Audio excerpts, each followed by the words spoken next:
All are requested to take their seats, please.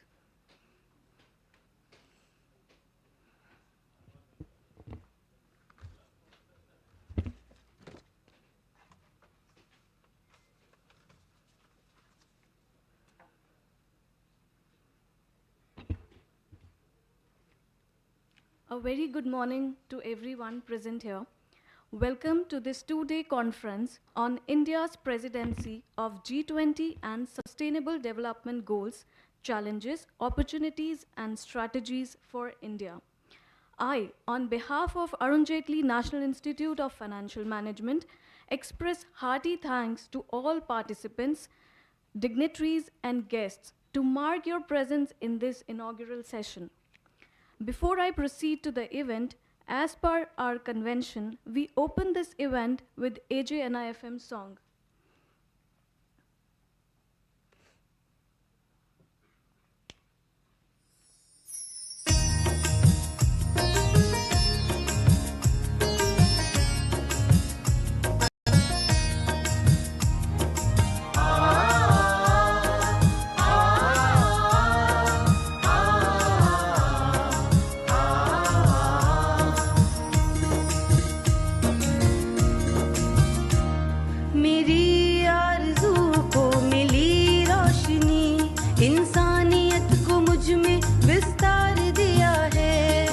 धरती को भूलूं और आसमां भी छू लूं, तेरी अलख ने मुझको वो किरदार दिया है।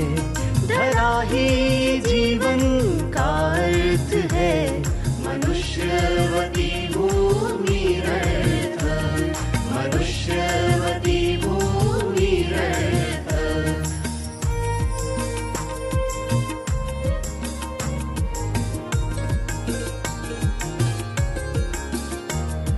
लोक निहित नीति शासन में सुशासन, साधन को सवारे है साधक का समर्पण।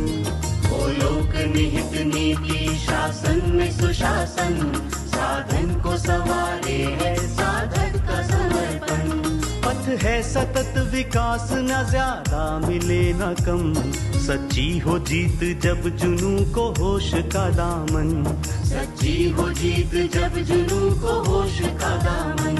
होशो जुनून साथ हो यही शर्त है, मनुष्यवती भूमि अर्थ, मनुष्यवती भूमि अर्थ।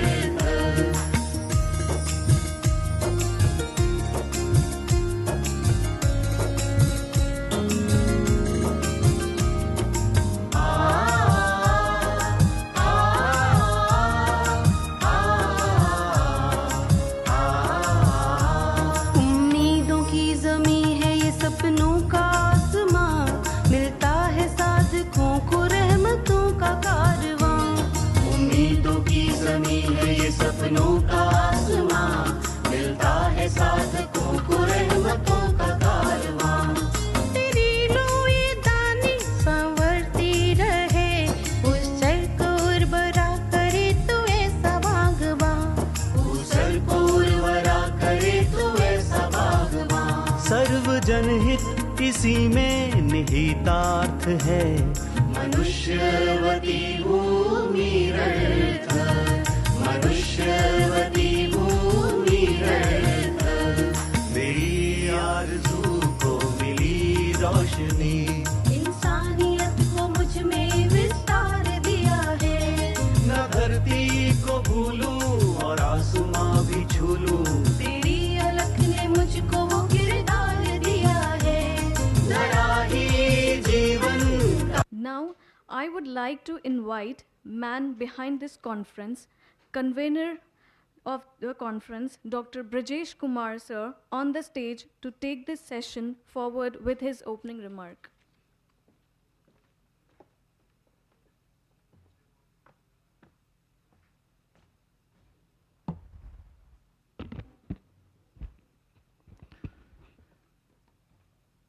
Very good morning to all, distinguished guests and esteemed participants of this conference and audience present here. It is my great honor and privilege to stand before you today as we gather here to mark the beginning of a significant event, that is the conference on the G20 and Sustainable Development Goal. I extend a warm welcome to each and everyone as we embark on these important 2 days event, and we'll be traveling together these 2 days.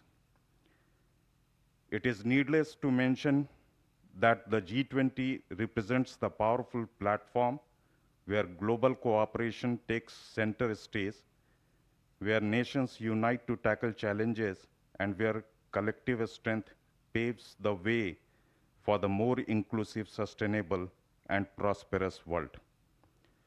India's presidency of the G20 comes at a crucial juncture in our collective efforts to achieve sustainable development for all. As one of the world's fastest growing economies, India is fully committed to taking a lead and contributing its utmost to address the global challenges that lie ahead. The G20, comprising the world's major economies, has the potential to shape the global agenda and bring about meaningful change. It is imperative to state that we seize this opportunity to foster cooperation, dialogue, and action to address pressing issues such as poverty, inequality, climate change, health, energy, and sustainable development. At the heart of our discussion, we have the Sustainable Development Goals, that is the ambitious blueprint for a better future that was adopted by the United Nations member states in 2015. These goals encompass a wide range of interconnected challenges, including eradicating poverty, ensuring quality education, promoting gender equality, combating climate change, and fostering inclusive economic growth. They are the testament to our shared commitments to building a sustainable and equitable world for present and future generations. India's G20 presidency provides a unique platform to accelerate progress towards the Sustainable Development Goals. I firmly believe that the sustainable development is not a choice, but an imperative for our planet's survival and the well-being of its inhabitants. As a nation with a diverse population, India understands the importance of inclusive growth and the need to leave no one behind. India is committed to working closely with our G20 partners to address the underlying causes of inequality and to promote sustainable development that believes all segments of society. During this conference, we have received around 30 well-researched full papers which will be presented during these 2 days into 6 technical sessions.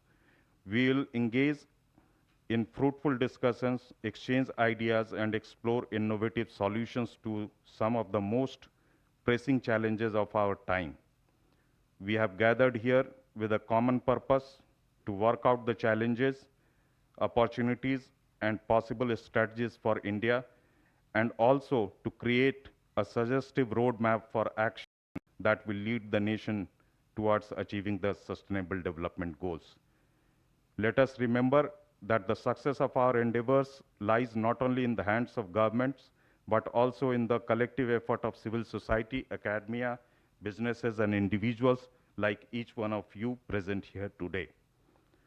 Each of us has a role to play in driving sustainable development and enduring a better future for all.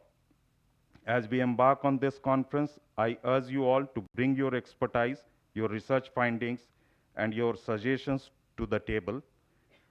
Let us engage in one and constructive dialogue, embracing diverse perspectives and fostering an environment of collaboration. Together we can make a difference and shape a world that is more just, inclusive, and sustainable. Let us embrace the Sustainable Development Goals as our compass, guiding us towards a better future where prosperity is shared, the planet is protected, and every individual's potential is fulfilled. Once again, I extend my warmest welcome to each one of you. Let us make the most of this opportunity to build a better future for generations to come. Thank you very much.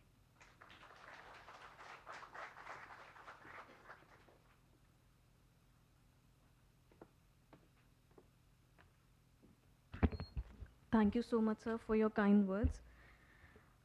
Now, I would like to invite Honorable Director AJNIFM, Shri Prabhat Ranjan Acharya, sir, on the dais. Shri Acharya sir is one of 1985 batch Indian Audit and Account Service Officer, worked for nearly 28 years in various assignments of Government of India before leaving the government in 2013.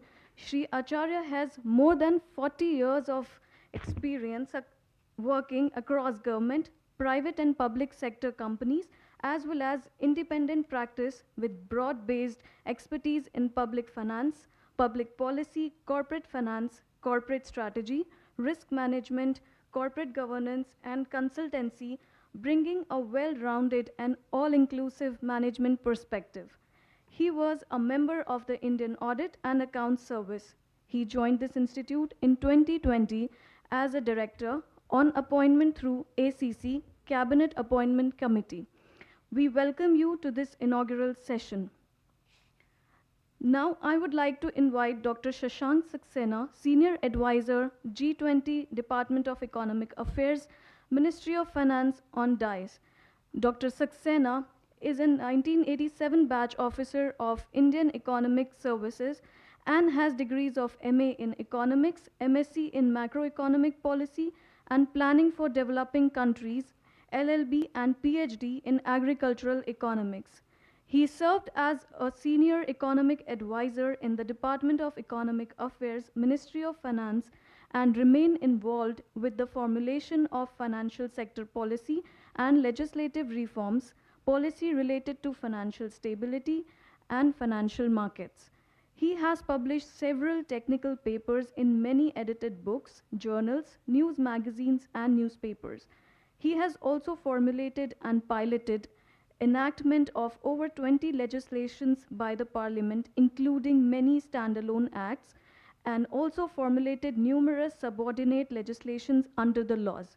Dr. Saxena has also served on the governing board of many financial institutions and regulatory institutions in the financial sector. I request Shri Acharya, Director AJNIFM, to welcome Dr. Saxena with planter. Ms. Madhudatta, esteemed member of AJNIFM, is requested to bring planter.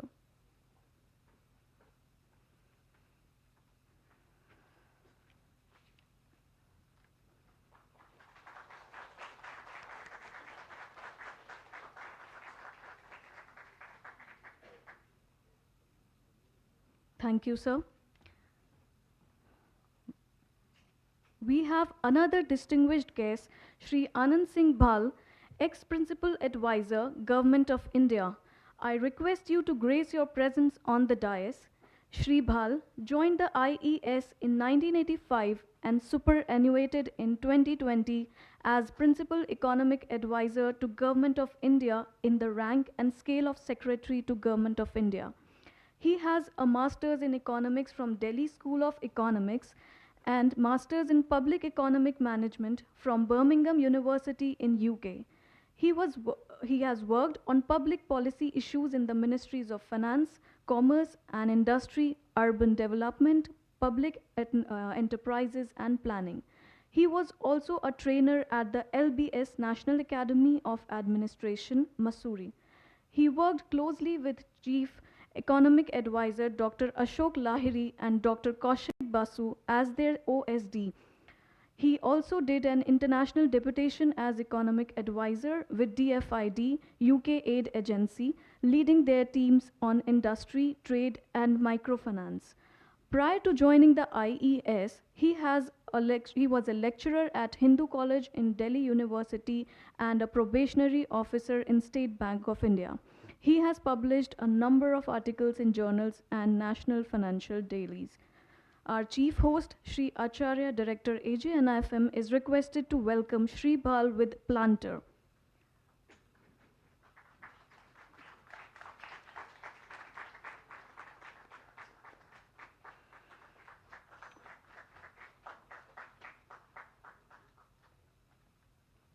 Thank you, sir.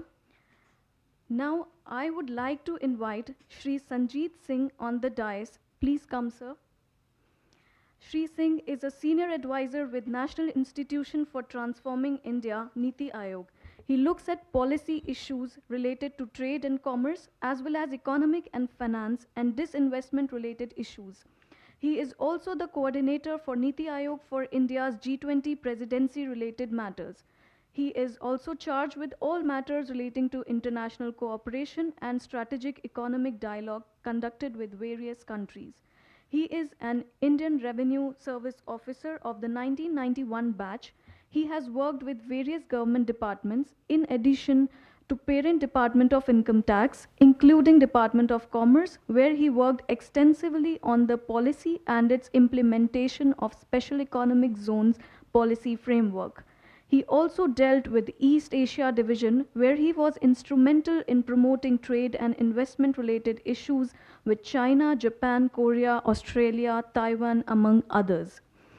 Earlier, he had served with the Ministry of Rural Development, where he dealt with establishing the policy framework and its implementation with various states in India for the flagship Rural Roads Program, the Pradhan Mantri Gram Sadak Yojana or PMGSY, with the objective to provide good all weather road connectivity to all unconnected villages of the country. 178,000 habitations with a population of above 500 in the plains and above 250 in the hilly areas. He also served as advisor at the Telecom Regulatory Authority of India. He is a postgraduate in physics from St. Stephen's College, Delhi. Upon joining the Indian Civil Service, he underwent extensive courses in corporate law and direct tax law, public administration and management. He holds a postgraduate diploma in public administration from École Nationale d'Administration, Paris, France, and a bachelor's degree in law. I would request Sri Acharya, Director, AJNIFM, to welcome Sri Sanjeet Singh sir with a planter.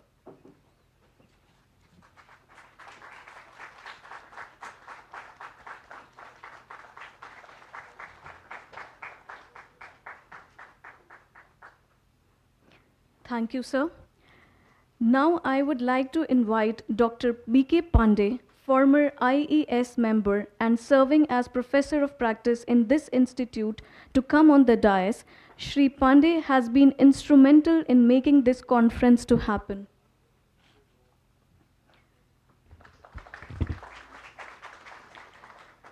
As per extant practice, we will begin this conference with the lighting of lamp. I would request all the invitees, all guests and hosts present on the dais for lighting of lamp.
Thank you. Now I would like to request Sri Prabhat Ranjan Acharya, Director, AJNIFM, to deliver welcome address.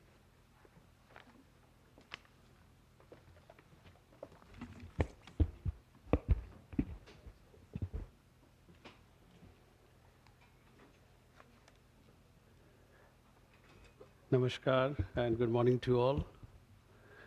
On behalf of Vision IFM and my personal behalf, I extend my greetings and welcome you all to this international conference on India's presidency of G20 and Sustainable Development Goals, Challenges, Opportunities, and Strategies. Now we have with us a panel of distinguished guests who will enlighten us with their thoughts and ideas, which I'm sure will set the tone for the conference. The convener, Dr. Brajesh Kumar, has given you the details of the conference. The technical sessions and papers presented in each session will broadly represent some theme of G20. It's a privilege for us to host this conference, which aims to present its views and discuss on the critical role India plays as the current president of the G20 and its commitment to achieving the SDGs. This conference brings together various research scholars who are presenting their papers, some policymakers, practitioners, and experts from various fields to deliberate on the challenges, opportunities, and strategies for India in these crucial areas. As you're aware, the group of 20 comprises of 19 countries and the European Union. The members represent around 85% of global GDP and over 75% of global trade and about 2/3 of the world's population. It's a premier forum for international economic cooperation, and it plays an important role in shaping and strengthening the global architecture and governance on all major international economic issues. As you're aware, India holds the presidency. We started from 1st December 22 and go on till 30th of November 23. To give a brief background of this, it was founded in 1999 after the Asian financial crisis. Basically, it started as a forum for finance ministers and central bankers to discuss about global economic and financial issues. And later on, it was upgraded to heads of level in 2009, after the 2007 global crisis. As you're aware, it is held annually under the presidency of a rotating presidents. Some country become a president, it is rotated among the countries. The G20 initially focused largely on broad macroeconomic issues, but it has since expanded its agenda to inter alia include trade, sustainable development, health, agriculture, energy, environment, climate change, and many other issues like anti-corruption and others. Now, as the president of the G20 presently, India has to steer this G20 agenda for 1 year and host the summit conference later in part of the year. G20 has basically two parallel tracks. To give a brief background of this, the first track is the Sherpas track, which is coordinated by the Sherpas, who are the members of different countries. Basically, they are representatives of the leaders of different countries. Finance track is generally led by the finance ministers and the governors of the central banks of each country. And each of these, within these particular tracks, there are many thematically oriented working groups, and they keep on working on the relevant themes of each working group and all.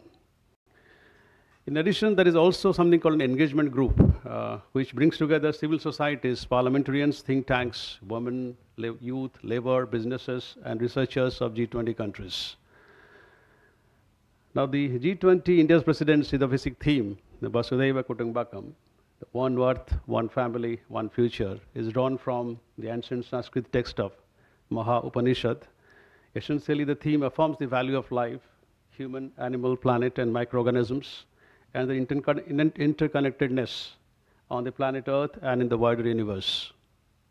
The theme also spotlights lifestyle for environment, with its associated environmentally sustainable and responsible choices, both at the level of individual lifestyles as well as national development, leading to globally transformative actions resulting in cleaner, greener, and bluer future.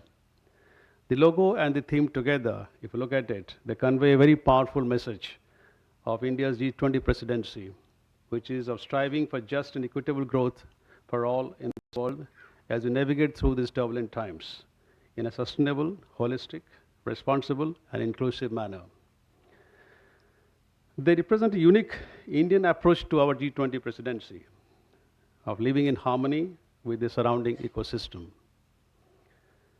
Under each of these tracks, like SEPA tracks, are 13 working groups and 4 initiatives. Similarly, the finance track also has various working groups, such as Framework Working Group, International Finance Architecture, Infrastructure Working Group, Sustainable Finance, Global Partnership for Financial Inclusion, Joint Health and Finance Track Force, International Taxation Agenda, and various others and all. So these are the various tracks under which the G20 operates and all. Basically, the SDGs. They are the blueprint for a better and more sustainable future. As we gather here, we recognize that achieving these goals requires a collective effort from government, businesses, civil society, and academia. And this conference hopes to serve as a platform to exchange ideas, knowledge, and best practices, ultimately leading to effective strategies and actions for India's sustainable development agenda, which will be done through research publications of this institute and all. A brief about this institute for those who have come from outside for paper presentations. The Asian IFM is striving to be a center of excellence in specializing in capacity building of professionals in the field of public policy, public financial management, and other governance issues. It was established in 1993 as a registered society under Ministry of Finance. And initially we started training the probationary officers or officer trainees who join the higher accountants finance services of Government of India through the UPSC civil service examination. Over time, it has evolved into a premier resource center catering to training needs of the central government for senior and middle level management. We have also expanded our research reach to serve such state governments, defense establishments, autonomous bodies, PSUs, and some other financial institutions. One of the crucial roles that AGNIFM plays in governance and administrative reforms, we provide a platform for officers from different organized services, state governments, and civil and defense establishments to interact and exchange ideas and experiences. This fosters collaboration and promotes the exchange of best practices in governance. AGNIFM also conducts a few long-term degree awarding programs, mostly for government officials, leading to award of MBAs in financial management and MBA in financial markets. Also, we do a postgraduate diploma in government accounts and audit. As a partner research institution of JNU, the MBA courses are awarded, MBA degrees are awarded by JNU. In addition to capacity building, AGNIFM is actively engaged in research and consultancies. We conduct rigorous research in areas such as public financial management, financial markets, public procurement, and other issues related to public policy and delivery systems. The outcome of these studies are published through and disseminated through various research papers.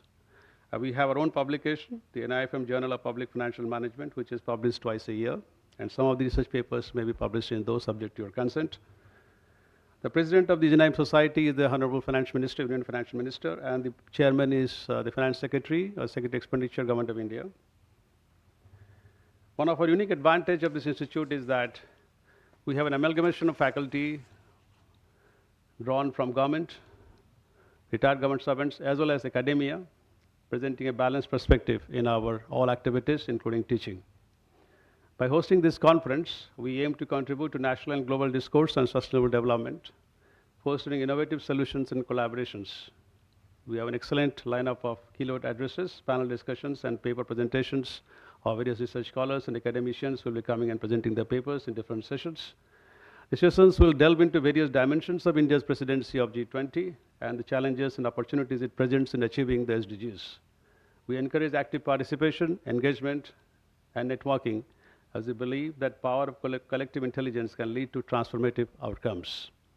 I would like to express my sincere gratitude to all speakers, discussants, guests, and faculty members of this institute, and all faculty members from outside who will be coming.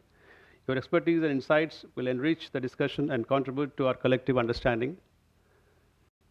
I would also like to extend my heartfelt appreciation to the organizing committee for the dedicated efforts in making this event a successful one. To conclude, I wish you all a very fruitful and inspiring conference.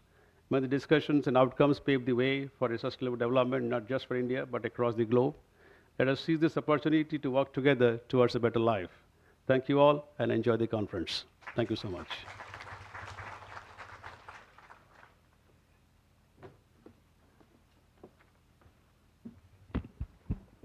Thank you very much, sir, for your kind words. Dr. Shashank Saxena, Senior Advisor G20, Department of Economic Affairs, Ministry of Finance, is requested to deliver keynote address on the conference. I request you, sir, to come.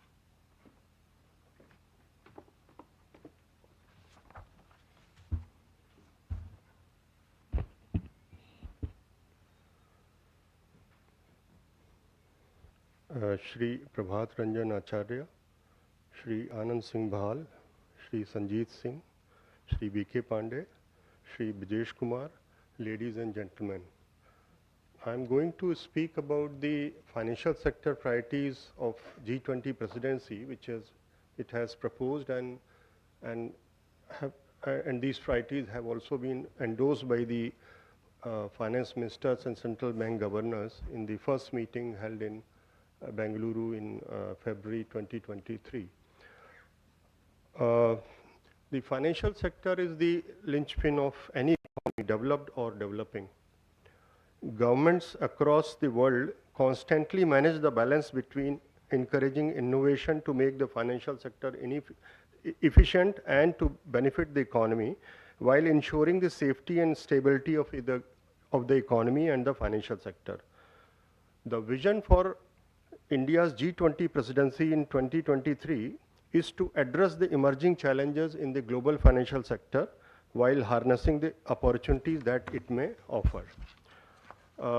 With rapid digitalization of the financial sector in recent years has helped in realizing benefits in terms of improved financial inclusion and consumer convenience and achieving cost efficiencies, it has the potential to pose risks to the financial stability.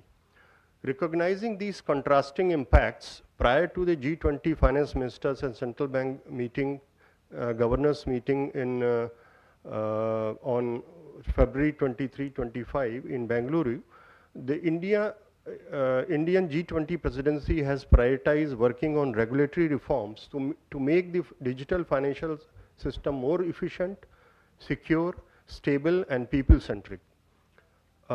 4 key priorities have been identified, and I'll talk about that and what is the progress that we have made up to now and what is the way forward going forward. So the first key priority was to create a framework for global regulation of crypto assets, stable coins, and decentralized finance. India intends to expand the G20 crypto asset narrative beyond financial integrity concerns and formulate regulatory frameworks to capture the cross-sectoral macroeconomic implications and risks of mainstreaming crypto assets. As you know, the major adoption of crypto assets has been very, very common across all the emerging market and developing economies, including in Asia. So what we did, we requested the International Monetary Fund to prepare a note on the macro financial implications of adoption of mainstreaming and adoption of crypto assets, and which they presented to the G20 in February. And now the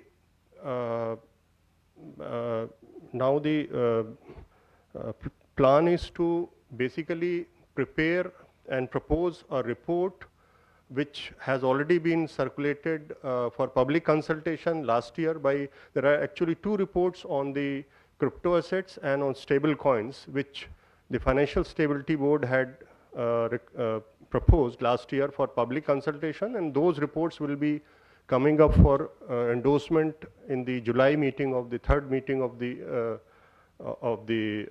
G20 finance ministers and central bank governors. And there is another report which we have requested the Bank for International Settlement to present to the G20, that is on the analytical aspects and risk mitigation measures that could be taken for the crypto assets, regulation of crypto assets.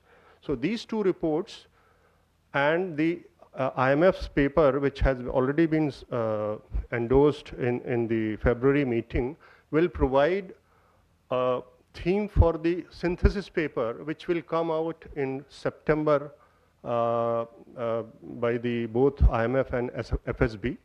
And these two reports will basically provide a comprehensive framework which will combine the regulatory perspectives with the macro-financial perspectives. And this is for the first time because till now the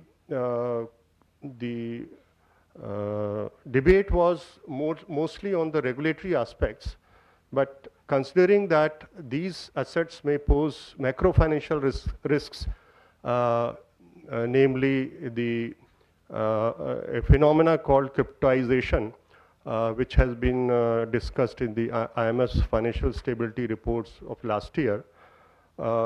We asked the IMF to expand the narrative to include the macro-financial perspectives also in the regulatory perspective. And that is why this synthesis paper would be presented in September, and in October it will be also submitted to the G20 finance ministers and central bank governors for endorsement. So this will provide a globally comprehensive framework for regulation of crypto assets, combining both the regulatory and macro-financial perspectives. The second key priority for India is to provide for interlinking of or interoperability of the national fast payment systems. As you know, in 2020, the G20 leaders had endorsed a cross-border roadmap. And the cross-border roadmap for financial flows, cross-border flows, has 4 key components, key outcomes you could say. And these key outcomes have been defined in terms of cost, speed, access, and transparency. And one of the outcomes is also related to the SDG goals, which is to reduce the cost of remittances to not more than 3% by 2027. The UN SDG goal is to reduce this to 2030, but the roadmaps suggest that we could achieve this by 2027. That is for remittances. For retail also, the global average cost should not be more than 1%, and with no corridor with costs higher than 3% by end 2027. This is the outcome in terms of cost. In terms of speed, it is proposed that 75% of cross-border wholesale payments, retail payments, or remittance payments should provide for availability of funds for the recipient within 1 hour from the time the payment is initiated, and for the remainder of the market to be within 1 business day. So this is very ambitious target. Then we have targets in terms of access and transparency. So all these key attributes, goals could be achieved if we could work on this in a systemic way. So the cross-border roadmap actually provides for 19 building blocks across 5 broad themes. And out of these, now three key areas have been identified, and one of them is to allow for interoperability of national fast payment systems. So as you know, there are around 60 countries now which have interoperable domestic fast payment system, and if we could introduce interoperability amongst those systems, then we could effectively address the 4 barriers to remittances like cost, speed, transparency, and access. So we have proposed information sharing event in the July meeting on national experiences and international initiatives on interoperability of national fast payment systems for seamless flow of funds. And the learnings from this event will actually go into a report which CPMI has agreed to produce for us on basically creating governance frameworks and operational frameworks for interoperable national fast payment system. The third key priority is to address the concerns over the operational resilience of financial institutions arising from their growing reliance on critical service providers, what we call third-party service providers, which are basically big techs and fintechs. So another key area that India intends to take forward at G20 is the work on FSBs, the Financial Stability Boards, third-party risk management framework in the financial space, and discuss the evolving policy issues concerning them. So there is a consultative report which will come out in July meeting, and there is an event also which we are organizing to discuss the report and the policy issues surrounding that. The fourth priority is basically to increase the cyber resilience of the financial sector, especially through greater convergence in cyber incident reporting. Cyber risk is growing in importance as the economy and financial systems become more digitized and globalized. Cyber incidents also affect customer confidence in financial system, affecting financial stability. So what we have done, we have asked the Financial Stability Board to produce a report on providing a common framework for cyber incident reporting and sharing of those incidents in a structured format. And these two reports have actually been submitted in April meeting, second meeting of the finance ministers and central bank governors. And now now we will be requesting FSB to take this idea forward. So in sum, I could say that the priority, and then there are some legacy issues, legacy work programs which are continuing from the past, and we will be getting routine reports from the Financial Stability Board for information of the G20 and their guidance. And these could include a progress report on cross-border roadmap. This will include a report on the FSB's roadmap on financial disclosure for climate change. And there are some reports which FSB is producing to improve the resilience of the non-banking financial intermediation. So in sum, I could say the priorities of India's G20 presidency for the financial sector are grounded in the theme of Vasudhaiva Kutumbakam. This underlies the message of equitable growth and shared future for all. So delivering on these priorities will help G20 members and beyond reap the benefits of financial innovations and ensure that they remain efficient, secure, and people-centric. Thank you.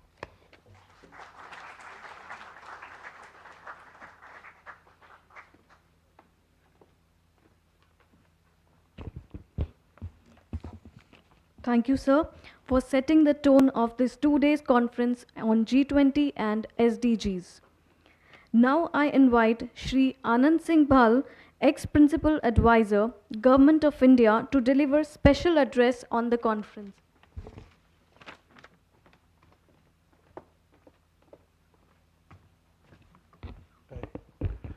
Thank you, ma'am. Mr. Acharya, Shri Acharya ji, and distinguished delegates on the panel, and my dear friends. So you've just heard your director, Mr. Acharya, and you've heard my good friend Shashank tell you about the sort of modalities of G20 and how they propose to take forward their mission of financial architecture and stuff like that. So let me just take a small break and give you a perspective on G20 and related issues from a policymaker's perspective. I mean, this is a view from the top. So I'm just going to give you the share of my view of how the G20 is evolved and what it signifies right now. So first there was the G7. This group of 7 countries, the rich and the developed, they would define the agenda, they would define the architecture, they would define the progress, economic progress of the world. Gradually, over time, I still remember in 2001, the chief economist at Goldman Sachs, Jim O'Neill, he came up with that BRICS report, that Brazil, Russia, India, China. He said these four countries by 2050 will have a dominant share of the global economy. It was then that people woke up. Before that, the developing countries and were small players. It's just like, in the IPL, Indian Premier League, you have those big players. It's only of late that the tier 2 players like Dhoni and Raina and all have come into their fray and are making their impact on the cricket world. Similarly, in the economic world, this G20, as Mr. Acharya told us, was set up in 1999. The Goldman Sachs report came out in 2001. There's just that one term, BRIC, Brazil, Russia, India, China, by Jim O'Neill. And there was a lady economist from India also called Pushpa Balasubramaniam. That, helped sort of define the narrative for the next 15, 20 years. Before that, these guys the developing countries were just not there. It was just G5, G7, G8, and then Russia ko nikala, then back to G7. It was all these rich countries sort of pushing the trajectory of growth. It's only with the defining of BRICS and then with the coming up of G20 that the rules of the game have changed. So now G20, if I may go back, if you read the Financial Times, one of the better newspapers, the Financial Times from London.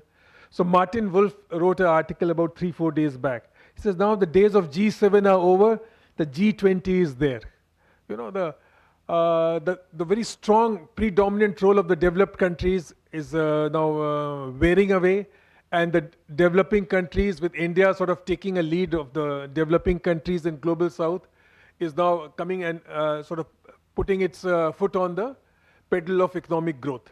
So the most important thing about G20 is it brings out the role of the developing countries, the Global South. It breaks down the hegemony of the G7, USA, Canada, Japan, Italy, Germany, France, all those the preconceived developed nations.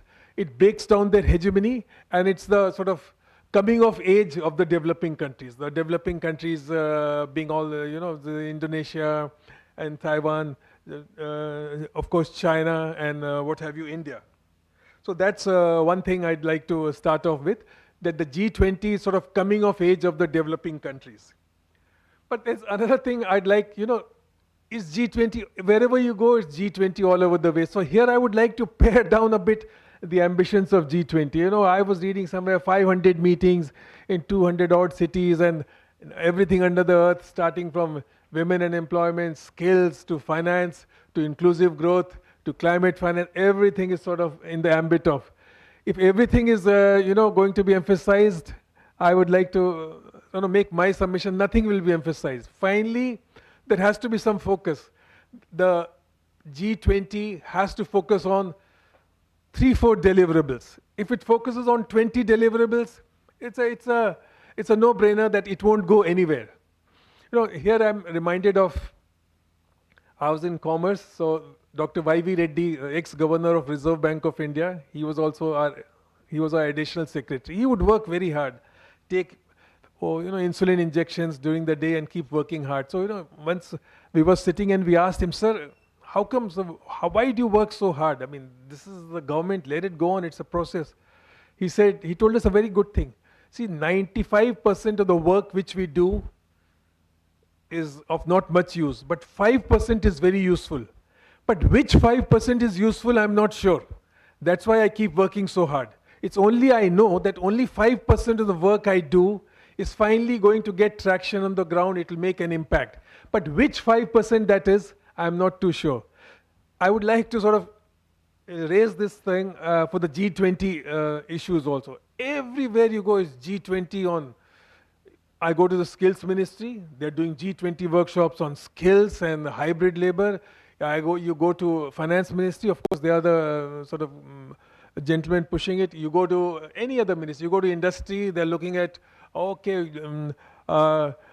industry 4.4 and this and that, and you go to women and child, they're going for women and growth. So all that is fine, All that is good for atmospherics, but somewhere within us, within the policymakers, they should be very clear on which are the 4-5 deliverables we are finally looking for. You know, you don't want to end up with, making a sort of, you know, as they say, motherhood and apple pie statement. Ye bhi hona chahiye, wo bhi hona chahiye, ye bhi hona chahiye. Here, I'd like to give you another example. In industry ministry, we were struggling with the industrial policy for about 2.5 years, holding innumerable sort of meetings with stakeholders, holding those committee of secretaries meetings, blah, blah, and finally we came up with a draft. And then the new commerce minister comes in, Piyush Goyal. You know, he takes one look at the draft and says, ki, I was making the presentation, ki, Bhal sahab, isko phaad ke phek do. Ye sab kya hai? What is this?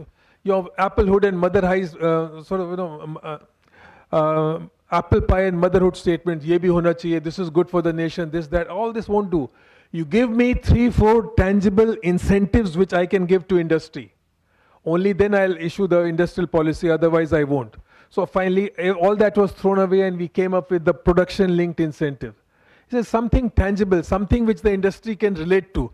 That should be there. Otherwise, you keep beating the drum too often of everything under the sun coming under G20. It won't pass muster for too long.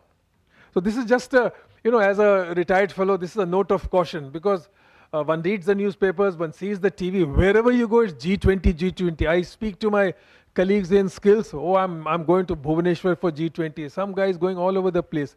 So there's a bit of a overdose of G20, and I'd like the sort of people in the workshop and who are presenting their papers, albeit technical papers are fine, to keep this also in mind, that the best thing is, as a policy maker, we all know that finally 3-4 actionable points are what will deliver. Rest is all, of course, it's part of atmospherics. And I was listening to, there was a workshop on G20 yesterday also, in honor of 50 years of cuts. So there was Mr. Harsh Shringla, and of course there's Amitabh Kant, our G20 Sherpa, were talking about it. And I'll just repeat what they were saying. As we say, the theme of the G20 is Vasudev Kutumbakam, very well. And we are focusing on green development, climate finance, inclusive growth, technological transformation, and digital public infrastructure, and women-led development. So all that is good. I mean, we make the standard sort of arguments on all these issues, that for climate change, we need finance. You can't keep talking on climate change without finance. We should have finance. What India should push is its digital public infrastructure. What India has managed through JAM, that, you know, the JAM trinity, Jan Dhan account, the Aadhaar, and the mobile, the way it has revolutionized, you know, subsidy payment to the poor. It's a beacon of hope for the entire world. You know, the digital public infrastructure, in a way, if you ask me, can be the gift of India to the world. If India manages to sort of put it together and sell it to the world, especially to the developing countries, even to the developed countries, there are not too many countries who can match us on UPI payments and that Aadhaar, the world's biggest sort of digital ID. So what India, if you ask me my opinion, what are the few things India should focus on? It has to do other things also.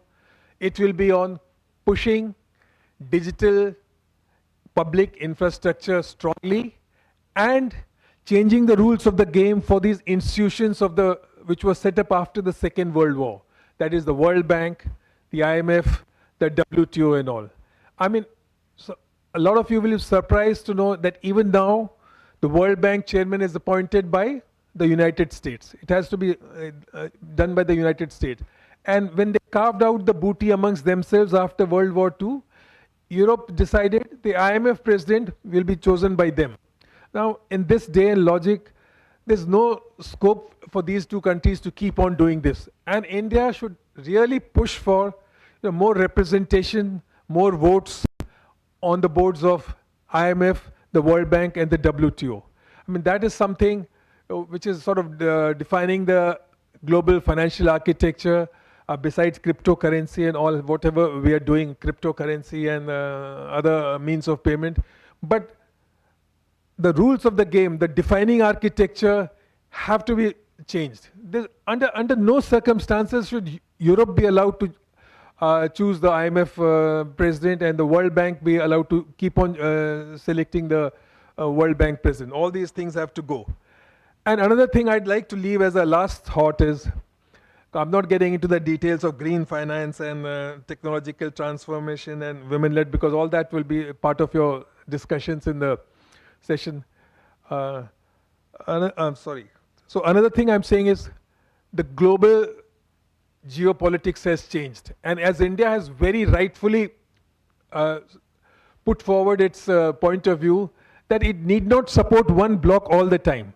You know, India is getting a lot of flack for sort of buying oil from the Russia. But India says, no, that's in our geopolitical interest. Just because I support USA on one side and maybe I'm slightly sympathetic towards Russia on one side, I need not support them in all the time and I need not take their cue. So India has very wisely decided in the global geopolitical scene, and not only India, it's Brazil and other countries also.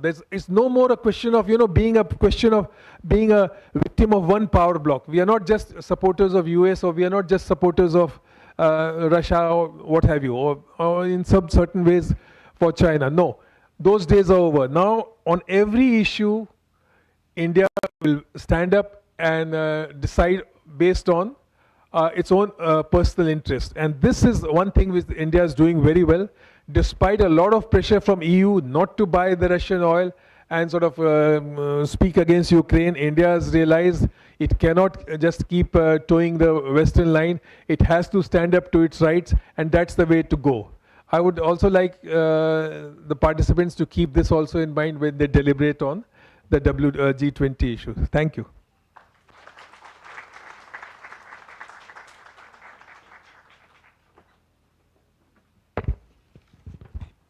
Thank you, sir, for addressing the participant and audience attending this 2 days conference. This program is live on YouTube and viewers from World Wide Web is also attending this session. Time has come to listen Shri Sanjeet Singh, Senior Advisor with Niti Aayog and Coordinator for Niti Aayog for India's G20 Presidency and related matters. Shri Singh is requested to give inaugural session.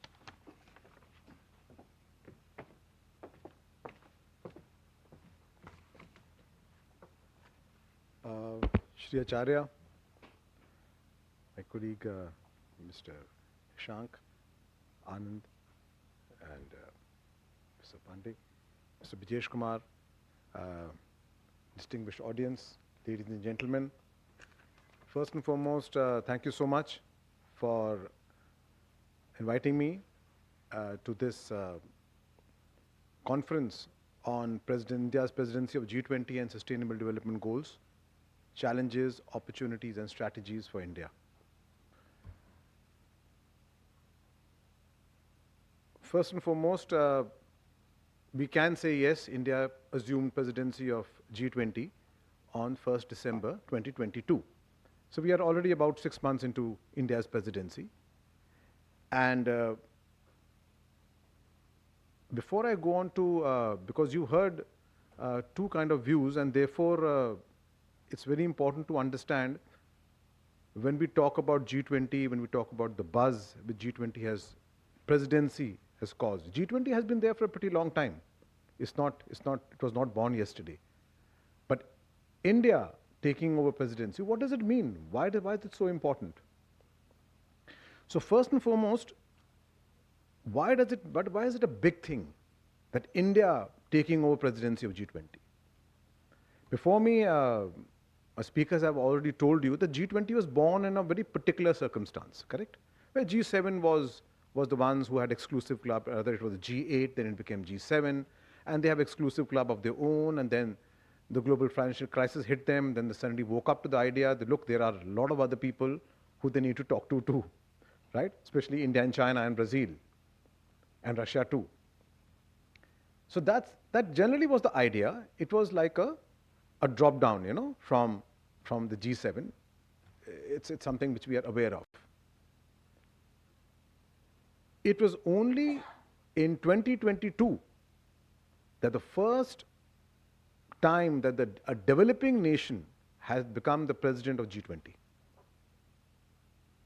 And in 2023, when India assumed the presidency of the G20, it was the second time a developing nation and the first time that a South Asian nation has taken presidency. Another important point, after India, we have Brazil, who will be taking over presidency in 2024. And after Brazil, any guesses? South Africa, correct? So we're going to have 4 developing nations in a trot, which are going to be taking on the presidency of the G20. India is going to be a part of 3 troikas. Troikas are the ones which are the president of the last time, the current president, and the presidency and the next president. They're troika. So India has been participating will participate in 3 troikas. So the important thing to understand here is that first and foremost, as my colleague mentioned, it is coming of age of developing nations. What does it mean? Is it just symbolic that we have a developing nation who's come to become the president? Or does it have something more meaningful? The answer actually lies with the agenda which is set. To what extent does the current president push the agenda? And this is where the role of India is so important. Therefore, when we see the buzz in India for the past 6 months or even before that, around G20, that becomes so important. Not only for India, but for the entire community of emerging and developing economies. We may think that we are sitting in Faridabad, probably in a particular institute, discussing something about G20, which probably is just relevant to this hall. Not true. The ideas which you are going to be generating are actually going to be carrying across, and they're going to inspire, they're going to spawn new ideas among our friends and colleagues who thought they had no voice, who thought that this was an exclusive club for the developed nations. They are going to gain confidence. So when they hear about conferences like this one and many others which are being carried on across the nation, they are the ones who are going to get this confidence. So please, let's really realize the role which we are playing.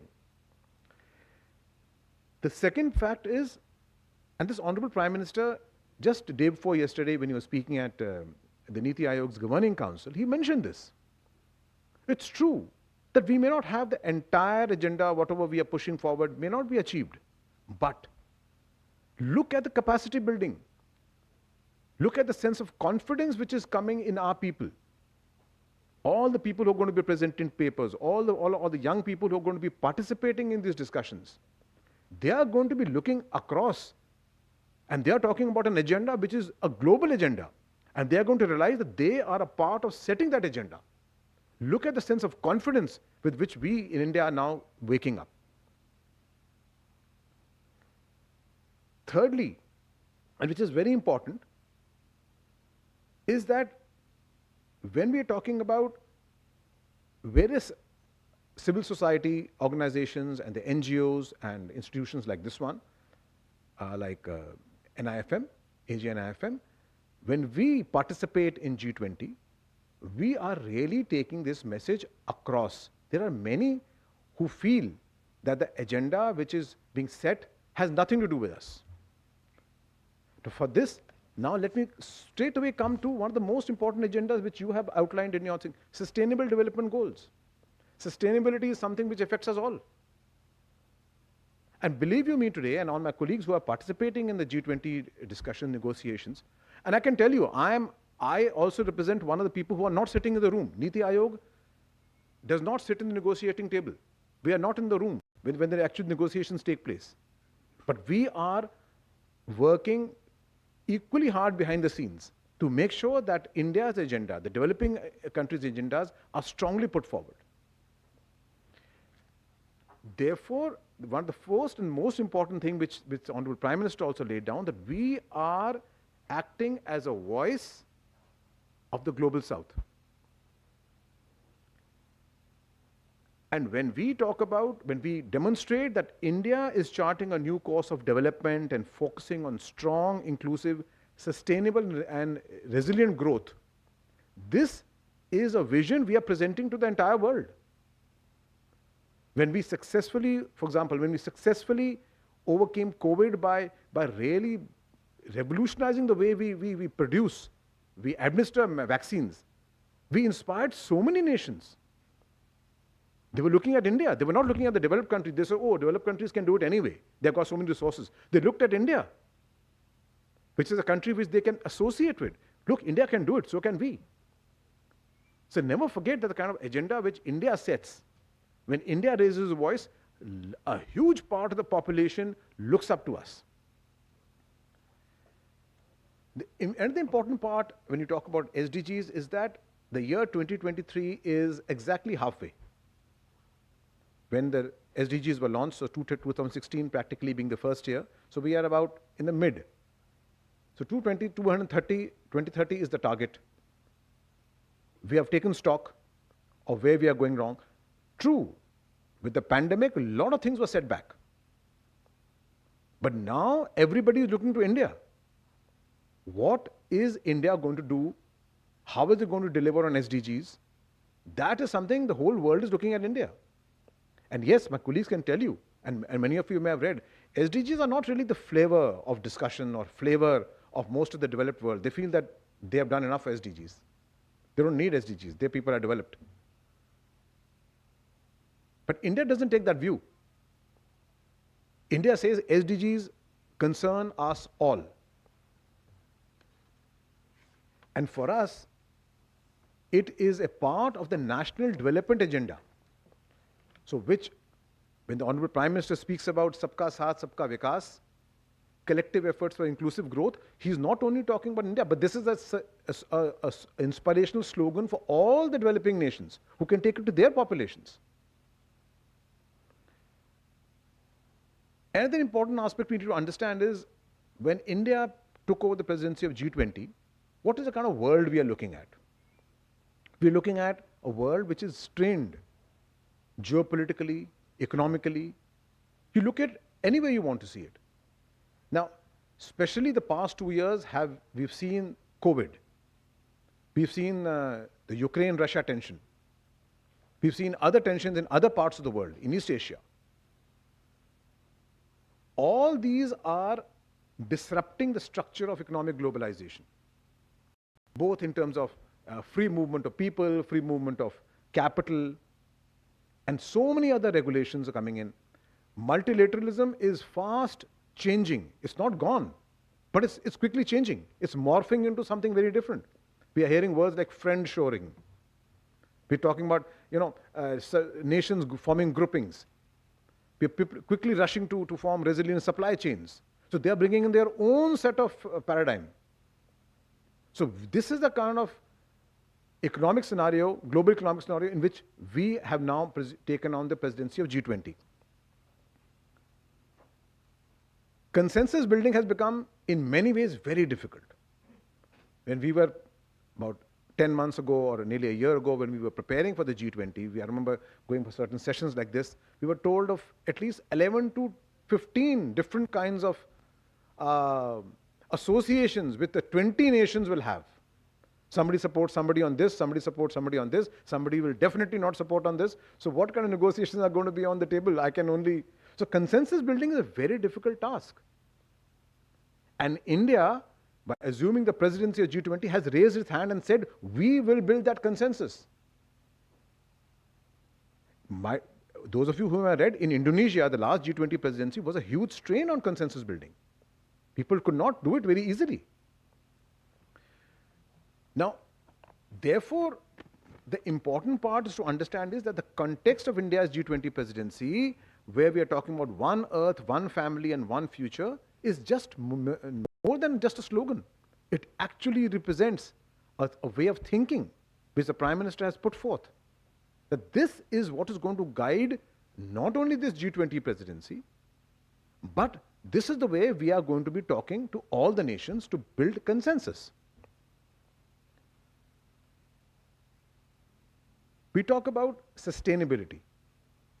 This is a very important theme which has emerged during our discussions. And I would like to focus on that. And I would like to, in fact, share a leading Japanese philosopher and champion of peace and sustainability, Dr. Daisaku Ikeda.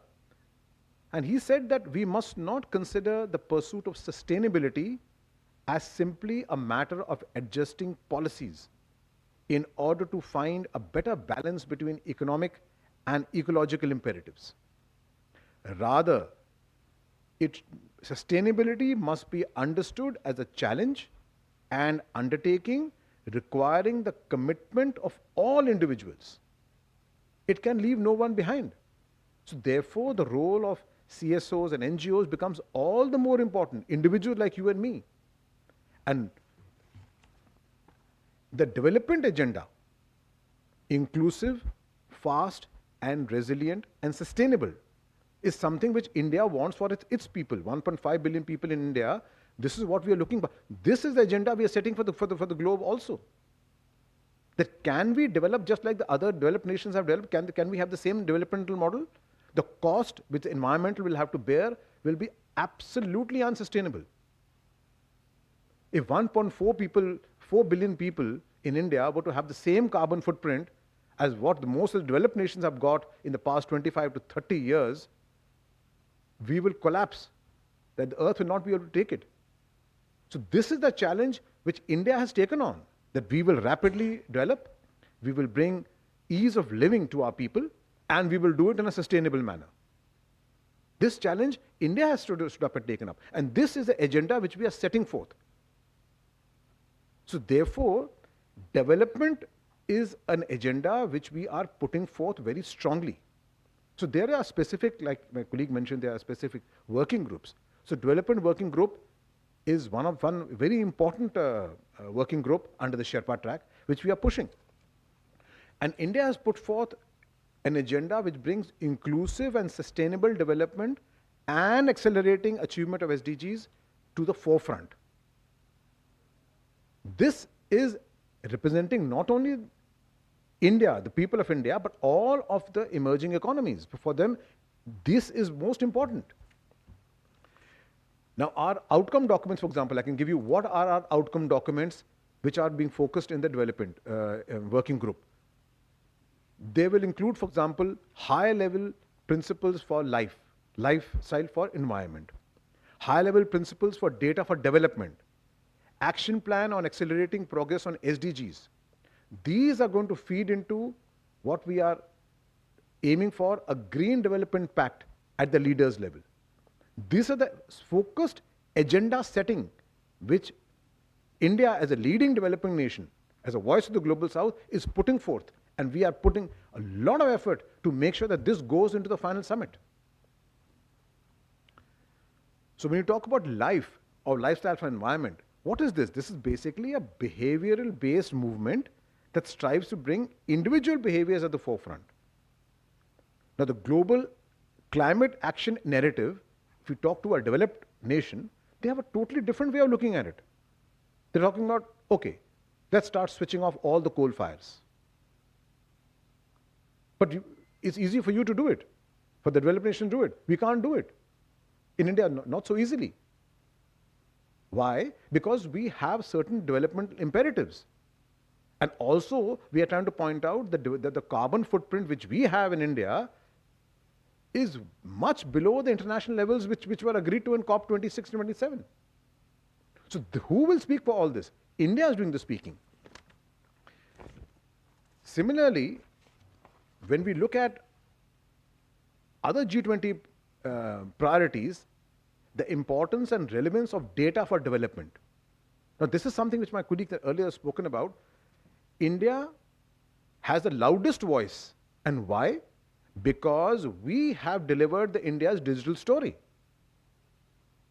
So Jan Dhan, Aadhaar, mobile, and many other ways, we have demonstrated how digital transformation of a nation, of a developing nation, can help us leapfrog the development timeline. And this is something which many developing nations are understanding from us, are learning from us. Not only developing nations, the developed nations, they are also. I remember just before COVID, I had traveled to the US and I wanted to pay at the Smithsonian Institute using my phone. And they said, what is this? We don't understand this. So I really had a very smile. I hope I'm not showing arrogance, but definitely shows pride. So, okay, in India, we do this pretty regularly. You guys don't do it so far yet? And not very long ago, and when COVID struck, so I had relatives from the US who came and were struggling to bring out their little Phata Purana certificate of paper. They were looking here and there. And my son, who had got his vaccination in India, pulled out his COVID app and showed his thing at the airport. So again, I said, listen, you need to learn. You need to learn from India, how we are doing things better and faster. So please understand, when India speaks, everybody is listening because we are delivering it. We are delivering to our people. Very, very important to understand this point. So let's not just really be absolutely proud of the fact that we are world leaders in many things, and we are demonstrating it. Now, India has been harnessing data for its socio-economic development, and almost every sector is positively influenced by its use.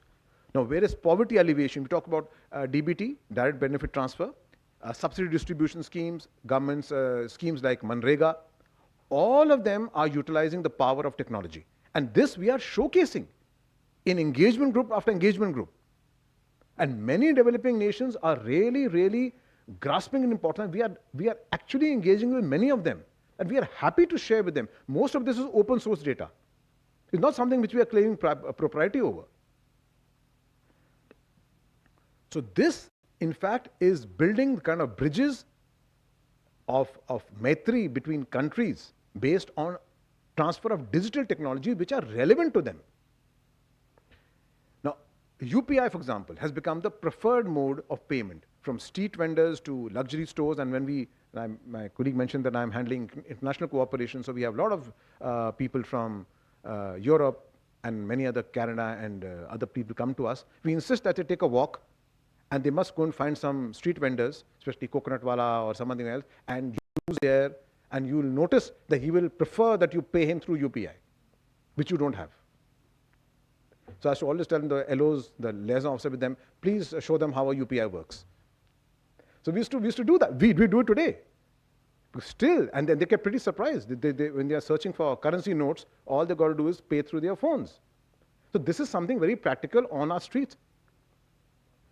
And similarly, CoWIN platform, I mentioned that example.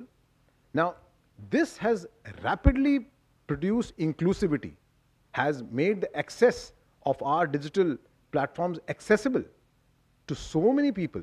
And mind you, these are not just government schemes. People are demanding it. So this is actually a demand-based. So many of the fintechs have developed using the Aadhaar platform. They have created so many UPI apps which are of so much use to the people, and everybody is demanding them. So this is demand-driven. So I mentioned this, that in various engagement groups, our peers across the world have expressed their desire to collaborate and leverage from India's learning and successes. So digital public infrastructure is something, mind you, which my colleague mentioned something very important, which is setting the rules. This is very interesting. Till today, even today, most of the leading European nations and leading developing nations, they are setting the rules. How devices should talk to each other, how 5G should work, how 6G should work. We, for whatever reasons, are not well represented on these tables. But tell me, after demonstrating that how 1 billion people are using digital transforming technologies, are we not qualified to be sitting on those tables and really having the loudest voice? So this is where we are now pushing ahead, that we have to be there when the rule making happens. When the agenda setting happens, we are already, so unless we miss the boat, if we miss the boat on agenda setting, we miss the boat on rule setting, where are we going to be? So as I had mentioned right in the very beginning, that this G20 is not going to start and end on 1st of December, not going to end with the agenda which we set. The prowess of Indian strength in various sectors which we present is going to be much beyond our presidency. People are going to remember this. This agenda which has been set will be carried forward by the developing nations presidencies in the subsequent 2 years also, and much beyond. This cannot be ignored. So the whole idea is that this G20 presidency is not just 1 year. The agenda which we set is going to carry on, is going to become a legacy, and this is where we will be able to really move the agenda of G20 similarly merely from the agenda of developed nations to the one representing the actual needs of a majority of the population of the world. So I would like to really end that we have demonstrated even during the G20, especially the Bali presidency, the leadership. When G20 presidency in Bali was actually faltering, there was no consensus building, India stepped in. India used its prowess to bring about a consensus. And therefore, we are really absolutely confident that this presidency of India will produce an agenda which will not only produce action-oriented results today, but also set an agenda which will set the tone for the working of G20 in many years to come. So with that hope and faith, I would like to close my address and thank you all for having me here.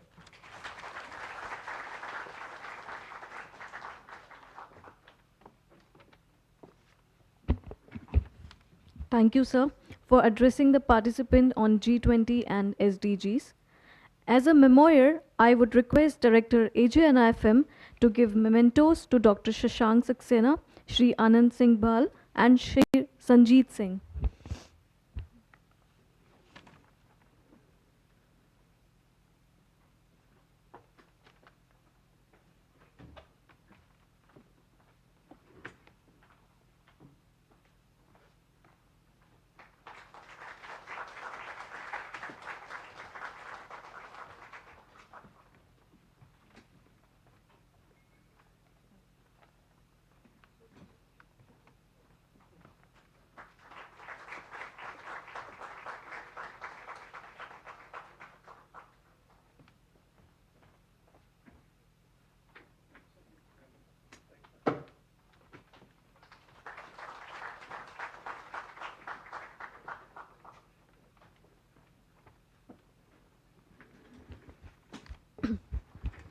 Before we conclude the session, I would like to invite Dr. B.K. Pandey to submit vote of thanks.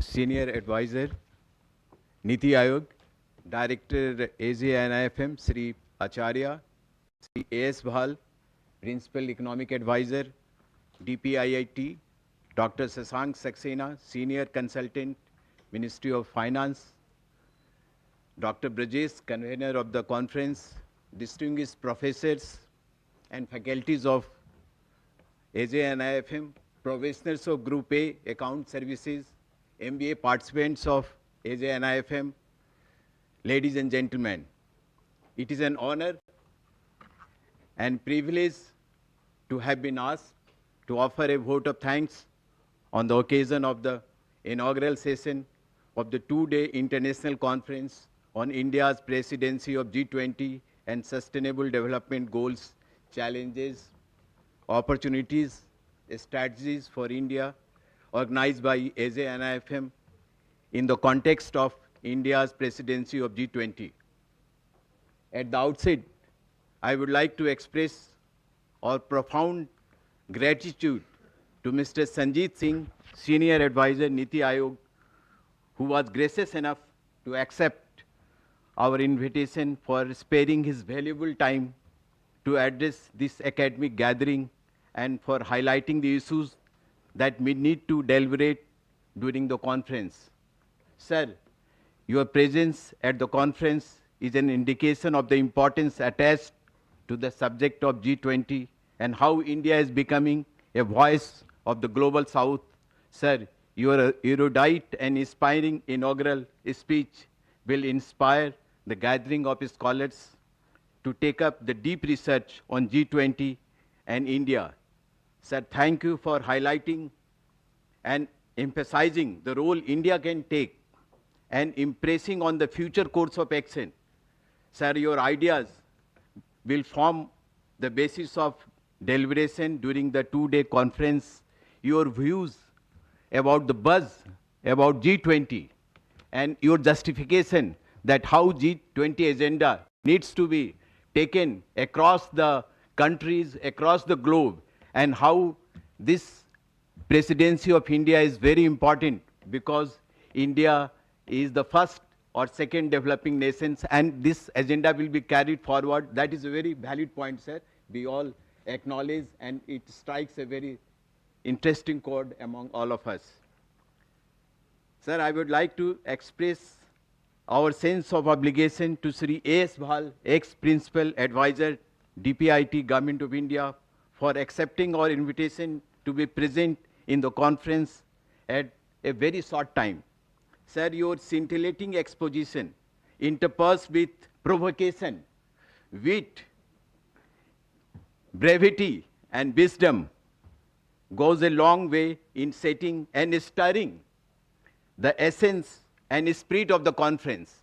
To your critical and visionary comments and valued opinion will certainly broaden the horizon of understanding of the researchers who are going to discuss these issues in the technical session.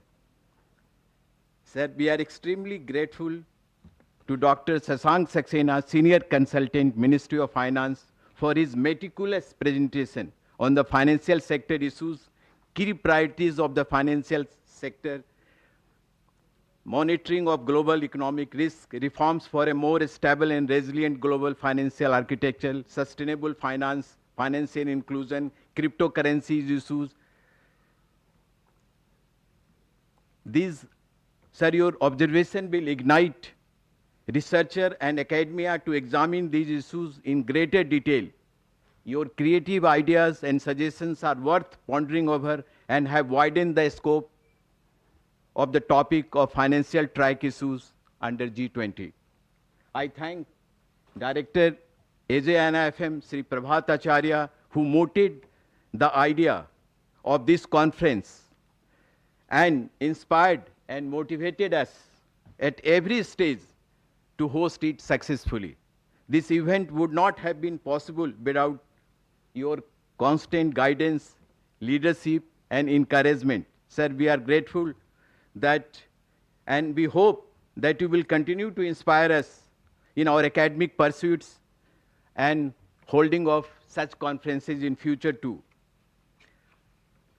I would be failing in my duty if I do not thank my colleague, Dr. Brajesh, Associate Professor at our institute, for his devoted endeavors, tireless and unmatched enthusiasm, perseverance for the last so many weeks in finalizing concept and theme of the conference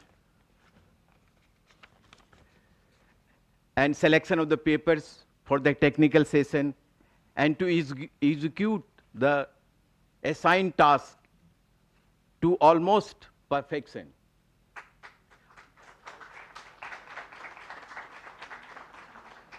I take this opportunity to extend our gratitude to the distinguished faculties, students of AJNFM, distinguished delegates from India as well as overseas paper presenters, esteemed academia from educational institutes of Faridabad. Their presence today, we will be immensely benefited from your input during the conference. I would also like to thank the team who worked behind the scene, our technical arrangements team, stage setting, horticulture, and security in particular. Last but not least, I convey my thanks to Ms. Ariva, Research Associate, for anchoring this inaugural session in such a charming and joyful manner. Thank you everyone for being here this forenoon. Jai Hind.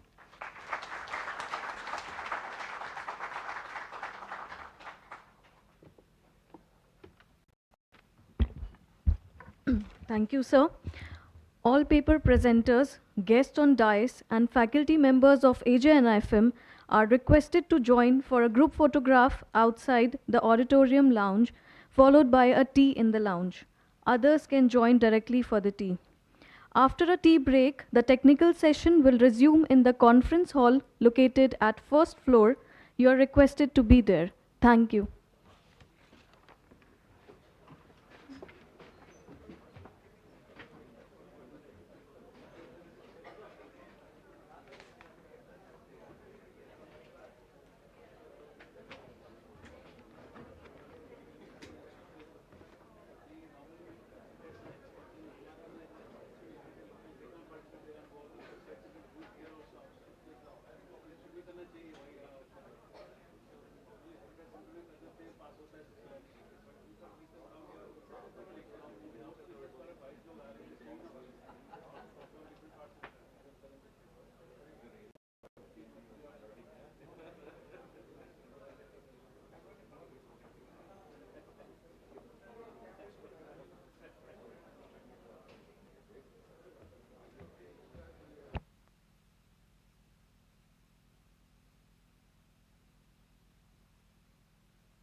Holly, check. Holly.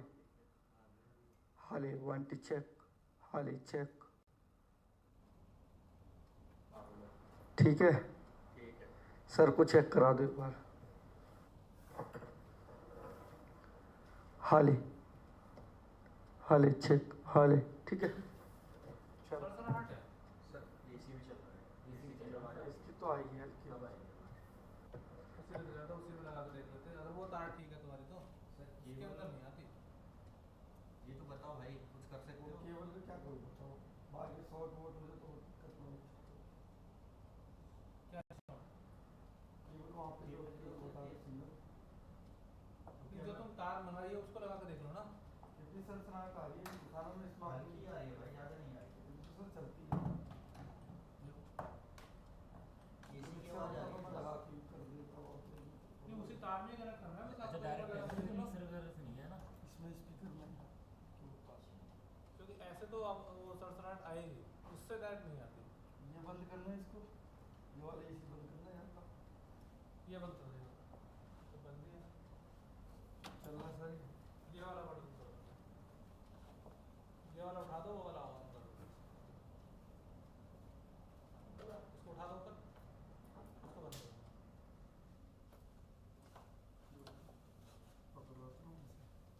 हाँ sir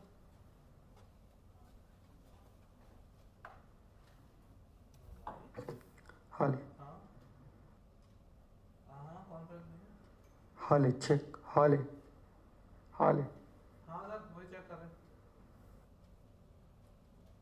वो जा रही है recording में जा रही है हाँ भाई बंद कर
I suppose all the presenters are here.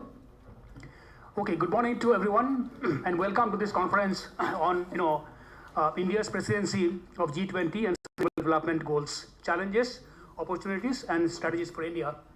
We have heard in during the inaugural session that sustainable development is a theme that runs through all the G20 agenda during India's presidency. And these conferences will be hopping on that theme only. Now, we are starting the first technical session on India's presidency of the G20 with regard to research and development investment, circular economy, and strengthening global governance. We have got 4 papers here, which will be presented during this technical session. Now, we are slightly running behind time, and time is of essence, and therefore we have to make certain rules. Let me explain this. First, every presenter will be getting 15 minutes to present, and after 13 minutes there will be a small buzzer when you know that it is time to stop presenting and start summarizing and concluding. I'll make a slight change in the format. This format shows that it gives 5 minutes to every 5 minutes after every presentation for question and answers.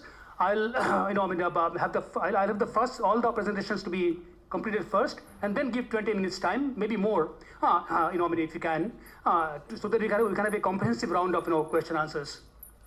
So with that, I'll invite the first paper on rural industrial parks, springboard of resilience, inclusive and sustainable social economy, exploring some ground realities of state of Chhattisgarh through approach of vulnerable analysis, to be presented by D.R. Shankar Nayak and V.N. Srivastava.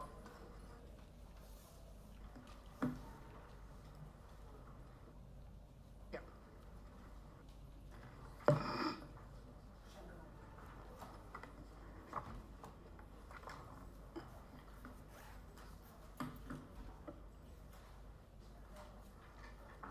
Whatever. You can briefly, introduce yourself by, telling us about the institute we come from, your affiliation. Your time will start now. Good morning and good afternoon. So, I'm Shankar Nayak here. I'm from GL Bajaj Institute of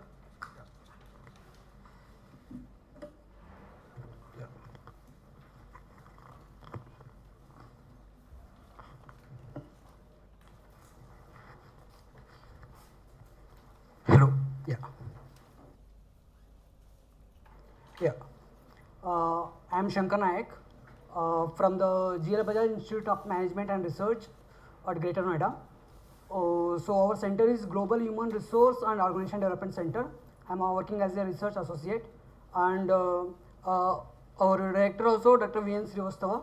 So also he's guided to present how the approach come to as a new generation, how I can think.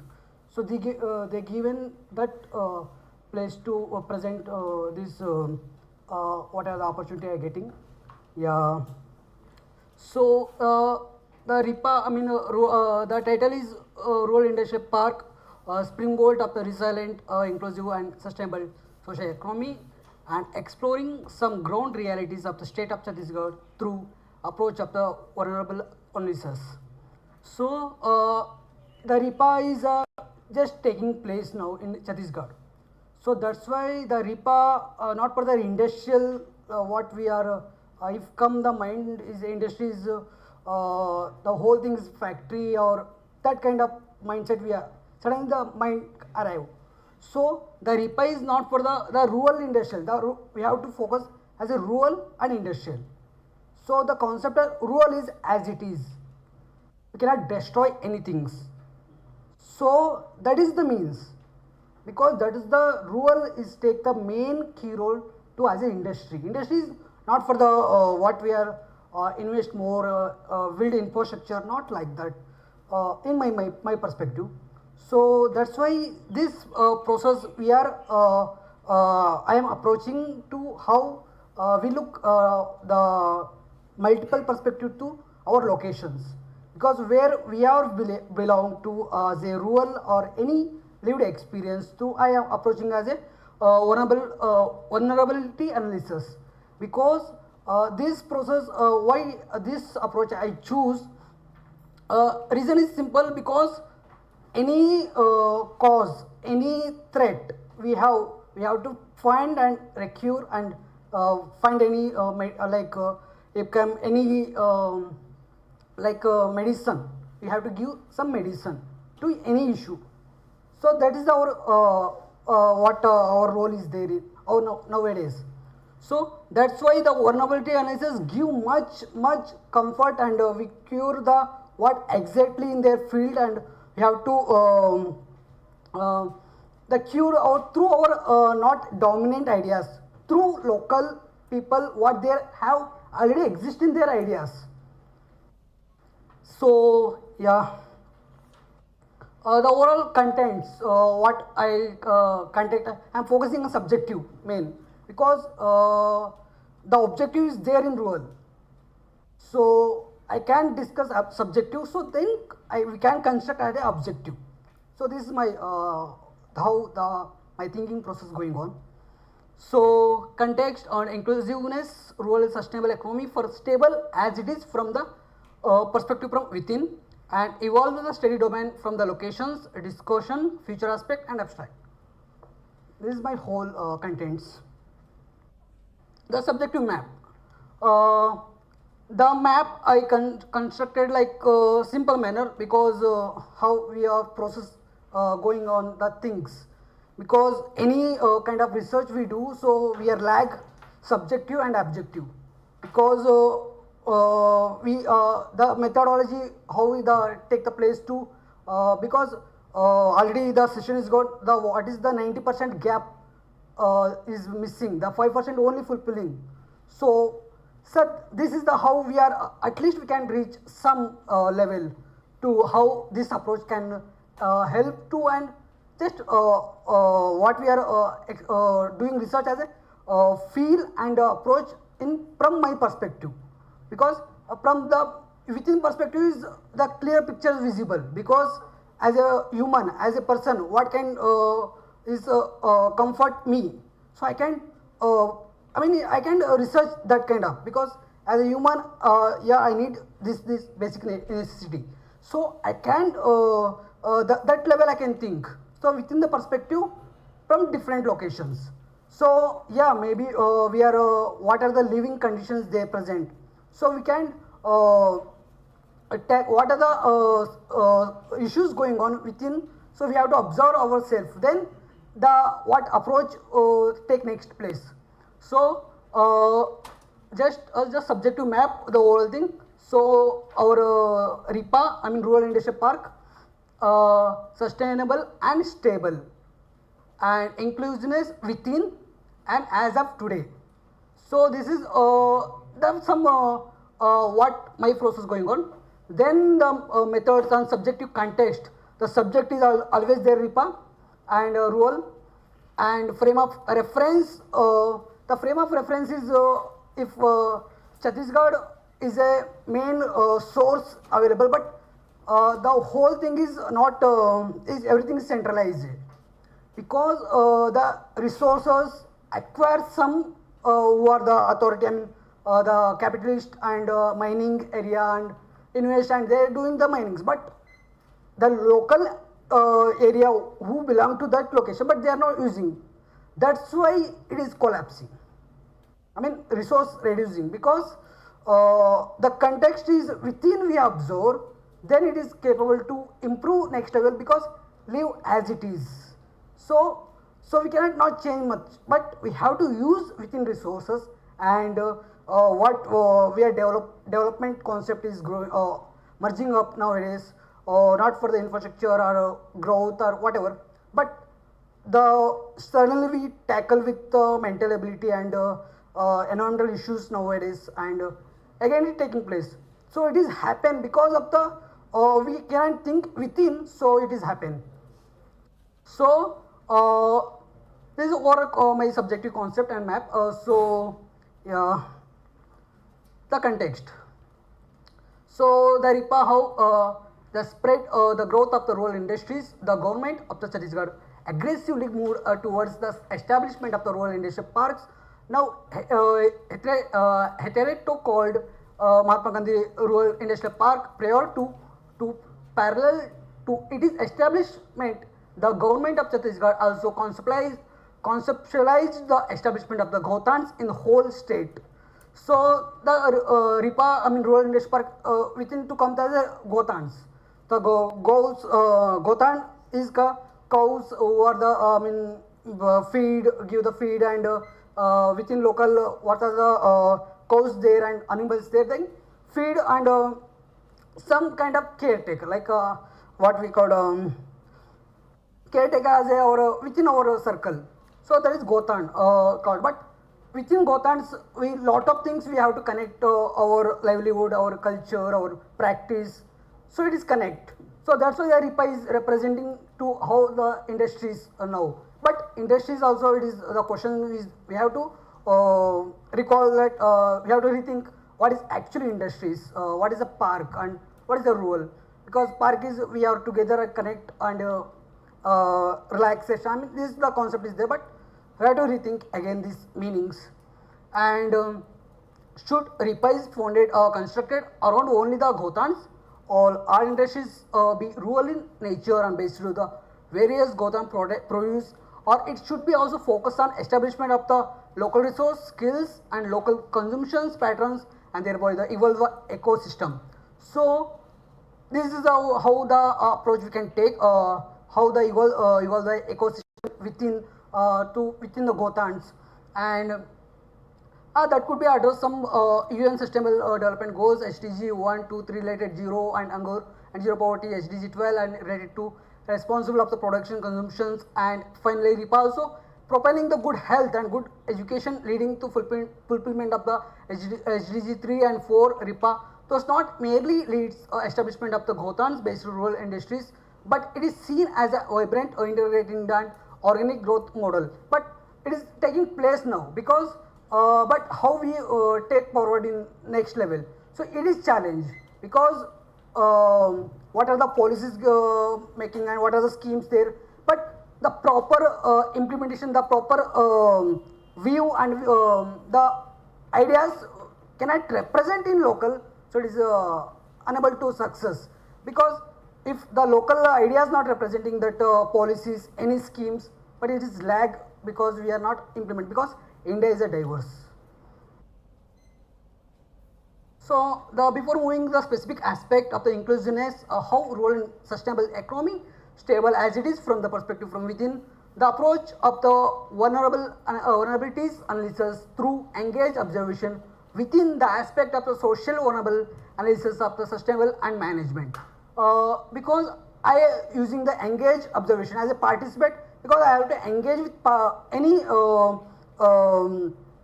locations, because have to participate, have to feel that locations, have to know the context of the within the location, the whole history and the rural context. Because if go any rural, because 10 years we can as a minimum the data, what we call data available 10 years, but 50 years, 60 years, that location is very rich, but now it is very destroyed and danger zone. So why it is? So because the centralization of the resource. So controlling some resource, the one person or any authorities, it is happen. So it is the approach I am observing as a engaged observation.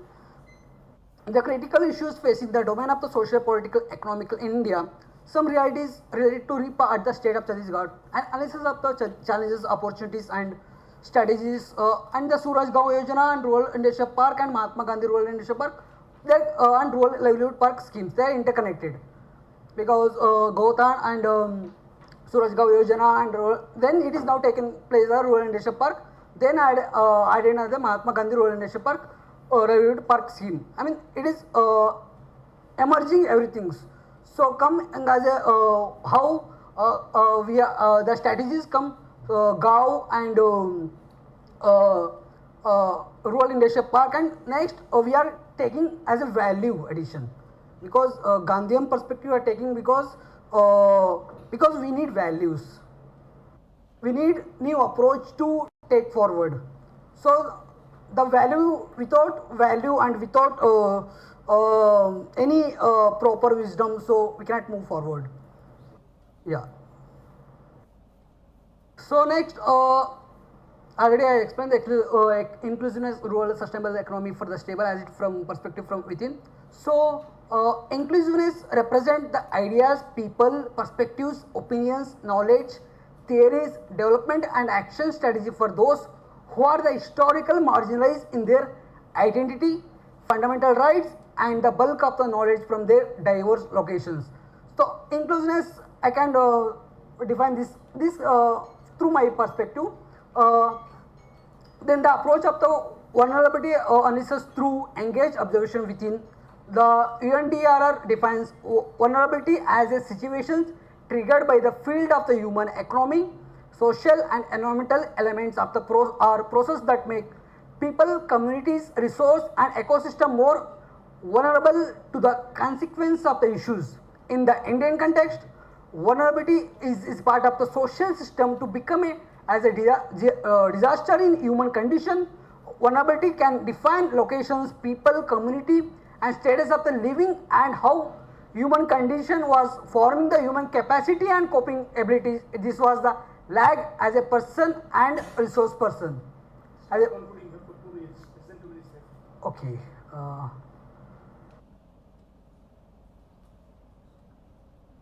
Yeah, discussion item. So what I just talked about the concern of the dynamic challenges in the field, but it is my belief that each living things understand how to live as a nature and it is not trying to impose or dominate outside knowledge of the culture, illogical development plans or any initiative that connects all living things. So firstly, the likely impact of the initiatives in terms of the actual and real-time development through engaged observation, but its challenge was tackle the situation in the field from the inclusiveness perspective. And secondly, conceptualized analysis of the domain of the rural industrial park within the field. The meaning should relate local people. And thirdly, challenges and opportunities strategies for REPA and observe and evolve. And fourthly, rural and socio-political economic inclusion from a sustainable perspective and decentralization approach. And fifth, and focus on the inclusion of the individual and community in the fields of the rural industrial park. And his discourse was taken step. Approach was focused on the sustainable development perspective from within self-emancipation. So it is our discussion. Yeah, I will. That is the next abstract is there. The whole thing is what there is. The abstract is there. Yeah, discussion main things my present. Thank you all and thank you for participating. Yeah, Thank you. Those who want to ask the questions may note down the questions. You can ask the questions once all the presentations are over. The next paper is by Ms. Namrata Anand. The paper is titled An Analysis of India's Bilateral Trade and Unrealized Export Potential with USA and Exploratory Research.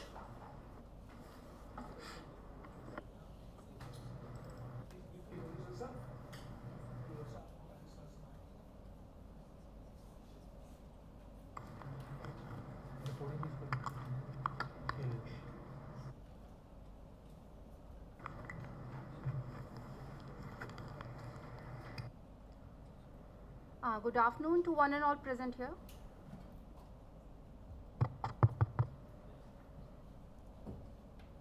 A very good afternoon to one and all present here. I am Dr. Namrata Anand from the Albagh Educational Institute from Agra, and I am an assistant professor there.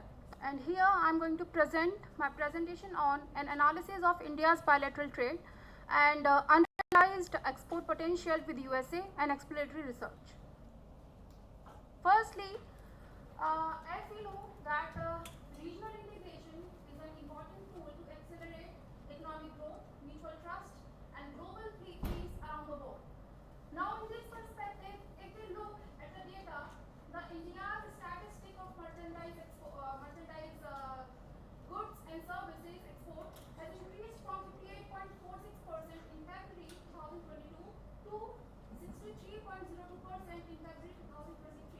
and there is an increase and positive growth of 10.97% in February 2023. Now, internationally, India exports to many emergent and emerging nations, and among them, United States of America stands first.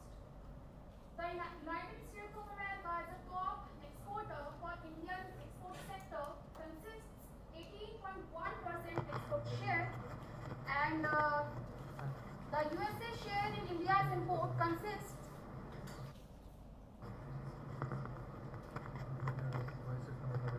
okay.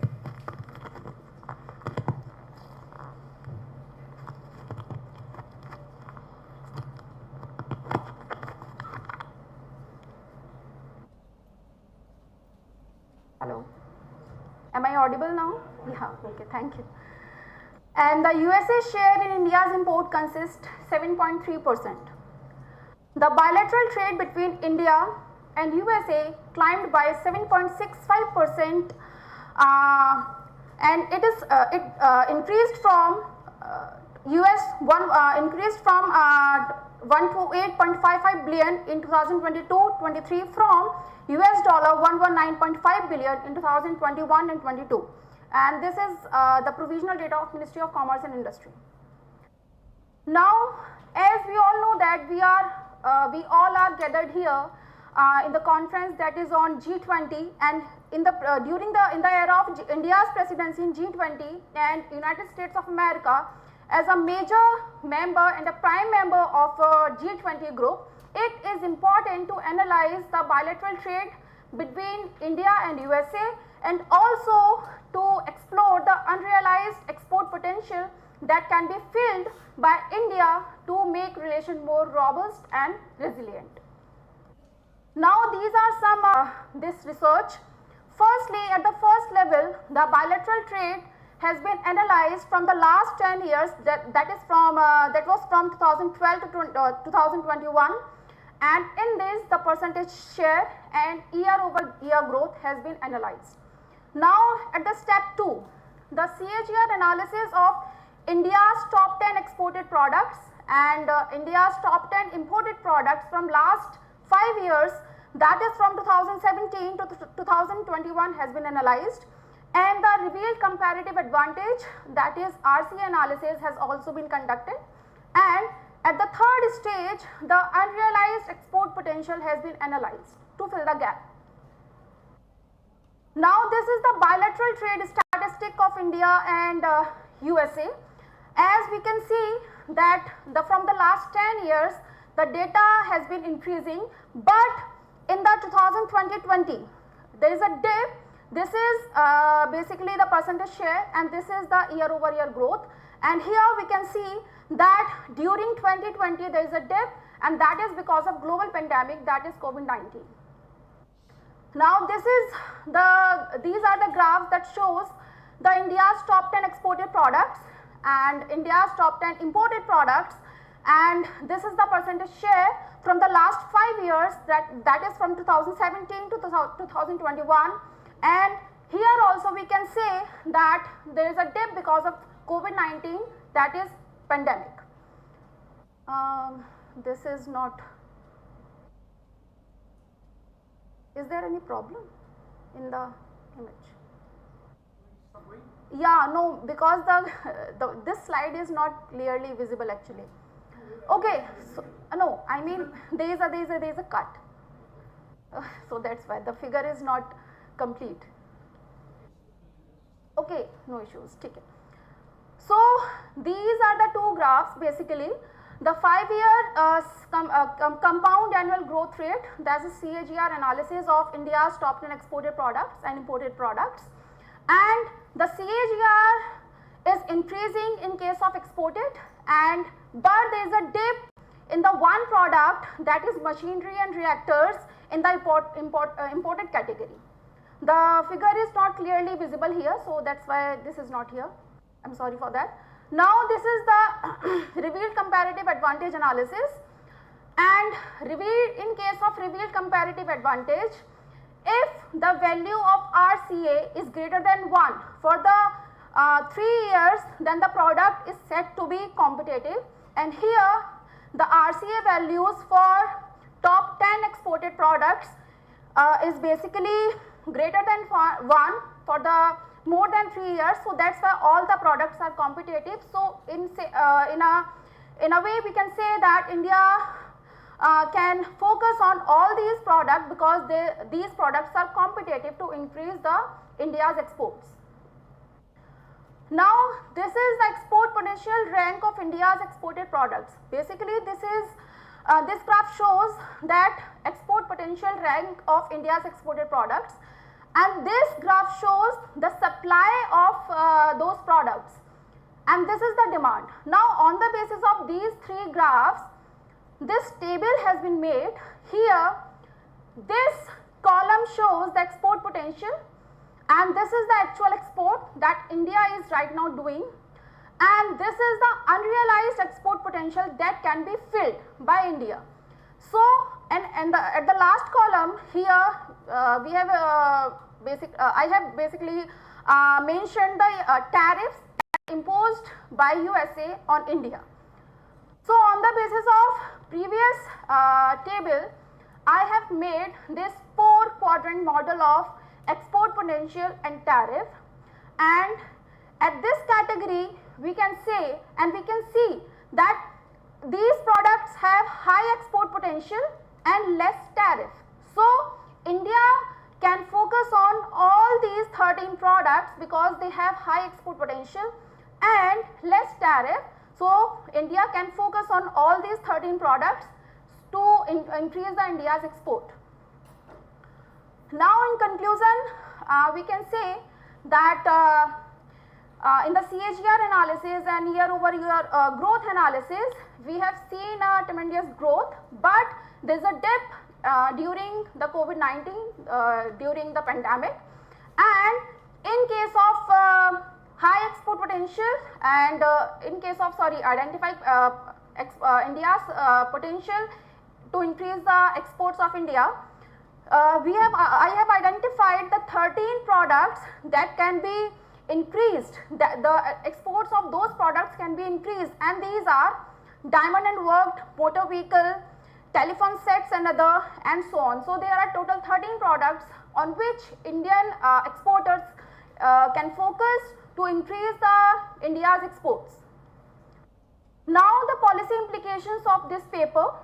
First one is in the era of G20 presidency, and India and USA is also basically right now mainly hosting the APEC.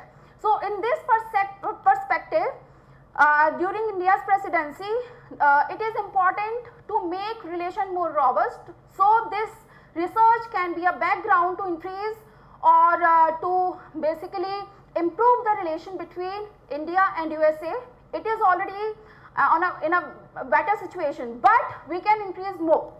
So, and second one is to increase the India's exports, we can focus on the identified 13 products that I have identified here, 13 products, to increase the India's exports to USA, and these are some references. Thank you so much. Thank you.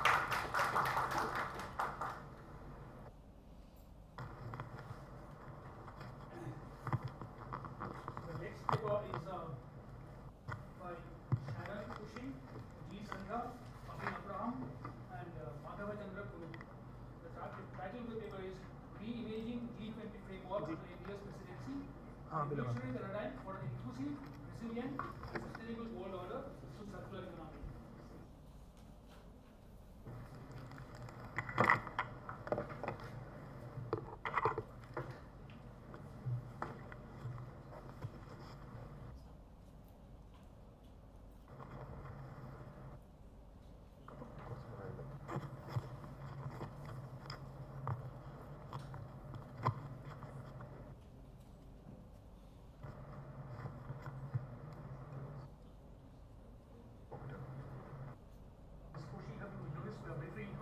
Sure, sure, sir. And if you can, please take out the mask because otherwise sorry. will be Yeah. blurry individually.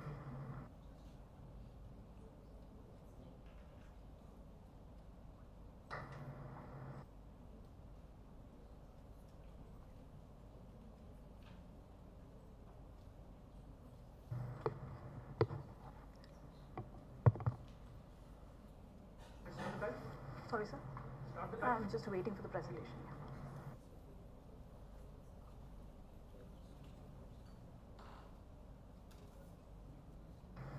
Good afternoon to one and all present here. I would like to begin by expressing my gratitude. Thank you so much. I would like to begin by expressing my gratitude for selecting our paper for this esteemed conference, and myself Sharon, and I'm affiliated with Amrita Vishwavidyapeetham campus, and I'm doing my PhD in the area of circular economy. So just because of my interest in the area, I have chosen this topic, and the title of our paper for today's conference is Reimaging G20 Framework Under India's Presidency, a Revolutionary Paradigm for an Inclusive, Resilient and Sustainable World Order through Circular Economy.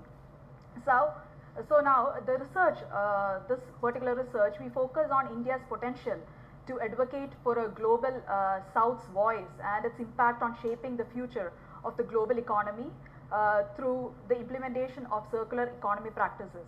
So our study analyzes the challenges, the opportunities and significance of India's participation in promoting the sustainable development and industrial sustainability. So the study also highlights the potential of India's G20 presidency to influence the national as well as the international policies to promote the best practices and foster an international partnership for the implementation of circular economy sustainable solutions. So through our presentation, we will provide a circular framework model across 5 Indian sectors, including design and manufacturing, construction management, infrastructure, health sector, and also we will be focusing on the food and agriculture, but because of the limited time, we will be focusing only on one. So through these benchmarks, we would like to propose how India can be a model for the other nations. So I would like to emphasize the collaborative efforts of our research team as well as the support of my guide in providing a proper mentor through the process of coming out with this research. So without further ado, let's delve into the details of our research, exploring the findings and shedding light on its contributions to the field. Now coming to the introduction, so human activities, we all know, are driving the climate crisis all over the world. It's disrupting the global biochemical cycles, and also it is damaging the biodiversity. It is damaging the species, it is damaging the land that we are living in. So almost 75% of all the Earth's land is now significantly altered, and it has, the animal population have decreased almost 68% globally since 1970. So these impacts on the natural world are driven by our overconsumption. We are buying things even we don't need it. So we are using the unsustainable extraction rates. We are using the methods to, we are using unsustainable methods to produce goods. So in order to protect our biodiversity for its, people and to worth the resources for our future generations, we must actually, decrease the negative impacts that we are giving to our environment. So as the world's largest economies and with, remarkable 90% share of global GDP and nearly 80% of international trade, and with 2.5% percentage of the total global population, G20 nations can actually play an enormous role in controlling all these malpractices which is happening right now. So being the top tier international forum that brings together the leaders from all around the world of the developing countries, India's G20 presidency can actually present a very valuable opportunity to promote a global ideal model or ideal circular economy model to foster transition towards more sustainable future. So through our research, we would like to highlight the ways in which India's presidency can contribute in shaping the global economy via revolutionary circularity paradigm. And we analyze the scope to which India's G20 presidency can leverage the enchantment of 2030 agenda and how it can make a unique breakthrough for enriched global alliances. So G20 nations and ecological footprint. So as mentioned in the previous slide, G20 holds a very important role in controlling the way the world is going now. So, but here the exciting part is, even though the economic growth doesn't even mean that it has to come with a sustainable compromise. It's not like that. If we if we adopt the approaches which are actually nature friendly or eco friendly, we can actually work on the sustainability aspect as well as we can work on the economic growth. So to delve deeper into this topic, we have used the literature review methodology, drawing insights from scientific resources. We have used news articles. We have used, we have taken aspects of international discussions as well as the relevant documents and reports for our research. So after the pandemic lockdown, the economic activities resumed. The global energy consumption, it experienced an enormous high amount, and which has led to a sustainable or substantial increase in the energy-driven emissions. So particularly among G20 nations, this thing happened. So we started our investigation by analyzing the ecological footprint or the ecological impact that G20 countries have brought in. So these are the facts and figures that we have brought in, but because of the restriction, the time restriction, I don't want to get into the details of it. And we have covered all the 20 nations, and it shows that all the countries in one way or the other, they are not actually performing well, either in the carbon dioxide emission or being the soil degradation or whatever it may be. They are not actually doing well. In fact, even though they are working on their progress towards the economy, they are not actually doing well in the other side. So with this, we have called up India for the action. So in what ways India can actually contribute? There are some interesting facts about India, which is not actually good, but still I just wanted to say it for the sake of it. Air pollution. The major environmental concern in India is right now the air pollution. New Delhi is the world's most polluted capital city. India's major cities, it exceeds the level of the guidelines which is given by WHO. It's like 10 times higher. And even the construction, industry, cooking, and everything is emitting the dangerous gases out. So if this is going in this way, how is our generations going to face it? Come about, let's talk about the water pollution. 70% of the surface water in India is highly contaminated. It's not, good for consumption. Illegal dumping of the raw sewage is being done into rivers and lakes.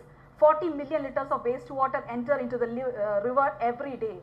And government has spent almost USD 6.7 to 7.8 billion per year due to the water, just to incur this water pollution. 9% drop in agriculture revenue is happening. 16% drop in the agricultural yield is happening right now. So don't we need to address all these issues? Now coming to the next one, food and water shortages. So extreme weather climate. Extreme weather climates have reported in March 2022. It exceeded the temperature of 40 degrees and the land temperature exceeded 60. There's an economic slowdown due to this high heat. Water shortages have worsened due to this heat wave. 85% of India's fresh water is used in agriculture, and people are there suffering without proper water. And it is predicted by 2030, 21 major cities including New Delhi will be out of groundwater. Talk about waste management. Challenges in waste management due to large pollution and rapid urbanization is very high in India. Approximately 277 million tons of municipal solid waste is produced in India annually. About 5% of the total collected waste is recycled and 80% is composed, and the rest is all dumped in landfill. The plastic crisis is at the worst. Daily generation exceeds almost 25,000 tons. It is like nearly 6% of the country's total solid waste. India ranks second in riverine plastic emissions. Now let's talk about diversity loss. Over 12% of 1,212 monitored animal species are extinct in India. Water contaminants, it threatens the freshwater species. There is forest loss everywhere. And India's climate goals, they are, forest restoration, climate goals are there, but we are not in line with it. So now let's talk about the approach. So Indian sectors encompassing design and manufacturing, construction management, health sector, food and agriculture, infrastructure, they all have got an important role to play. If we actually think in another way, we can come up with more innovative solutions which can actually, support our ecological growth as well as, it can save our earth. So without wasting much time, let's get into the first one. As I said, we have we have come up with this framework for like 5 industry sectors. One for infrastructure, the next one for design and manufacturing, the next for construction management, circular healthcare, and also we have come for food and agriculture. We don't have time to talk about each, so I'll be just talking about the infrastructure. So talking about Indian infrastructure, how can we make changes to the infrastructure which is happening right now? So this sector needs transitioning towards a circular future by adopting sustainable infrastructure business model, and we have to set circularity industry objectives. So talk about the businesses. I have, in each of these framework, there will be 5 framework components. So here the components are, the first one, building. So what can we bring change in the building? First one is the optimizing use and renovation. Rather than talking about demolishing, why can't we renovate things? Talk about lightweight and high performance material. We can actually focus on the modular construction. Talk about integrating renewable resources. We can incorporate renewable energy technologies in buildings to reduce the fossil fuel use and adopt circular inputs. Use of the recycled materials and circular water system can be a very good option. Now implementing recovery services. There should be effective waste management systems within the building. So thus by embracing these effective circular system principles and their implementations, buildings can play a very active role in conserving our resources, reducing the wastewater, and also fostering the development of sustainable built environment. So let me just take a statistics here. The waste produced per square meter of demolition is 10 times the generation which is generated during the construction. So this itself is the best example. We shouldn't look about destroying things. Let's talk about saving things for our future generations. Now talk about public spaces. With the domain of public spaces, diverse strategies can embrace the circular economy principles, including sharing economy initiatives. We can do the e-waste collection and recycling centers. We can come up with more electric vehicle charging stations so that people can opt for the electronic vehicles. Let's go for sustainable transportation hub. We have to integrate transit terminals and bicycle sharing systems to promote eco-friendly transportation. Talk about repair cafes or fixing, reusing the items. We can promote the culture of repair and lifespan extension to reduce the waste.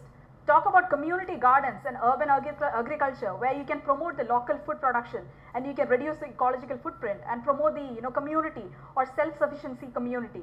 Now, by integrating all these concepts in public spaces, we can actually play this can actually play a very important role in promoting the circularity by fostering the resource conservation or waste reduction, and we can actually look forward for a greener future. Talk about transportation now.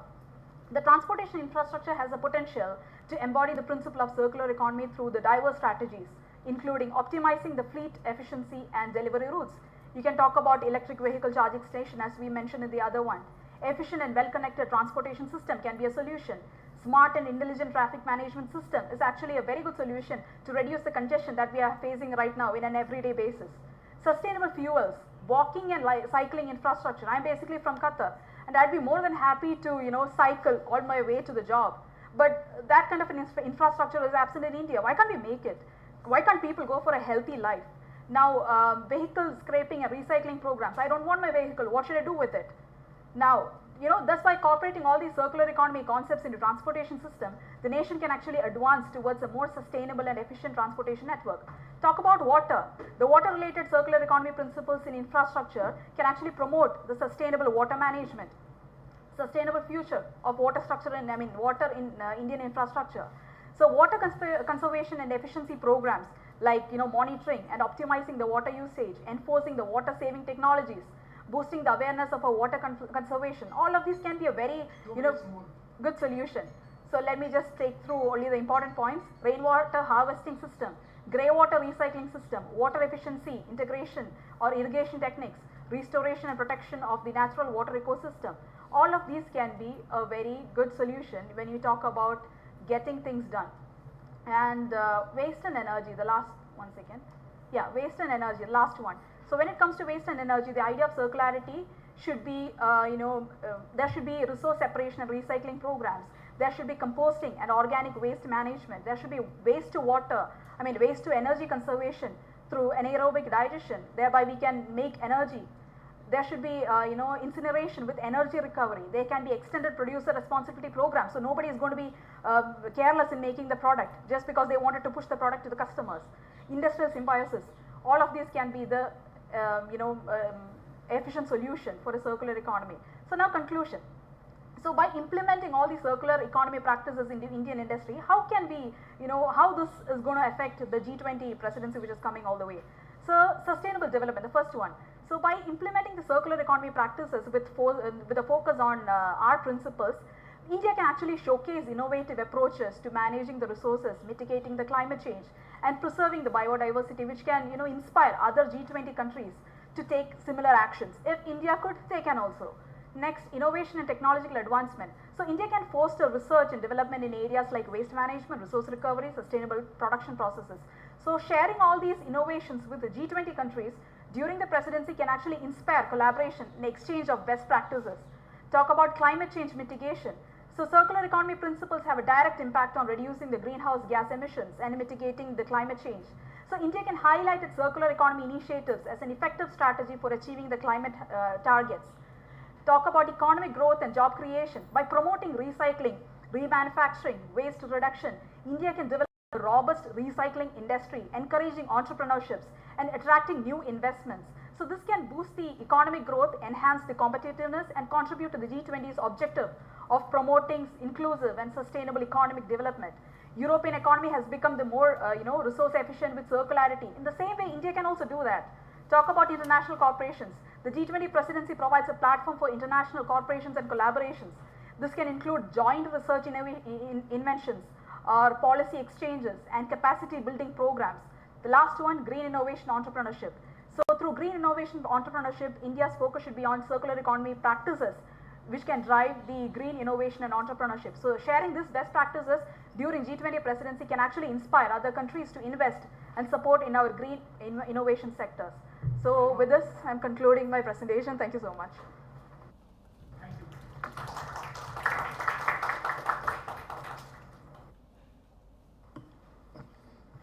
The last paper of the first technical session, or is there anyone? Brajesh ji? This is the last one by Professor B.K. Pandey, G20 Presidency of India, and opportunity for promoting global good.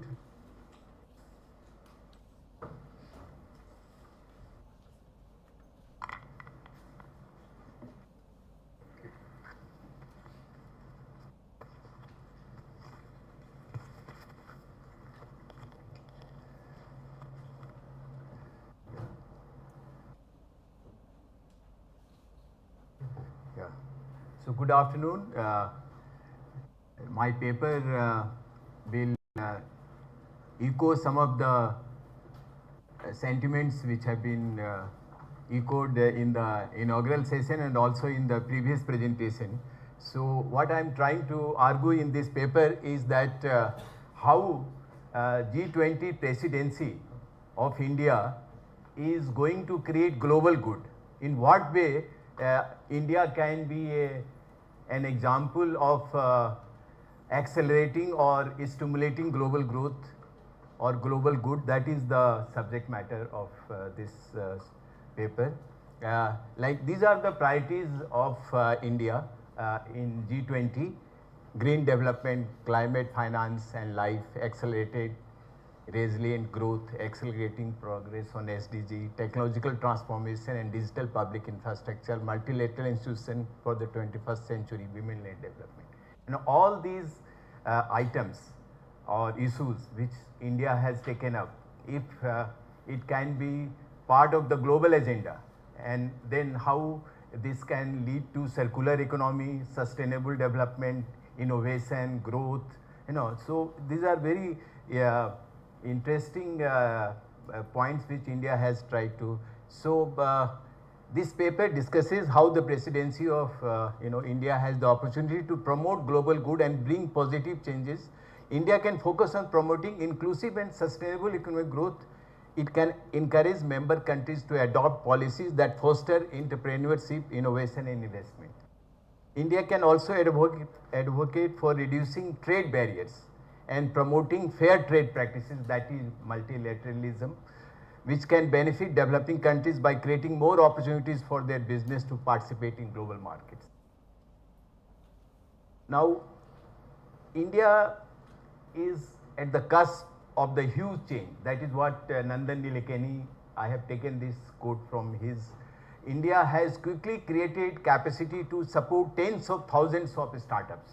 We are now almost 10th in the world. A few billion smartphones, all of us are using that.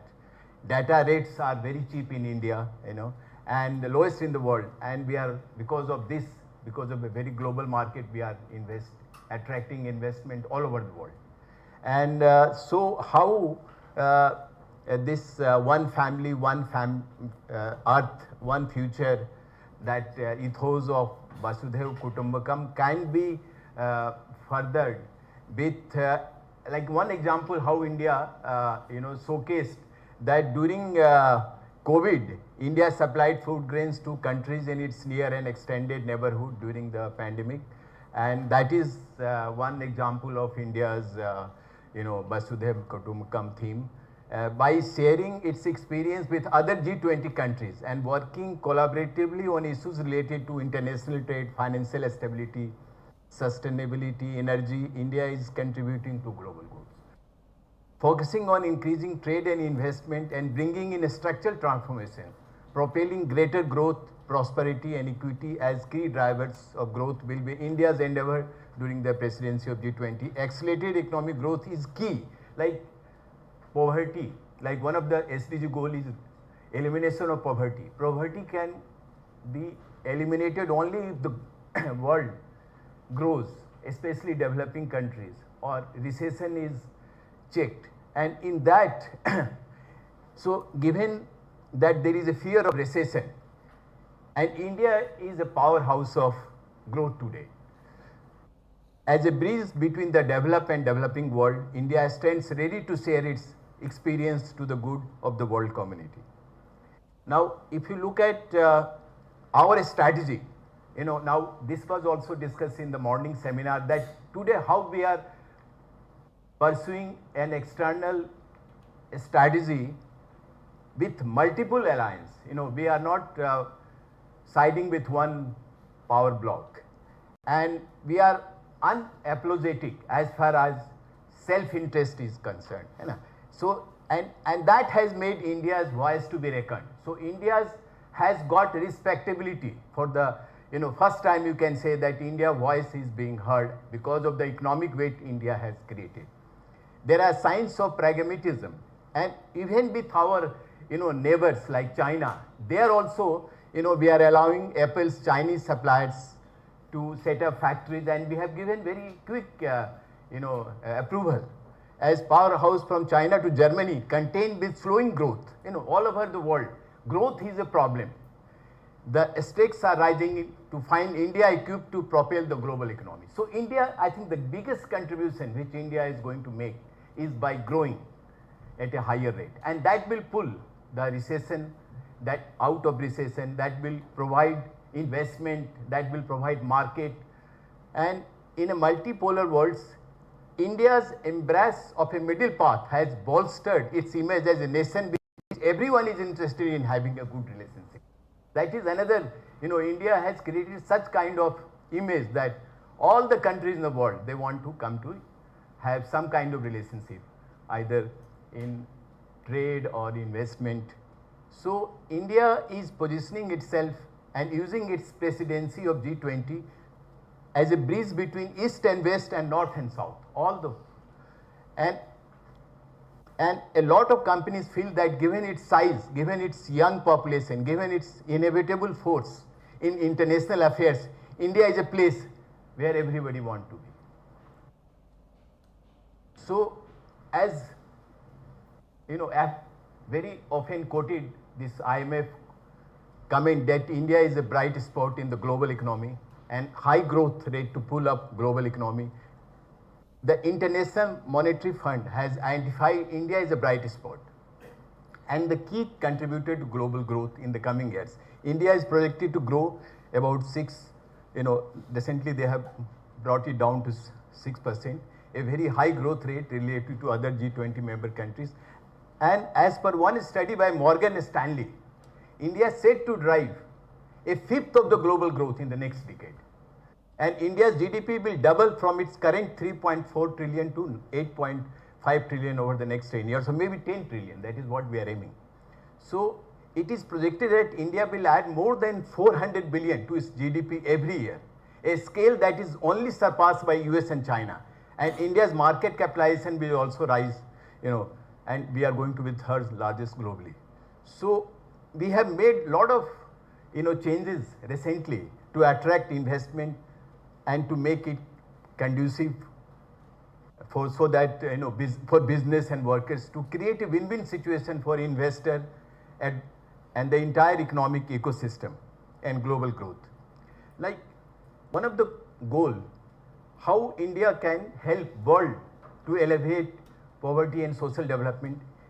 It can advocate advocate for policies that address income inequality, promote education and healthcare, and empower marginalized community.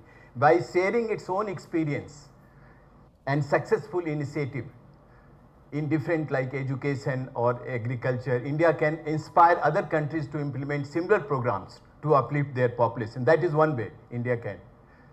Progress on SDG, it can encourage member countries to fulfill their commitment under the Paris Agreement and work towards achieving sustainable development goals. So in line with this perspective, India strives to focus on recommitting G20's efforts to achieving the targets laid out in 2030. India can also, this has been one of the most,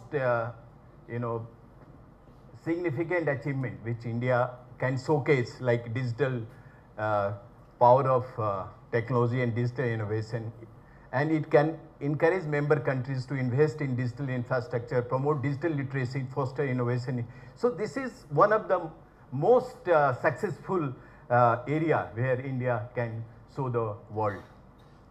And it can showcase digital technology as a key tool. Knowledge-driven tools and innovative approaches are needed to take complex challenges. This G20 summit will be a good opportunity for India to showcase its public digital platform, open source, can be modified. And also how, if the trade has to grow, world trade, and in all countries, small, medium enterprise, micro enterprise, they play a very important role. And how India is trying to reform or empower small scale industry, reform multilateral financial institutions, that can also meet the requirement of global south, and this is high on India's presidency. Again, global health and pandemic preparedness, India showed the way. This was also discussed in the morning seminar, I don't want to go. Multilateral cooperation and diplomacy, India can promote multilateralism and strengthen cooperation among G20 members. The global trade system is under threat due to rising protectionism. So here also, like India has always been playing a very important role in WTO negotiation forum, and our experience in Digital India and Make in India, that how these two flagship programs have improved infrastructure and access to technology, and how they have increased foreign investment, improve economic growth. Again, by sharing our experience in digital and Make in India, India can help other economies to follow certain similar policies to spur growth. So this financial stability, multilateralism, this already we have. India, like how India recently all over the world, there is a concern about use of refined food or wheat and rice, which are also a lot of water guzzlers. So to cope with the impact of climate shocks on farming, India promoted climate resilient varieties of crops, especially millet. Acting on India's proposal, the United States had declared this year as the year of millets. So India's initiative for economic well-being of its farmers can be showcased as a model for highlighting farmers and welfare in that. India has also demographic advantage, and how this advantage, if India uses, it can be a manufacturing hub like China of the world. India's this 52nd spot in this year's Global Innovation Index. India is one of the few countries to have secured its rank. So India has a distinctive demographic advantage, technical prowess, knack for innovation, fused with leapfrogging opportunities of fourth industrial revolution technologies. All these can and position as a dominant force in the global economic, political and strategic affairs. Again, we are talking about reducing carbon footprints, circular economy, sustainable development. There, India has set ambitious targets to increase the share of renewable energy in its energy mix and its experience. So with the launch of several, like Solar Alliance, where India is a leader. So by sharing again its experience in this area, we can promote global good. Green development, climate finance, all this have been talked in the previous speakers. India offers the world life, lifestyle for environment, a behavioral-based movement that draws from our nation's rich ancient sustainable tradition to nudge consumers and in turn markets to adopt environmental friendly conscious practices. So, and this is again, this includes, okay, thank you. So, 2 minutes I have, okay, I think I have also reached the, and another thing, India is being looked as the alternative or China plus one supply chain. So, there also we provide that in case of crisis like pandemic, India, other countries can look to India for interrupted supply of critical inputs. So, I think, and last but not least, India has a great tradition of religious tolerance, can be a role model for entire world, soft power.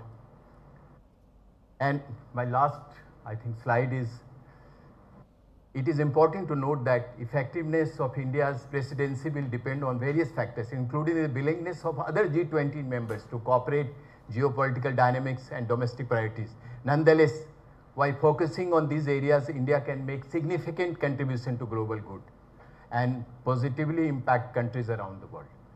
Thank you.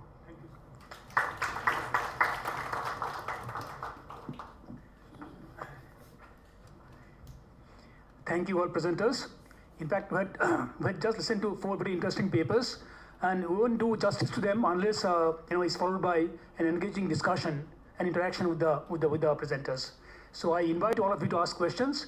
Only one point, please make your questions short so that more questions can be asked. Let the questions be in sentences and not in paragraphs. Okay. Thank you. Please. You can start. You can ask your question to any speaker. You ask your question and tell the name of the speaker who you want the question to be responded to.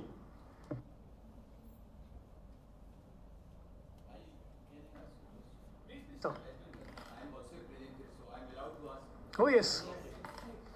I think your paper, that trade between USA and India, I would like to know your views and if you can incorporate in your paper, like how GSP withdrawal by USA has affected India-US trade.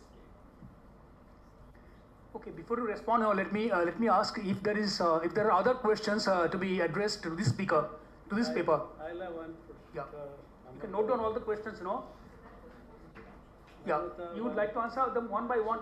No, it's for her, Namrata. Yes, sir. Yeah, it's for her. Okay. Let's go speaker by speaker, That way it becomes visible. Speaker wise happening. Yeah. So if there are more questions to be addressed to this speaker, let them be addressed first. So are there more questions to this speaker so that she can, I respond, at a time? To Namrata, one post point. Yes, sir. You have basically taken the top 10 exports and all based on the HS code you have taken out and all, and based on the figures you have given that. Yes, sir. When you talk of basically trying to work out the RCA factor, relative comparative advantage greater than 1 and all. Now, those products will always be highest in any case RCA 1 plus 1. There's nothing new about it, isn't it? If you look at this thing, you will always find that top 10 products, if you look at it, the RCA factor will be greater than 1 in any case. Otherwise, they will not be in top 10 now. I don't understand what is the, in terms of taking that as the factor only, because that, and you're identifying new things, new goods or products or services that could be exported and all, potentials for that. If you look at HS code, only you will get out the top 10, 20 products, you'll find out, absolutely no problem. And now each of those cases, RCA will be greater than 1. So what is that really, it's at the end of it, how does it serve us? It doesn't, you are saying that you're trying to basically work out exploratory research and unrealized export potential. Yes, sir. So you are not come out with the unrealized export potential. You basically export existing ones you've taken out. No, sir. At the second part, I have analyzed export potential products that have export potential because those 13 products you mentioned. Yes, sir. Yes, sir. Yes. In the that fourth also, quadrant. There are some who are only top 10 also, only top 15. They were there already. She had 4 quadrants. 4 quadrants. So other 3 quadrants will have the potential. So no, they have because the major 13 products they have export potential and they have less tariff. So India can focus on these on those products. See, RCA plus one, less tariff or no tariff would obviously be the most potential ones. There is no doubt on that part. So how do you identify the realize which are the ones which are likely to really have the benefit? How that's the point to discuss now. Basically, your research should go into those areas to identify areas, products or services which has potential but not been explored yet. Already existing उसको already तो आपने लिख लिया, उसको RC factor workout कर दिया तो 1 तो होगा ही, +1 होगा ही. No sir, there is a one figure. There are 25 products rank wise, export potential rank, and there are 25 products, and the supply of those products, the second graph, and the demand of the products out of 25. So on the basis of those three figures, I have identified the products they have export potential. So actual export, I mean the export capacity of India, and how much India is actually exporting, and how much is left that can be filled. So on that table I have made it, and on the 4-quadrant model, I have analyzed those 13 products that have export potential on the basis of the capability of Indian economy, and they have less tariffs. So those are the 13 products. Yes, I mean you are absolutely right that many products from them that have RCA greater than 1, or they are competitive. But there are few products that they are not mentioned there in the top 10 products, because I have identified 13, and the RCA has been calculated only for the top 10 products. So there are still some products that RCA has not been calculated, but they have been identified as export potential products. When you do that exercise of working out that these are the further products for potential of export and all, now you say the demand. You go by HS code of USA to find out what is the demand for those products. But how do you know that you have the RCA for that? Okay. The point is that you can say that yes, these are the, but how do you know the RCA? You have the RCA for that. Is it positive for us? Because that other countries would have the RCA enjoy more than one. The point is that so yes, sir, this requires more detailed study. You have to do that. Yes, sir, I'll do. Okay, right. Thanks. Thank you. Definitely. Thank you, sir. I want to add one thing more. The potential you have calculated, the potential, then the potential that you already calculated, which is gap by actual and potential. So if you find the gap potential, that is much higher, multiple times higher than the actual export. Gap? Do you get it? I'm not getting it, I'm sorry. Okay. So the given list of the commodity or goods, which you have find out the gap potential, the gap is multiple times more than the actual export. In that table? Yeah. Okay. It is multiple times than the actual export. You are referring to some particular slide? Yeah. You can get your presentation over here. You can get the presentation, and also that you can point out. In some of the case, it is more than 5 times or 3 times. So it is it matched with the other studies who done this exercise, similar exercise? Yes, I have done the review literature. So is it matched with those exercises? No. Number 1. Yes. Second is, can you extend this exercise to the state level so that it can be more realistic estimation? This is my one of the. Yeah, sir. I'll definitely incorporate the sir's suggestions in my study, and definitely yours too. Yeah.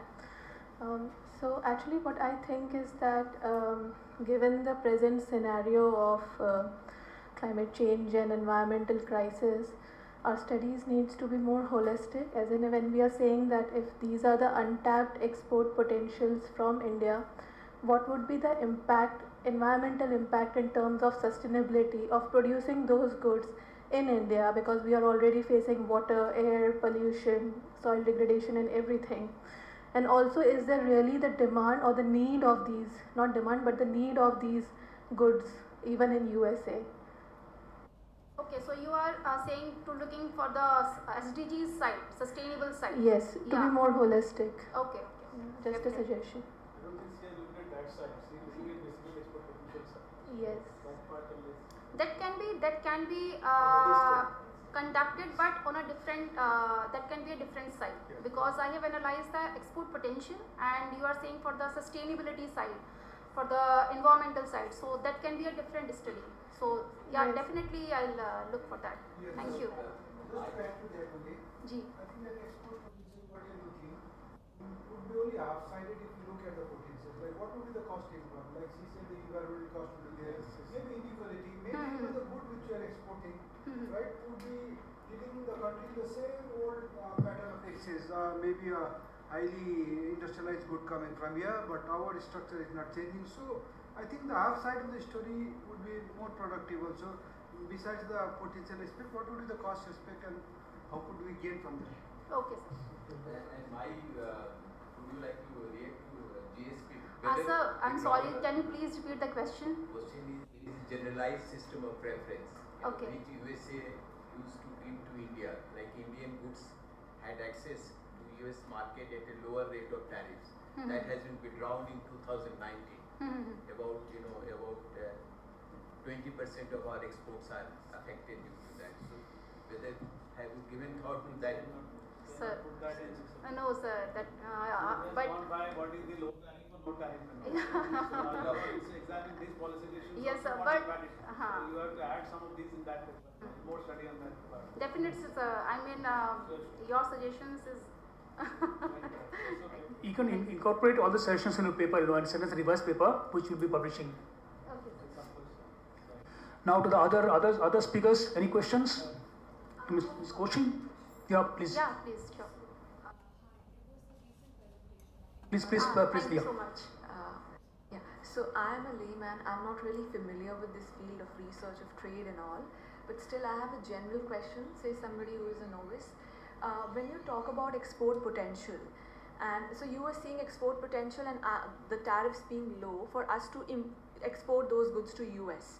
But then if those set of goods have export potential for us to, to capture, but that would be present for other set of countries as well. Like there's so many developing countries which would be eyeing the same set of goods, because they have the policy makers as well. They also know. But they have the capability, on a different side.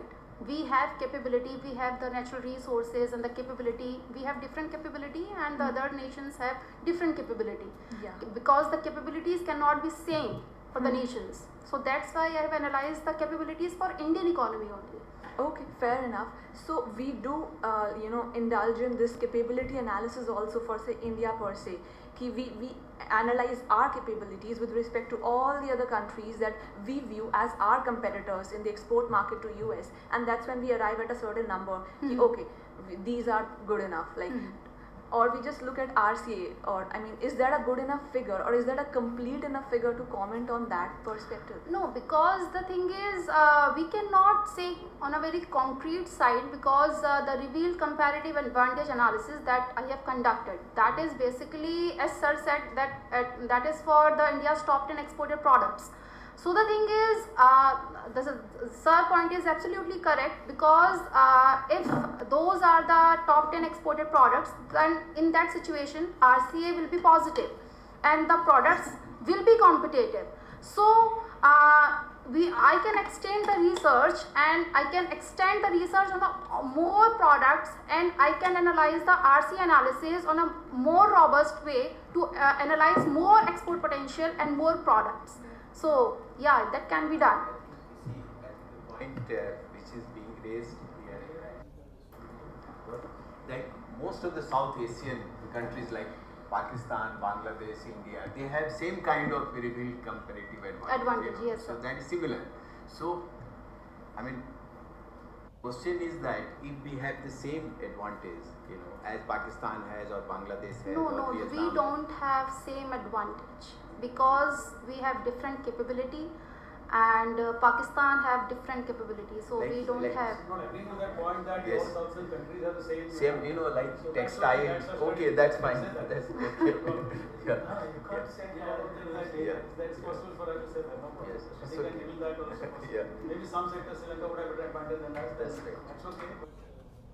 Well, any further questions to Namrata? Thank you. Thank you. Okay, now to the other speakers. Yeah, please. Yeah. Thanks. Put on your mic, yeah. Namrata, can you just switch off your mic? All the presentations were very good, and especially referring to your presentation, I really liked it. But I just have two suggestions, in fact, of whatever means you were speaking about charging of having charging station for electric vehicles. It's a good initiative, and I think India and even the states are also going for that. But are we also checking the source from where it is being charged? Means what is the fuel that is used? Is it a fossil fuel? If we are using this electric charging stations, if they are being charged means it's coming through coal or something, then ultimately it's something that is ultimately contributing to pollution of the environment. So along with electrical charging stations, we also need to check the source from where all these vehicles or something is getting charged. And second, my suggestion is also whatever papers are presenting or whatever we suggest, that is on at India level. But because India is a combination of all the states, we must also come up with some of the models or something for states also, depending upon their capacity. So if we see it in a holistic manner, then ultimately I think this all initiative will work out. Thank you. Thank you so much. We'll do that. No, it was a suggestion, sir. I accept it. Any other questions, please?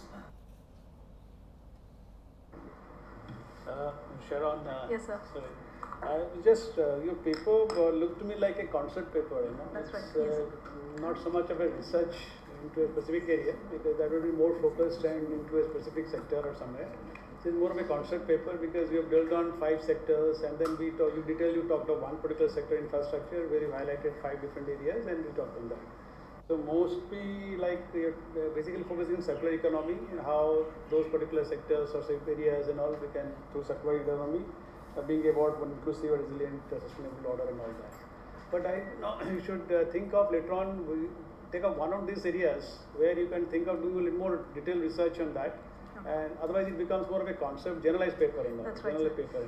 Even I was finding difficulty in preparing the presentation as well. I was like, where will I end this thing? No, but still, even otherwise also, but to cover all these in one paper is not possible. Correct, Research paper, you would have to little bit focus on a specific area, take out that and do more things. Then they will be more productive, because then you can really analyze properly, carry out a proper study, use some method and do that. Correct. But whereas now, this paper is comprehensive, it covers all areas. Yes. But point is, when you are trying to talk about, it becomes too general because you're not able to cover so many things.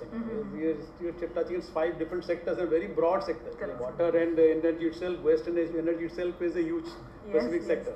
So on that itself you can talk. Yeah. It's okay, that's just a suggestion maybe that you can think of in future, so you can come out with many more papers.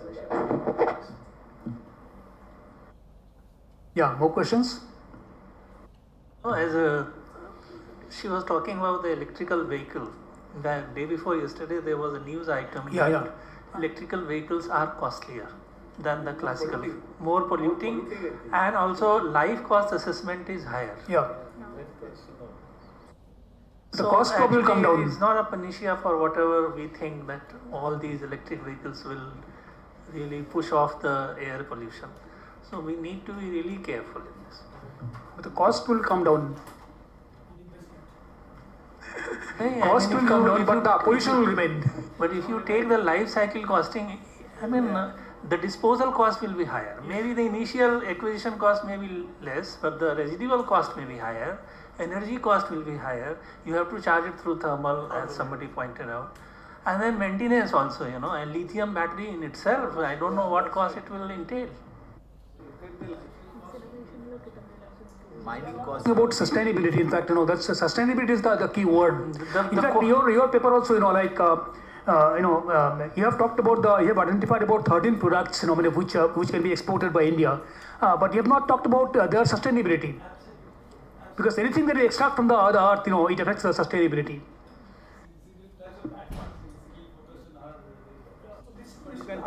Because we are talking about sustainability. Sustainability is something that underpins all activities of of the entire humanity. So unless if you dissociate sustainability from any activity, any development, it ceases to be development. something like you have to consider the overall life cycle costing and then find out whether it is actually economical to make those things and export to US. You know, so that is something to be looked into.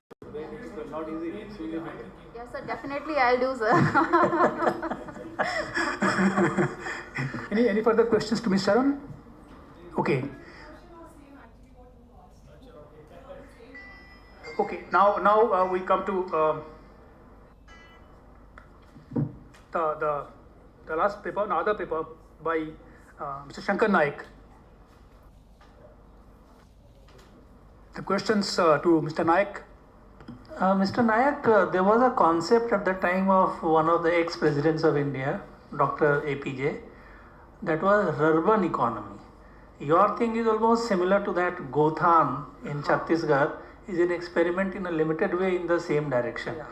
But we would have liked you to give some concrete figures and what happened. The analysis part was missing. If you could include it, then that will be useful to us. Yeah, but data is not accessible because I have to go ground level, then it is correct because we are lagging to access data because everything is Chhattisgarh language and so that is the main because it is a challenge because that's why I'm use the engage observation. Have to leave that location, then the data come outside because I'm working. And it is a future, we are also trying to engage with Chhattisgarh government to more actual what ground reality is there because it is some dynamic challenges there in location. So yeah, I have to, the more part is analysis but I am focusing. Mr. Naik, excuse my ignorance, I'm pretty ignorant about it, but can you explain what is this Gothan concept? I'm not, I really don't. Yeah. In Chhattisgarh, Gothan is their Goshala, we call like Gothan, Kaushat.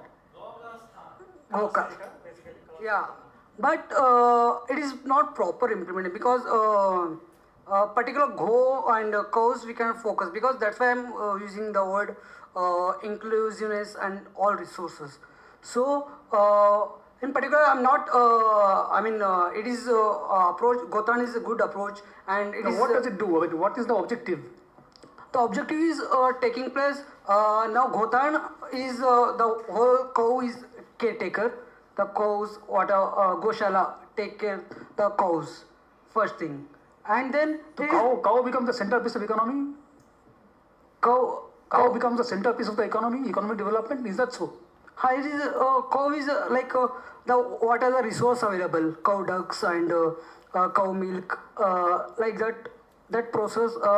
But it is still I'm looking the ground. The Gothan is not particular development economic, but it is stable within the resources as it is. Because Gothan, if you develop it, can you assess, what percentage it can contribute to the economy of the state? Not much. The guess. Yeah. I mean, is it significant? If it's not significant, then it is not worth pursuing. The cows may not be so holy as we think, Yeah. Okay. Yeah. Yeah, please. In data, I just May 25 March I saw the data is 500 plus. They are 500 plus. 500. Rural industrial parks. Yeah, but ground reality I don't know because I have to go. Not done any field study at all. No. It's just an approach paper. Yeah. Okay, then you go to do a proper study of this. Yeah. You're talking of vulnerability analysis. Unless you go to study, how do you apply that? So you have to do that. You basically create an approach paper that you want to do this study like this. Okay, fine. So you have to go deeper into that. Yeah. Yeah. Any other question? You want to ask a question? And who are the beneficiaries of this? Is it young or who are the beneficiaries? And that was not clear in your presentation. And is it implemented by some departments, some rural development department, or means these things should be clear in your presentation? Yeah. But all these things were missing. That's why. Yeah, it is connecting the panchayat, the local governance. So the whole thing is process the rural people and who are the widows and single women there, no? There and more about who are the not for the poverty, who are the marginal community or who are the skillless. I mean, they have skill but they not explore their skills, particular marginal skills based on rural area. So that is stakeholder, and youths also come as a vocational based course. But it is broad concept to the not particular Ghotan, but it is take the next. It is Suraj Gaon Yojan, then it is take forward in the rural industrial park. Now it is Mahatma Gandhi rural industrial park. It is taking place. They are interconnected with this process, but it is one implementation. But in ground realities, we need have to work and more not data, but we have to implement that as a RIPA is particular which manner we need. So particular there that idea is coming, but maybe it is impact in future. Maybe that's why the approach taken forward to how the RIPA is needed in ground level. So this is study because the more focusing subjective, then we have to construct as an objective. The structure we have to create. That's why more focusing my subjective clarity. Then I'm moving forward to objective next level. Yeah, this is my what I proceed. Questions to Mr. Naik. Questions, Dr. Pandey.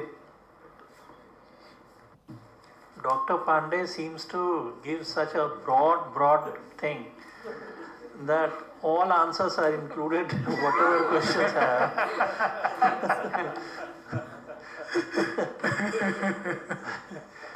But he gave the unique position in which we are or which we think we are. I mean, it depends. America will continue consuming 24% of world's energy consumption, no matter how much we speak of the sustainable development. That's the unfortunate part. So those developed nations being the subset of this G20. Absolutely. That's the whole issue. Issue is there is no realization on their part. They want to have it all. They want to eat the cake, have it, and store it. So, I mean, three things they want to achieve. That is why they are here. And I just remember one proverb of Rahul Gandhi, जिसकी जितनी आबादी उसका उतना हक. ये जब हम नहीं करेंगे तो इंडिया को भी बहुत ज़्यादा मिलने वाला नहीं है. Sir, don't quote Rahul Gandhi here. He'll be politically incorrect.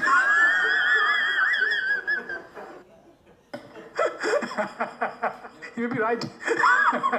Yeah, but one thing is there that the growth of India, because all other nations have grown, and only India, that aspirational story of India is still unfolding.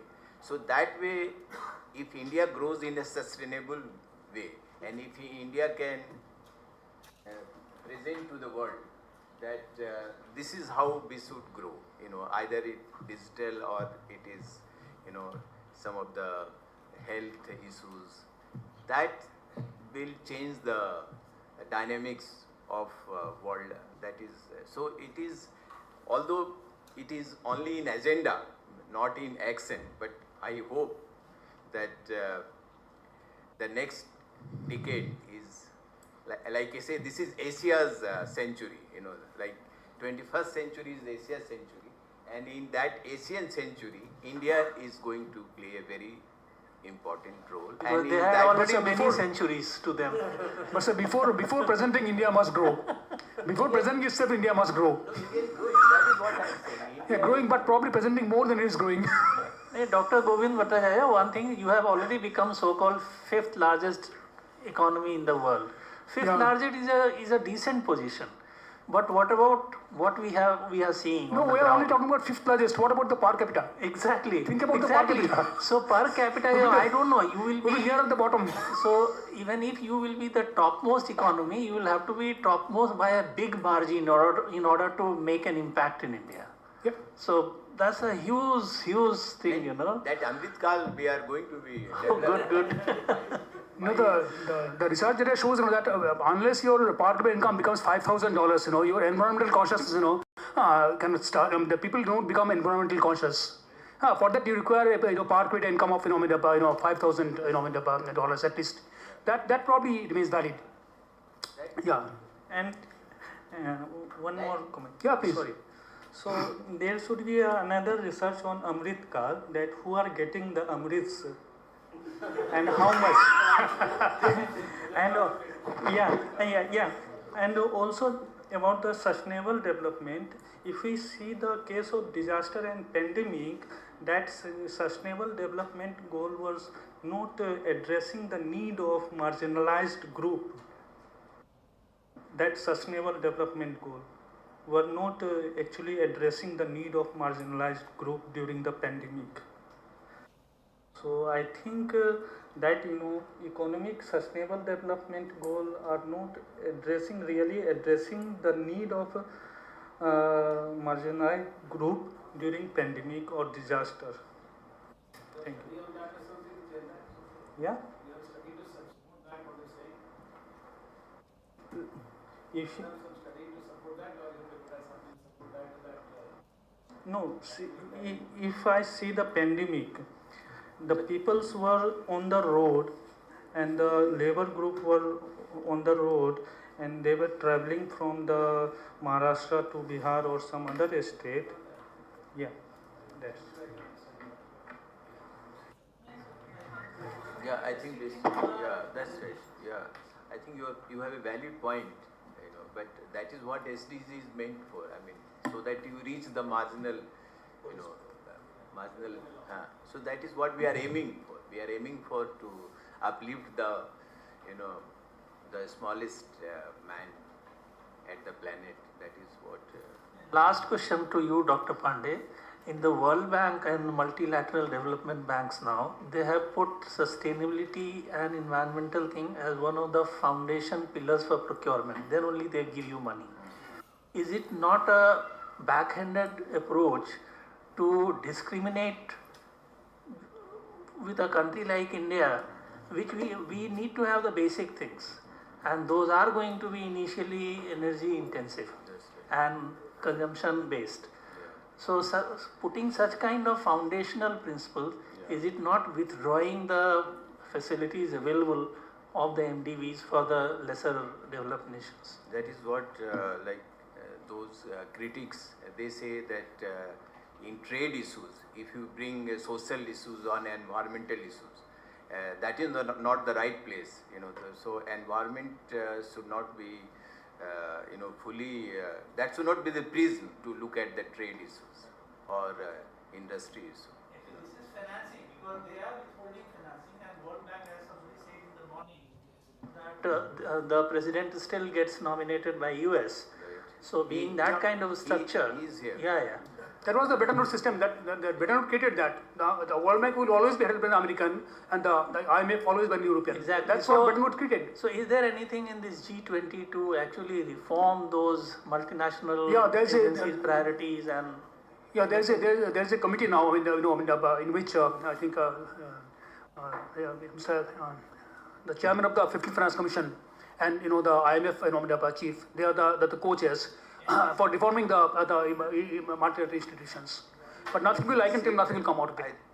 This voting pattern or the voting share in the IMF and World Bank, they are trying to that IMF already we have got a higher share, and there is a demand that we should have more say in IMF. In the IMF, India's voting quota is 2.68%, and for the last 20 years we've been struggling without success to raise it to 2.75%. This is what. So whatever agenda the developed countries set, we are voting along with that. We're going along with that. Yes, I get a feeling that G20 is just stamping those agenda of G7 and perhaps ratifying what they want. It's not. I think it's not ratifying. Not ratifying. The thing is changing, but not the way, not at the pace at which the change should take place. That is what. This will be incremental change. It can't be a revolution. And very gradual incremental steps. Yeah, incremental and gradual. The power structure has changed. The world's power structure has changed. the 10 countries which are most powerful at the end of the Second World War are not the same 10 countries. Though P5 remains among the 10, but the other countries have entered this top 10. But the power, UN Security Council, you talk about UN Security Council, talk about World Bank, talk about IMF, talk about any multilateral institution, the things have changed. They're still holding it under the vice like grip. And they determine what the agenda should be. Banks like this China AIB that India set up, India China BRIC Bank, they are trying to change the. They tried. Global. China, when we are not fighting with China and border clashes, then we tried with those banks and other things, we tried to alter this power structure, but it didn't succeed. So they are still having a stranglehold on the entire world's resources and how this should be allocated, distributed, and used. Yeah, more questions? Okay, so I have one question from Sir. Sir made a very interesting point that India's G20 presidency can help to bridge the gap between East and West and North and South. So I just wanted to know more that what are those gaps and how India's presidency may help those gaps to bridge. This is a very very tall question, and I think it was a tall claim also. I mean, somewhat it was rhetoric also. But the idea is that first you have to talk that. First you have to make a noise that we want to. There is a gap. First you have to realize that there is a gap, and we have to bridge that gap. And India is neither developing nor developed. India is somewhere. Neither north nor south. India encompasses all the elements of north, south, east, and west. So that's why India India is in a very unique position to bring and bridge the gap. Both bring together and bridge the gap. I will stop here, because that is. With the advantage that now constantly after Indonesia we have India now. That's right. Then you have Brazil. Then you have South Africa. Yeah, all the four. So continuously for next couple of years, you would have these developing countries who would be sharing the G20. Yes. This agenda setting has been done that at least in the next 3-4 years, and you would reach some stage. And it's incremental. It just can't be that overnight you bridge the gap. It will not happen. They will not let it go also there. On this. But this has to be broken eventually someday or the other. It's a matter of time. So now at least next 3-4 years you have this consecutive presidency coming to the developing countries, and that might be a big booster. So there is a continuity for next 3 years. So next there will continue. India will continue next year also as the previous year.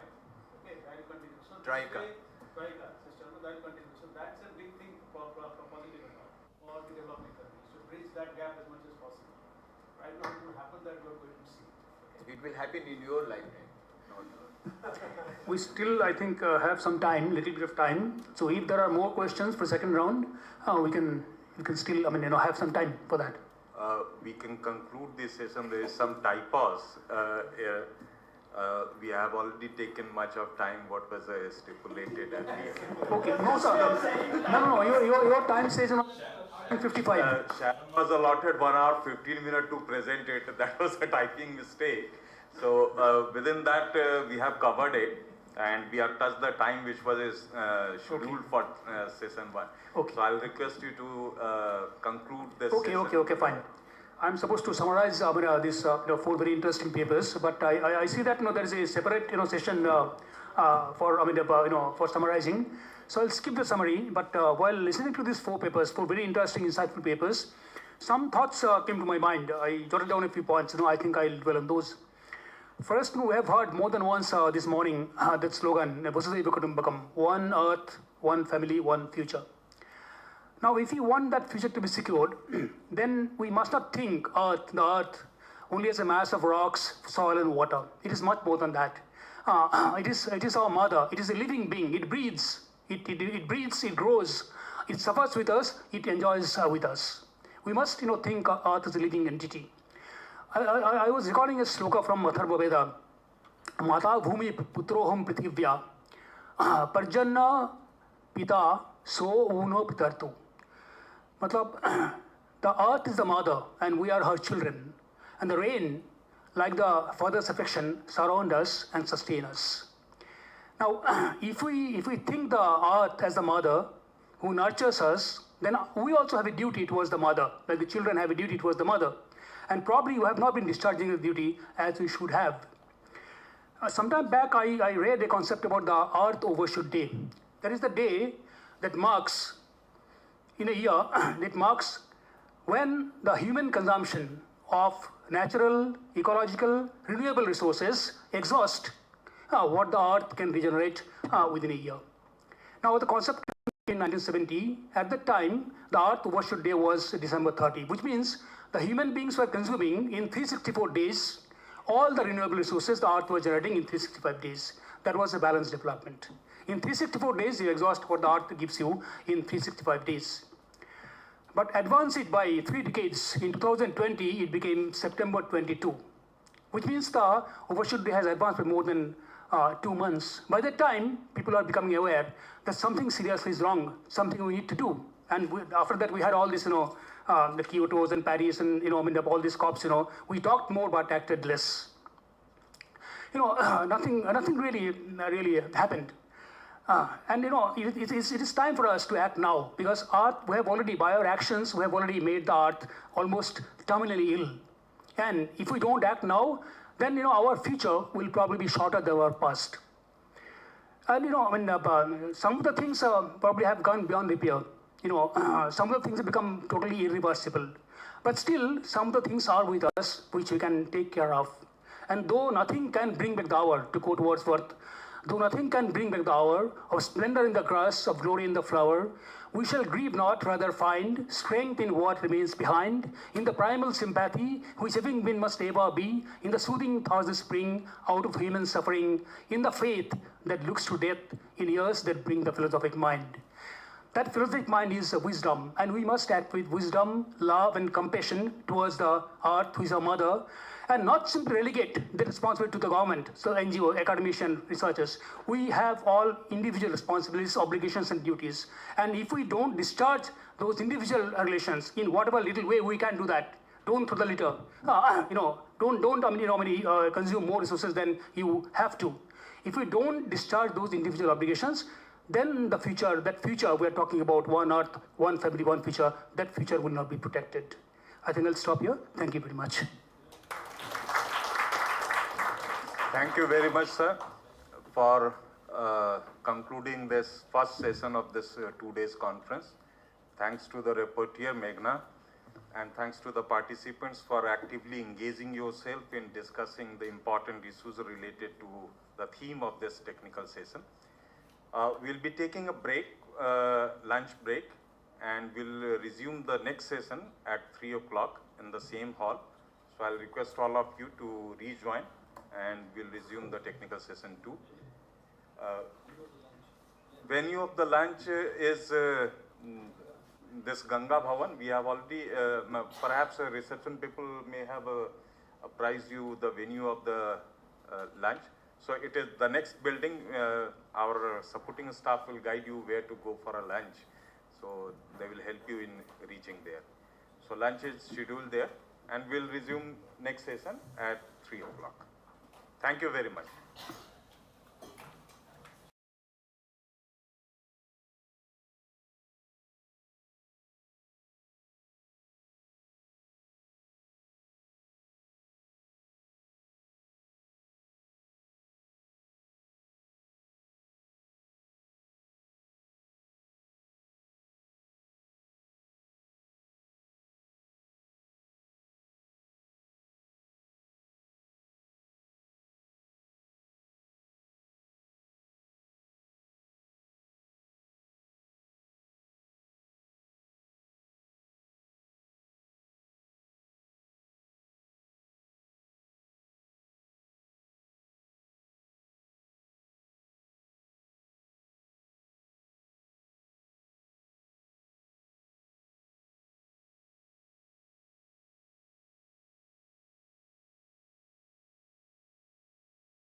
Very good afternoon. We have entered into technical session 2. We'll have 4 papers in this session, which will be chaired by Shri Satyan Lamaji. He belongs to Indian Economic Service of 2001 batch, and he has joined this month on deputation with us. He has served at various places in Labour Bureau Kolkata, DGCI&S Kolkata, and Financial Stability and Development Council in Department of Economic Affairs, and he has also served as Secretary and Registrar of DRT Siliguri. We welcome you, sir, to this session, and in this session we have a rapporteur, Ms. Dr. Shriya Saha, and house is for you. Okay. So welcome everyone to the second session. I think we'll be having, there were 5 papers listed, but one could not make it. So we'll be having 4 papers. So the first would be on India's energy goals in emerging multilateral international order in perspective of the Arctic. Number 3, 2 is not present today. 3 will be, so 3 will be 2 effectively. Addressing digital financial services gap in India within the G20 framework. The next one will be on scrambling the complexity of green bonds using a multi-criteria method. The last will be literature review to address food loss in international supply chain of G20 countries. 2 things I would urge all the speakers to kindly maintain your time limit. We'll have the discussions at the last, questions and answers will last. So within maybe 12 minutes I'll inform you before you have 3 minutes to go. And with due appreciation to all your academic inputs and the technicalities there. It would be, I think, helpful for us if you could also, in the summary, point out the crux of the problem or the issue which you want to discuss and the policy implications which could follow, so that we can also, it would be helpful even for the government and later on. So, for your summary, my humble request, my submission would be like, what would be the crux of the matter and what would be your policy implications, 1 or 2 things that I would request. So, can we start? I'd like to add one thing. There is one replacement, Yeah. a person who is a dropout in this session. Okay. I have requested Sri Dr. Pradeep Kumar Panda, whose paper was scheduled in technical session 6. So he has agreed to present it in this So session. his was in technical session 6, right? Yes. So now we will have 5 papers in this session. Okay, just what's the title of your paper? Multidimensional poverty in Odisha. Okay, multidimensional poverty. In Odisha. Okay. ठीक. So we'll go. I'll put you number 2. Yeah. Yeah. So now I request Dr. Arati Kumari. India's energy goals in multilateral international order in the perspective of the Arctic. Yeah, please come.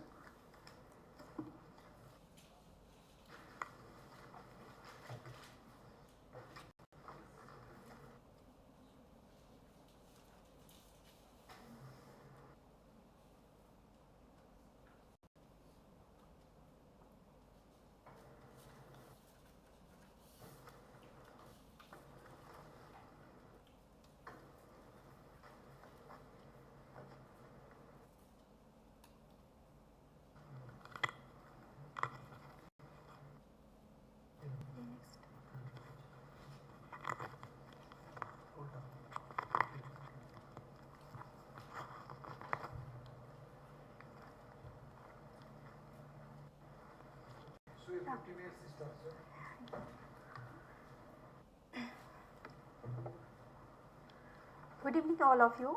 I am Aarti, research scholar, ANC Institute of Social Studies, Patna. Now I am presenting my paper. My title is India's Energy Goals in Emerging Multilateral International Order in Perspective of the Arctic.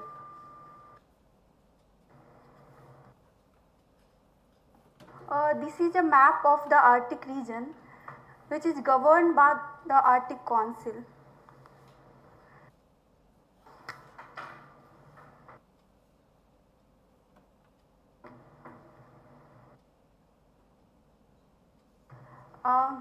This is the outline of the presentation. Now I am discussing about the India's energy goal, India's perspective of energy goal, and India's Arctic policy issues related to energy and multilateral world order and energy resources. And this paper deal with this issue in perspective of the Arctic region and the present world scenario and conflict in the world.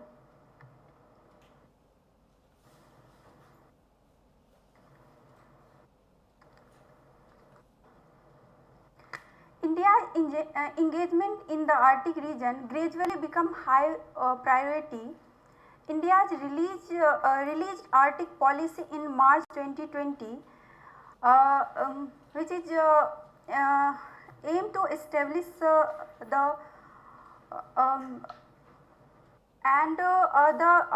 national rename the National Center for Antarctic and the Ocean Research, Goa, and India's Arctic policy promotes relationship in the Arctic region and the partnerships to obtain energy resources and gain scientific knowledge in the Arctic region. And Arctic region also affected Indian monsoon and world monsoons, all ocean climate, polar research, and Arctic region research is also benefited in the Himalayas.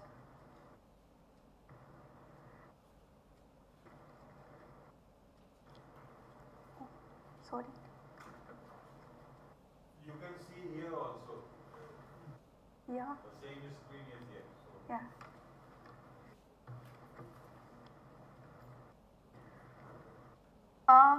The Arctic is the region of huge resources and natural gas, hydrocarbon, oil and minerals etc.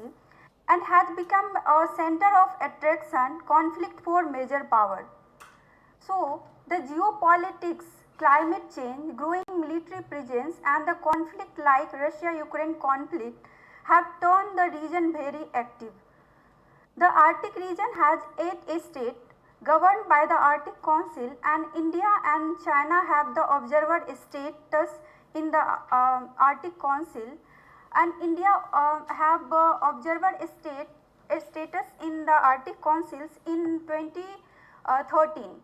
And Russia has huge resources and largest geographical area,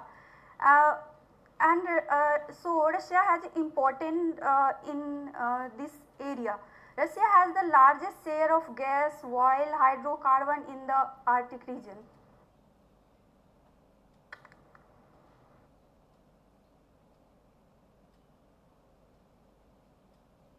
Now I am discussing about the India's Arctic policy.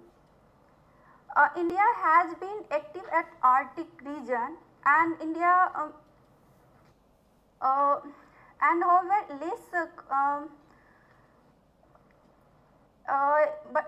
but India has established a research station in the Himadri in 2008, and India's in March 2020 India had released India's Arctic policy document, which aimed to establish the country cooperation with the resource research and rapidly changing Arctic region. I started exploring contemporary Indian foreign policy from the point of India's recent engagement in the Arctic, particularly related to energy needs. India is emerging #1 energy imported country in the world. India has almost largest population, so its energy needs are high. India can't be ignored in the Arctic region.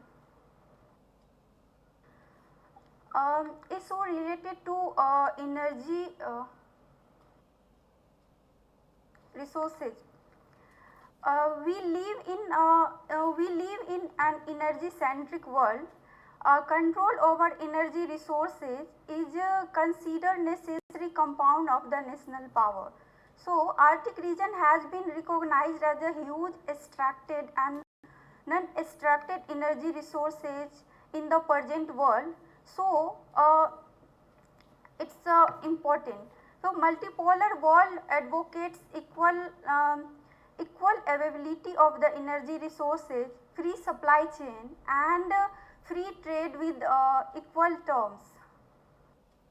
And energy supply being source of development. So, the issue is related to peaceful and create sustainable world.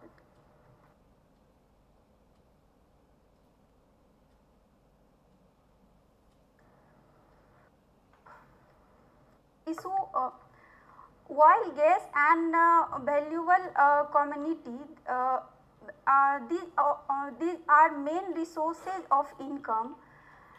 India, Iraq and Saudi Arabia has been main supplier of oil to India. India took advantage of sanctions of Russia, buying the Russian oil 22% more and has become the world's second largest buyer of Russian crude oil after China in 2023 and buying most populous country. India energy needs are also high and India has promised to achieve zero emissions by 2070, has proposed a five-fold strategy in Glasgow climate summit named Pancha Amrita. So, these goals like require clean energy resources and raw materials like hydrocarbons.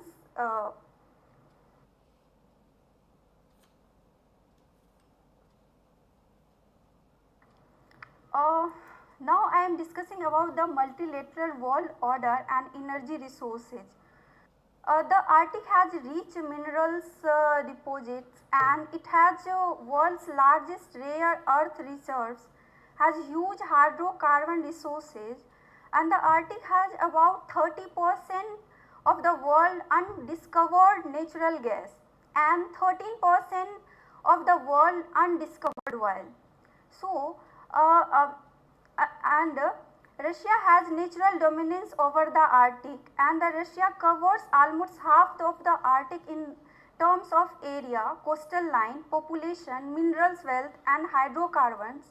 Even through the Russian Arctic House, just 1.5% of Russian population, it's a contribution to country GDP in 15% and 20% to its exports.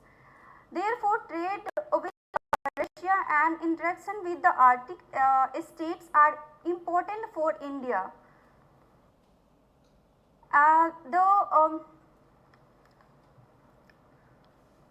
India is working on oil, gas and pipeline from the northern sea route and various routes are under consideration like Siberia to India and the shortest route is vice the Himalayas or vice the Central Asia or Caspian Sea to Iran and Chabahar port and vice Arabian Sea to India and so on. It requires peace and stability in the world and the northern pipeline sea sabotage and Crimean bridge exploration, attack on energy infrastructure and natural threat during Russia-Ukraine conflict have raised questions of secure free supply trade and routes in the world and equal access of energy resources which is multilaterally advocates.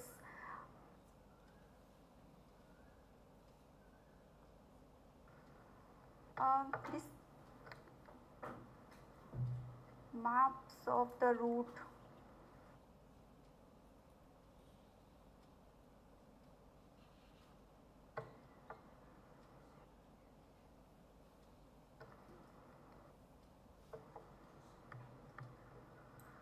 And today world is fast changing, so it requires skilled people, innovative thinking and smart technology. For example, hydrogen is the most commonly available and known element. It is considered a game changer. It is the source of clean power on a massive scale, and the country are taking great interest in the use of hydrogen technology. It will replace compressed natural gas, thus interests are interlinked. We have to take others with the changing world. We cannot sleep in peace. When others are at war in today's world, a community of the people working together to build trust across the net zero ecosystem can only save the world. As the chairman of the G20, India has a spread message of it. Vasudev Kutumbakam is the expression of it. Thus, energy resources are necessary for development. So, if we wish to see sustainable world, then energy resources should be available to all, so that every country can develop according to its need. Control over energy resources by few are resisted today in a multilateral world, and not only availability of the energy resources, but its free and secure supply in equally important. And sabotage of the Russian gas pipeline, exploration at the Crimean bridge during the Russian-Ukraine war raised this issue, and free trade and trade in equal terms, secure supply chain and justifiable world order are necessary for the sustainable world. So, India as a chairman of G20 can advocate on these issues and give the message to world that one earth, one family and one future can only save the world. Thank you.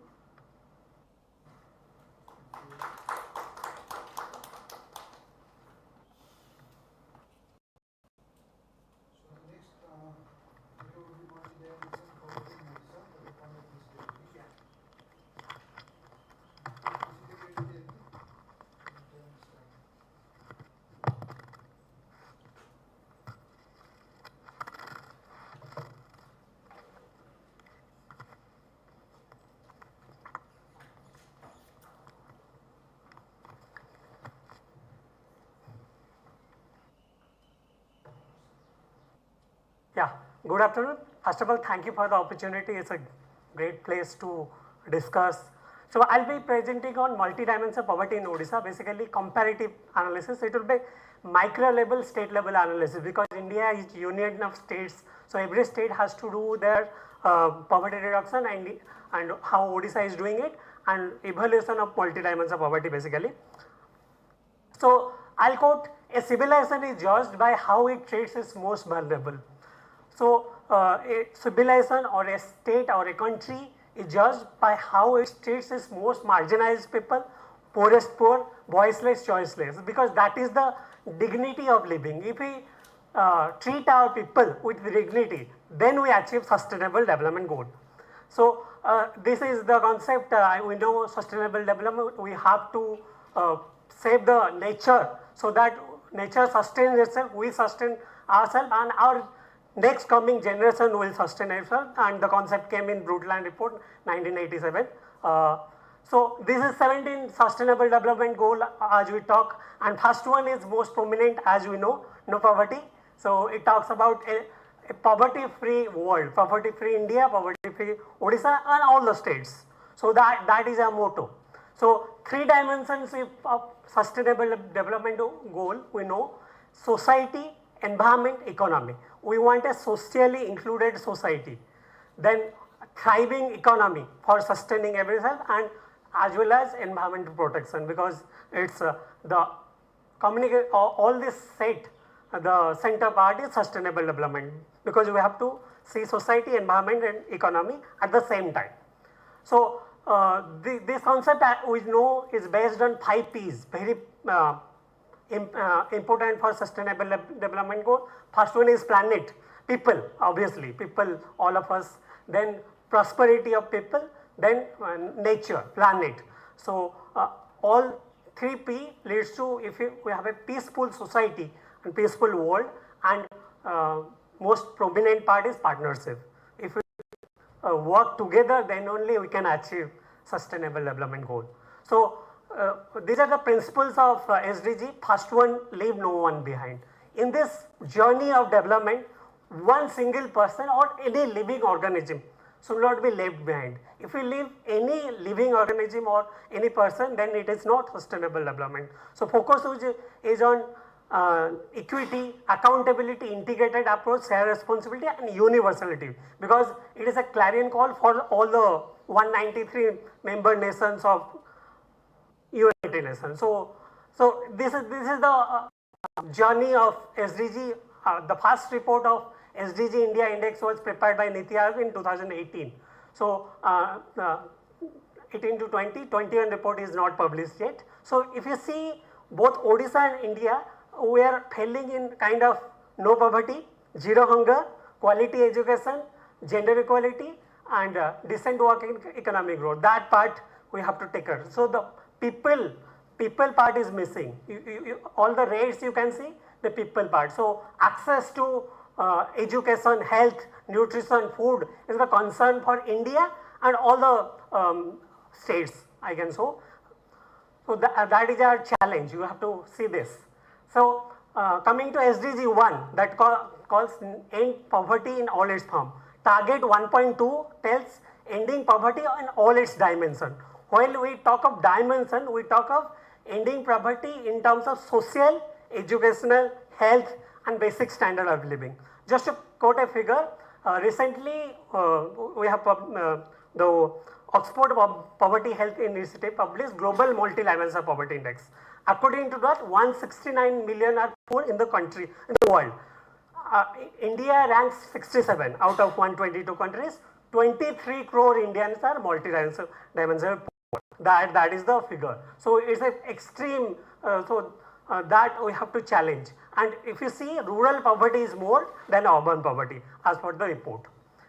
So this is the journey of poverty in Odisha and India. We have obviously from 1973 NSSO reports, we have declined poverty, and rate of decline in rural areas is more than urban area. Urban area is a concern. As per the latest 11-12 available report, next report is stated to be published in 2023-24. Till then this has to be quoted everywhere. So according to 11-12 report, 32.59% of Odisha are poverty in that sense, and if you say India, it will be roughly around 22%. So to overcome this challenge, world has moved from unidimensional poverty to multi-dimensional poverty, because poverty is not about only money. If you don't have, if you have, generally it is measured in kilocalories, as we know, that the Tendulkar poverty line. But when you have only food, that is not meeting your all the needs. Poverty has moved from unidimensional concept to multi-dimensional poverty, be it health, education, standard of living. So there are 12 indicators. This is the National Multi-Dimensional Poverty Index prepared by Niti Aayog based on National Family Health Survey data, round 4. So 5 we are waiting. It was published in 2021. So these are the indicators they are taken. If you see clearly the indicators, it tells about health, it tells about education, it tells about basic standard of living. Do you have cooking fuel, sanitation, drinking water, electricity, housing? So that is the SDG goal. These are the SDG goal it is addressing. So you can see all the, if you take care of multi-dimensional poverty, you are addressing kind of all the SDG goals. So this is the report. So according to this report, 25.01% Indian multi-dimensionally poor, and if you say Odisha, it is 29.35. So cause of concern is this top part. If India wants to reduce its multi-dimensional poor, Bihar, Jharkhand, Uttar Pradesh, Madhya Pradesh, Assam, Meghalaya, Chhattisgarh, Rajasthan, Odisha, Nagaland, this part, if they reduce multi-dimensional poor, ultimately India's multi-dimensional poor will be less. And you will be, lowest one is Kerala, 0.71%. There is a district in India which has zero multi-dimensional poverty. This is Kottayam district of Kerala.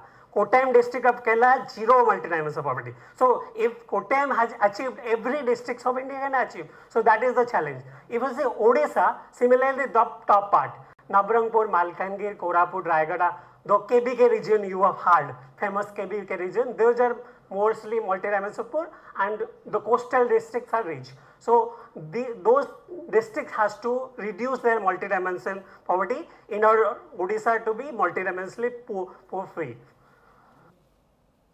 Then what is the disaggregated data? We can't judge poverty from macro level point of view. We have to judge poverty from micro level point of view.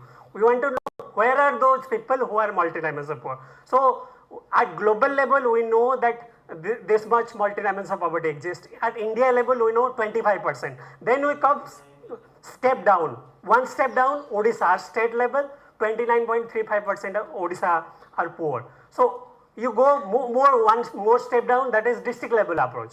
Take Sambalpur, one of the districts of Odisha. Which are the area Sambalpur is lacking? So if you see nutrition, cooking fuel, sanitation, maternal health and housing.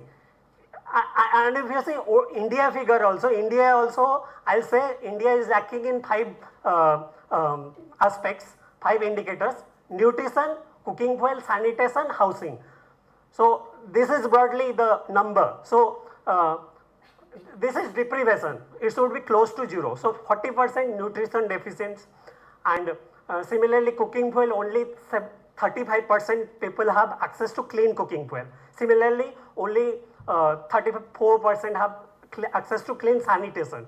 So maternal health, that is a concern. So we'll go, this is the region wise development. You can see I was talking of undivided KBK. This is the area which accounts for most poverty, you can say. Cooking fuel, you see, the some of like Malkangiri, it is 94% deprivation. So it has to kind of, if you see nutrition, cooking fuel, sanitation and housing, it is contributing more. So Odisha has to work on this area. If you if you further analysis, you can see in terms of literacy, Odisha and figure and Indian figure, Odisha female, you can see the number is rising, but still it is 64%. That has to catch up. If you want to literate all the people, you have to make it 100%. So that is the concern. Then see district-wise literacy rate. These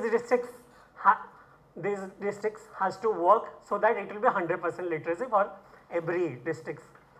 This is marriage and fertility. There is instance of child marriage and premature birth. So that is causing to maternal mortality rate. And this is the basic access to electricity, drinking water, sanitation, clean cooking fuel. If you can see, India 88% electricity, while Odisha is 97%. Odisha is doing better. In drinking water, India 94%, Odisha 91%, that have to work. Sanitation is a bigger constraint because at India level 48%, Odisha 60%. Similarly, clean cooking fuel, biggest challenge. Clean cooking fuel, only 43% Indians have clean cooking fuel. That is a big, you have to consider more. So nutrition, we know the 3 concepts: stunting, wasting, underweight. As per the global multidimensional poverty index, 1/3 of the Indian children are malnourished, highest in the, India has highest malnourished children in the world. So what is causing that? Stunting, wasting, underweight. So height for age, weight for height, weight for age. So they are not getting proper nutritious food. So that is causing to, it is declining, but it has to be 0. According to target 1.2, it has to be, stunting has to be 0%. So we have a number, so that we have to achieve. Then this is the figure, district wise figure we can see. These red things we have to reduce so that we can achieve 0 multi-dimensions of poverty.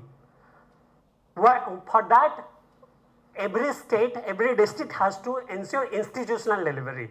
If your institutional delivery will be 100%, your infant mortality rate and maternal mortality rate will be 0. So that should be the policy solution.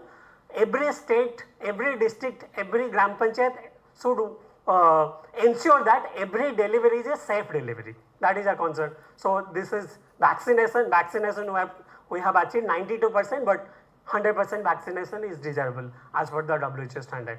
Maternal mortality. Maternal mortality as per the WHO, the target is 70 per 1 lakh live birth. So currently India it is 113. So we have to reduce 43 more as per the WHO standard. Which are the states contributing to highest maternal mortality? You can see Assam, Uttar Pradesh, Madhya Pradesh, Rajasthan, Chhattisgarh, Odisha, Bihar, Punjab. So these are the districts has high, like Assam 215, target is 70. Those who are achieving 70 is the better condition.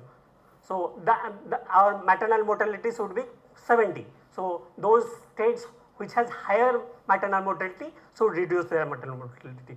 So what is the solution coming out? First of all, focus should be leave no one behind. You have to, your policy should ensure your population, irrespective of geography, no discrimination, shocks and fragility. We have to take care of our poorest poor during pandemic, like we had in COVID lockdown, all these things. Governance, pro-poor, poor people governance should be the need of the hour, and socio-economic status. So what strategy some of the states are adopting? Like Odisha has adopted SDG based budgeting in 2020-21. Odisha is the first state which has adopted SDG based budgeting. Whatever budgeting happens in Odisha is based on SDG based. So there is target.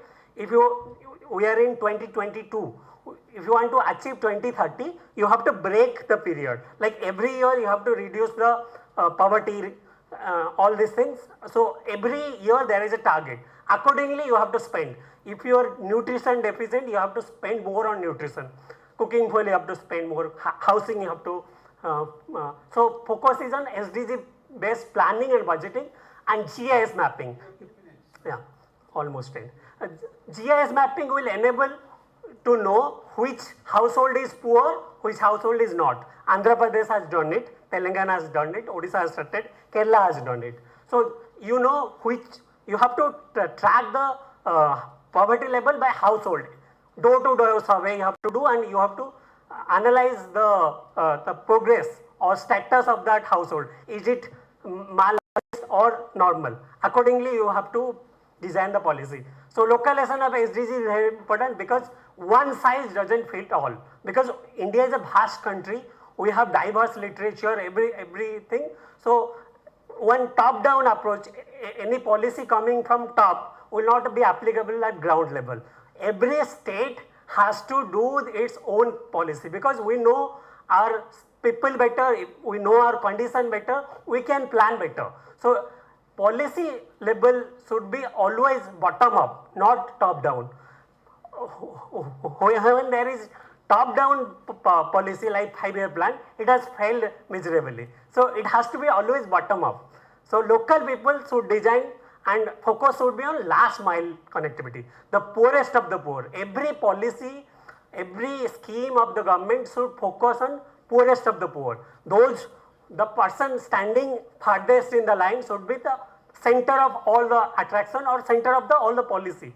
So for that we need to know disaggregated data. You have to go to gram panchayat level. Which gram panchayat has how many poor household, ward level, block level. Then only you can know the figure. If you know only India has 25% multi-dimensional port, you don't know where these people live. You have to look at them through disaggregated data. Once you have disaggregated data, then you can plan better and financial inclusion. You have to prepare separate policy for those left behind, and it has to be live monitoring and program through live dashboard. Like every day, so if you want to visit, you can visit. Recently, Government of Odisha has launched CM dashboard. In that CM dashboard, each and every policy, what is the progress you can track every day. So what is the number of policy on the Biju Swasthya Kalyan Yojana or Mamta Yojana, all this you can track CM dashboard. That would be the policy. And most important is whole of government, whole of society approach. SDG or anything is a very complex situation. One person, one government, one state can't achieve. So if you want to achieve sustainable development goal, you have to whole of the government. Whole of the government means 3 tiers government. You have to have policy coordination between central government, state government, and most importantly, local government. Local government. So whole of the government, whole of the society, focus would be on role of civil society because they work on ground level. So if you focus on ground level, then our reach of the schemes will be better and will perform better and will lead towards a poverty free and multi-dimensional poor free India and Odisha. Thank you so much.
It is not working.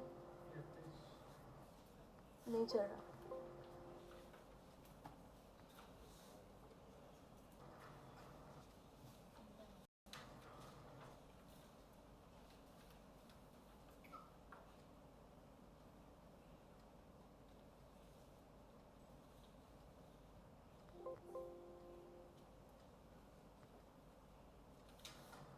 इसी से चलेगा ना. A very good afternoon to one and all present here. Myself Sukhvinder, the research scholar from Manav Rachna International Institute of Research and Studies. The topic of my research paper presentation is addressing the digital financial services gap in India within the G20 framework. This will be the outline of my presentation. India has been actively involved in the G20 Global Partnership for the Financial Inclusion, where the financial inclusion is the key enabler to several sustainable development goals.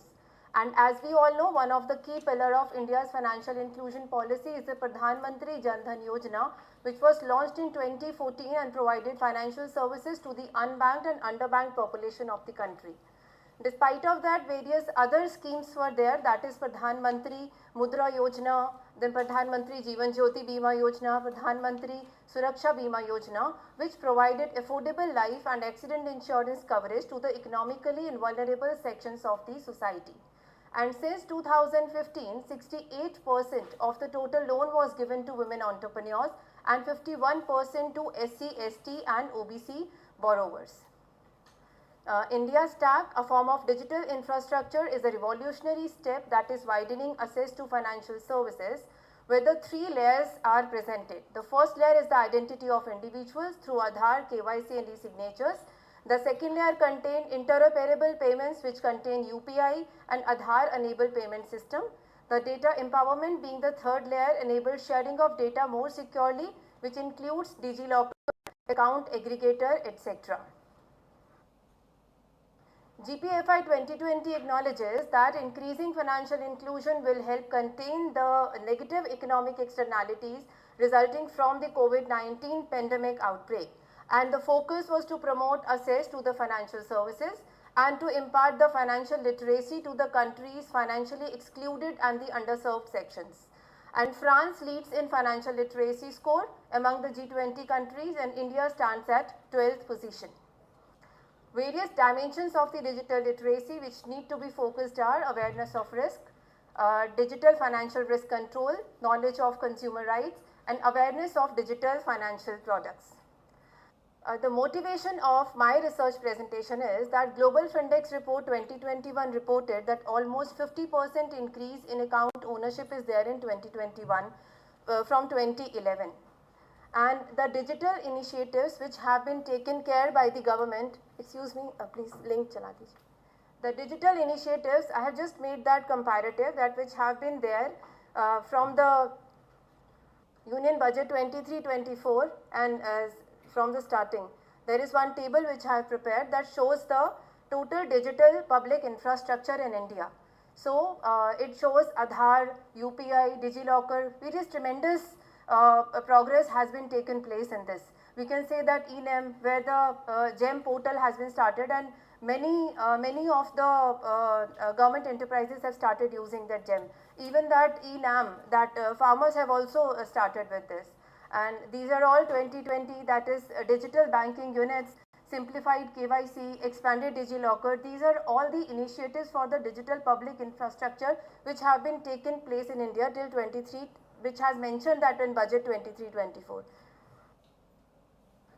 The share of adults making the receiving and making the digital payments grew from 35% to 57% in 2021 as per the Global Findex report.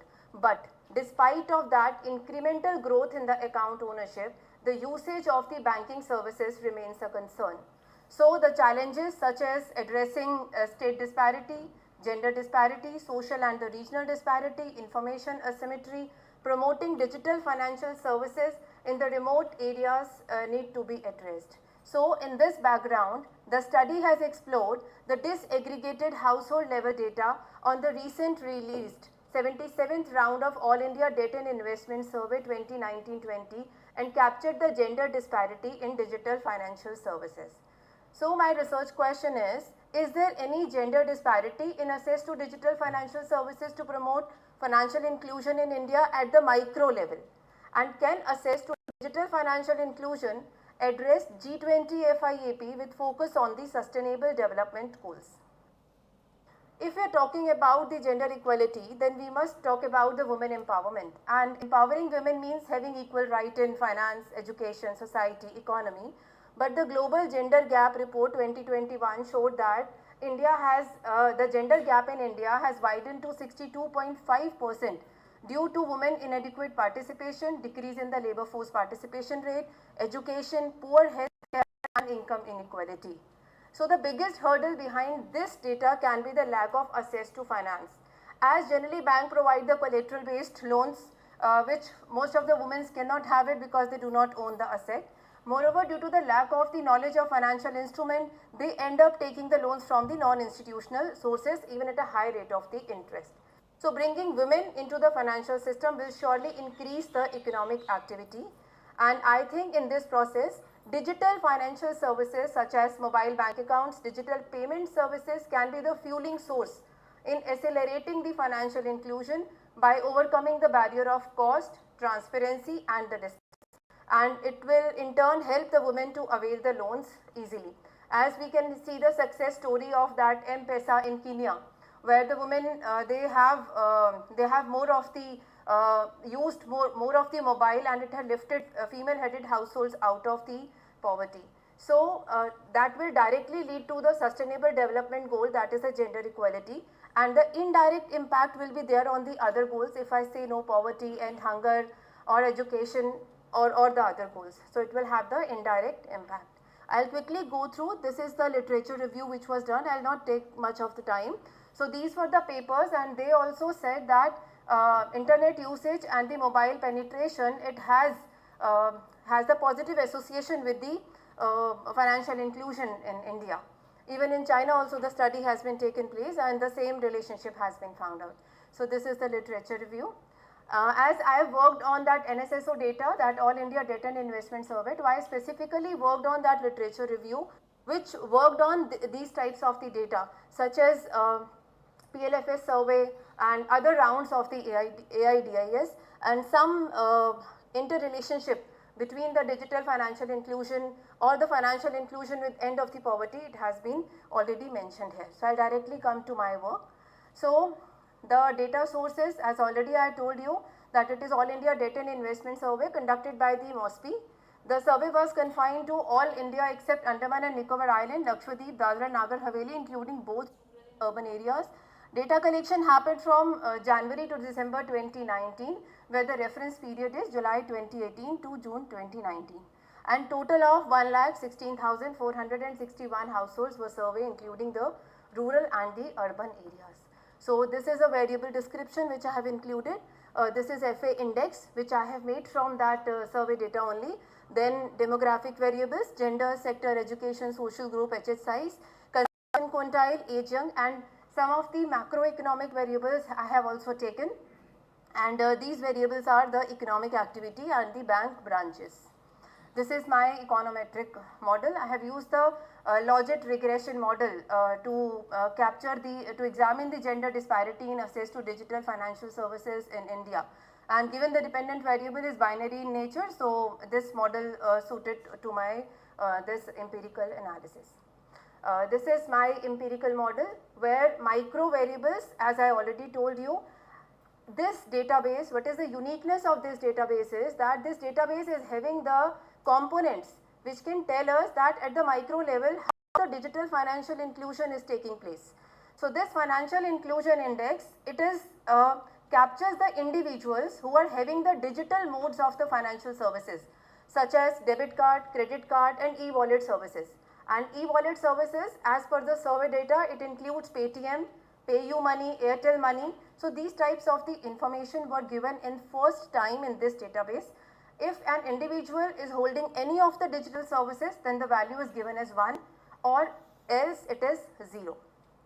And micro variables or the demographic variables, that gender, age and there, and macroeconomic variables, that is the economic activity and the number of the bank branches, have been taken from the outside this database to capture the role in enhancing the digital financial inclusion. And the proxy of economic activity is on the basis of the category of the firms in Udyam, that is micro firms, small firms and the medium firms.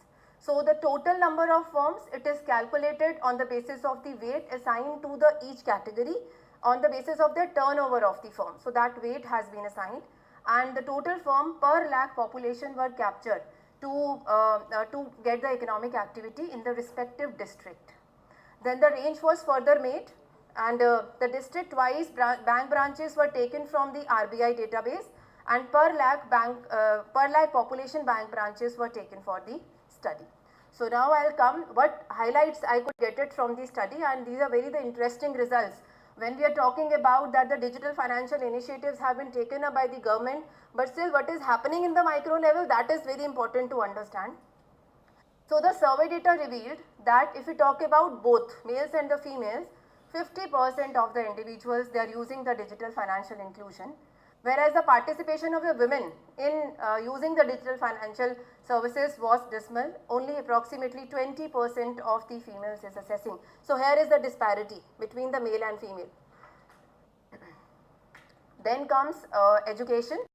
With the education also we did the analysis that we all know that education plays a very important role in assessing the digital financial services, and the data clearly shows that as the education is increasing, the usage of the digital mode showed an exponential rise, and the data shows that only 11.56% of the male individuals who are not educated are using the digital financial services.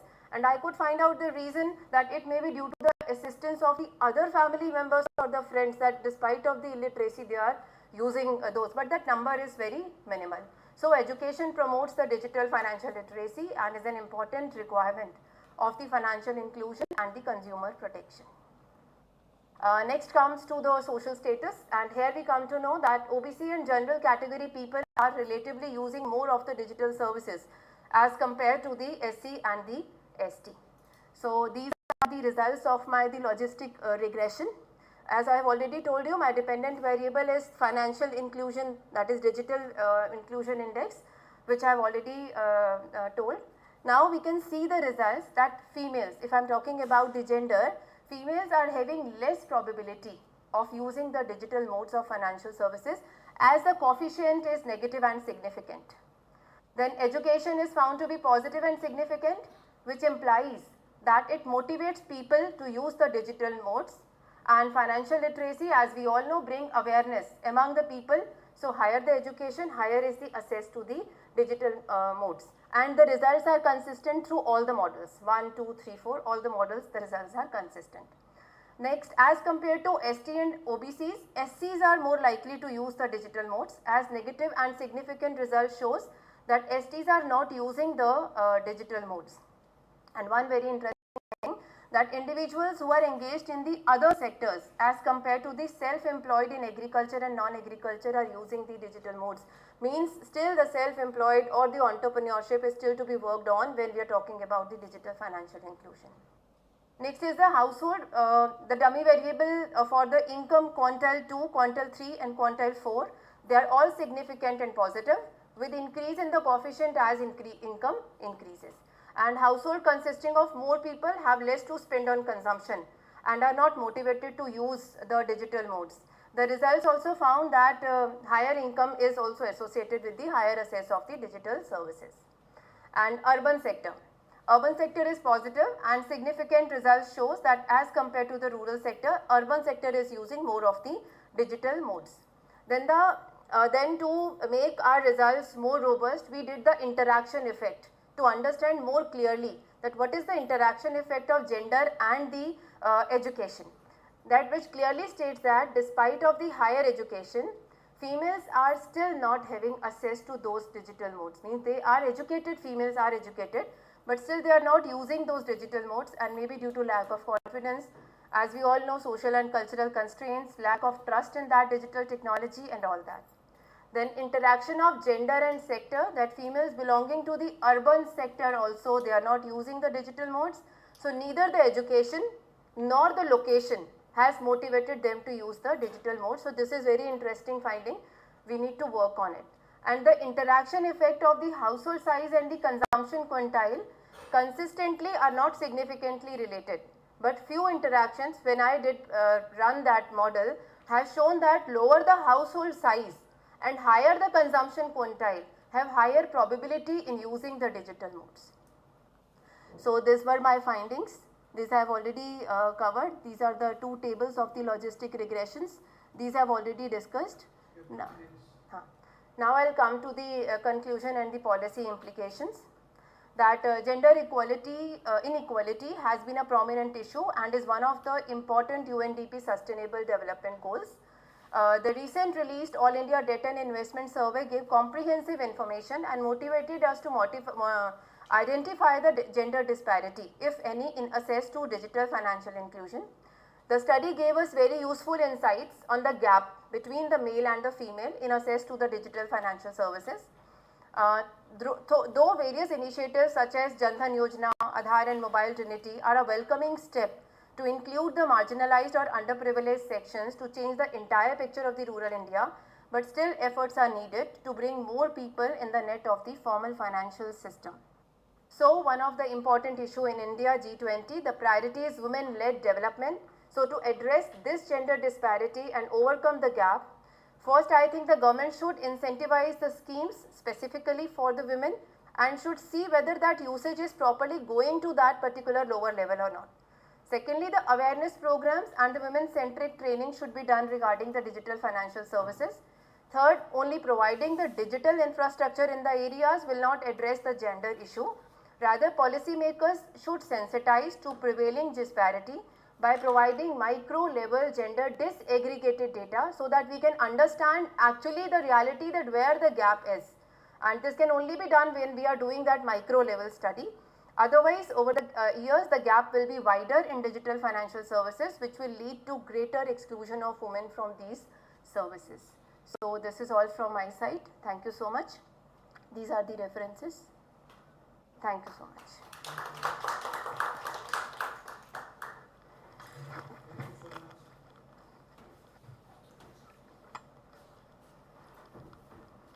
Next one, please get ready. Complexity of green bonds.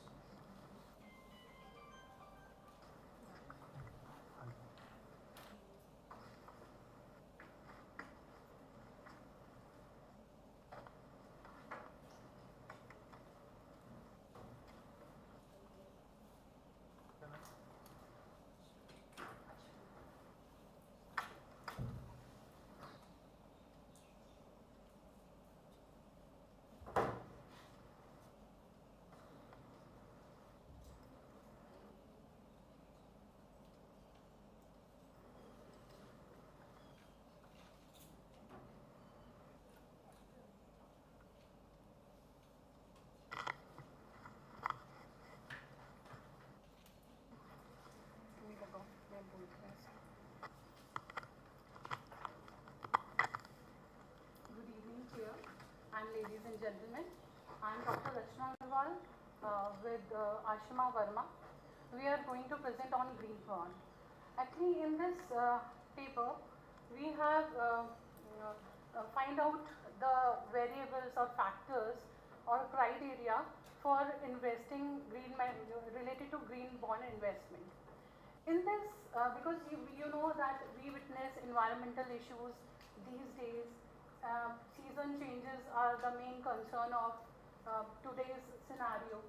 And in this regard, one blended value approach is green bonds, because finance is required everywhere. And the difference of the simple bonds and green bond is the money invested in the bonds, in the green bonds, are invested only in environmental projects. When we read the article in the newspaper, that we found that there is a lack of literature. But with a very hard work, we found approximately 30 papers in green bonds, which are not from India. Most of the papers from the foreign countries. So we started on research on the green bond in India particularly. And you know that Yes Bank was the first private company which issued the green bond in India. So this was the initiative. Otherwise, we think that only government companies or semi-government companies issue bonds. So this is the very good initiative which was taken by Indian government.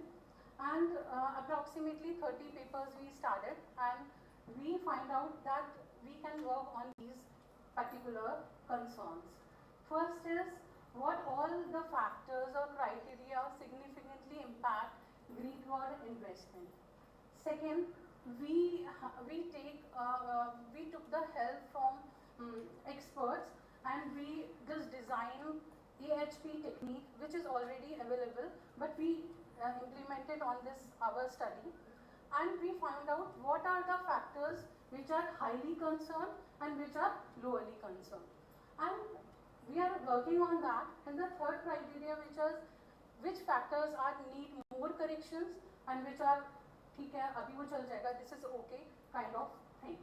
So these three areas we are going to present in our paper. And the rest of the paper will be presented by Ms. Ashima Verma. So this figure here shows the evolution of green bonds over the years. From an initial 600 million euros invested by European Investment Bank in 2007 to present day $3.5 trillion across green and sustainable label bonds.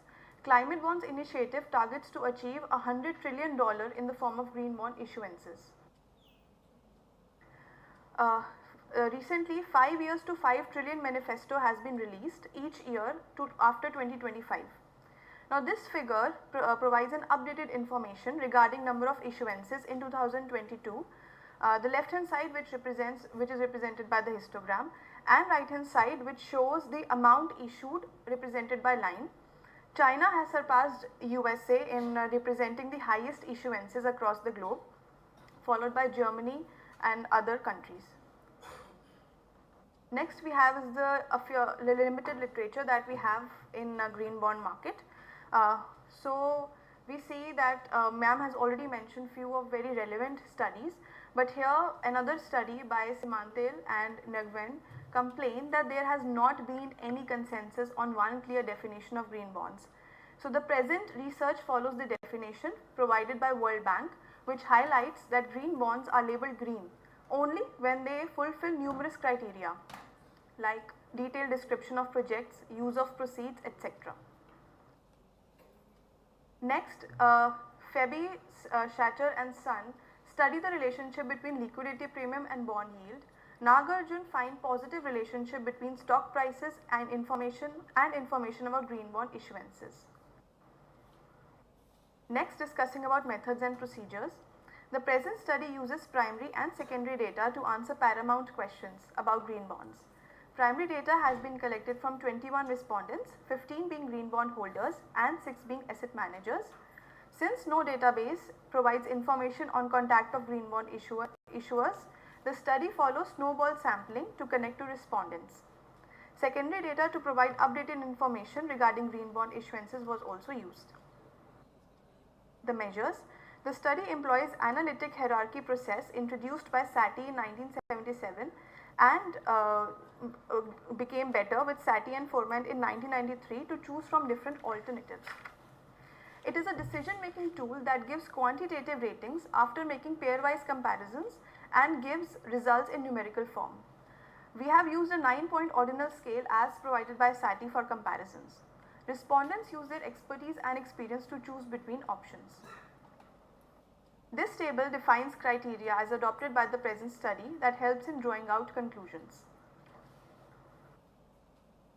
This is a 9-point ordinal scale wherein 1 mentions the equal significance among factors, 3 mentions moderate significance, 5 strong significance, 7 very strong significance, 9 extremely strong significance. This table displays normalized scores of each criteria. Normalized principal eigenvalue is the average of all values in row for each criteria. It shows the importance given to each criteria according to respondents' response. It is evident that C10 is the most significant criteria in the green bond market with 21% weightage, followed by C9 and C8 with 16 and 14% respectively. Now the table 4 displays randomness index. The ratio of CI and randomness index gives consistency ratios. Now this should be lesser than 10% to provide consistency in decision making and to come to a conclusion. In the present study, it is well within range, which is 9.3%. The figure 3 shows scores of NPV on the graph. It is profound that C2, C4 and C5, they are not very relevant factors. Next, coming to conclusion and implications. The study adds to the existing literature and answers each of the research questions. C8 is the third most important factor. It questions the credibility of green bond markets in India. The financial institutions need to keep bringing such green bonds with even lesser risk to attract new investment and cover demand and supply gap in green bonds. The study provides multifold implications. Understanding the critical areas encompassing green bond issuances will aid in working towards improving them and bringing an efficient working market in place. Realizing the investor mindset will help in embarking on more such environmentally sustainable projects. Greenwashing, as the study suggests, can help investors as now the government can keep a check on this activity. And finally, this study is an eye-opener for regulators and government who can now focus on relevant areas and fulfill the greatest objective of conserving and protecting the ever-deteriorating environment. Next, we have the future research directions. Now, future studies can aim at displaying contrasts and similarities of green bond market among different nations. Understanding a relationship among various components of green bonds can form rigorous future research. And finally, looking at green bonds from a critical lens can help in diagnosing the problem areas and working towards them. Next, we have a list of few significant studies in references. That will be all from us. Thank you.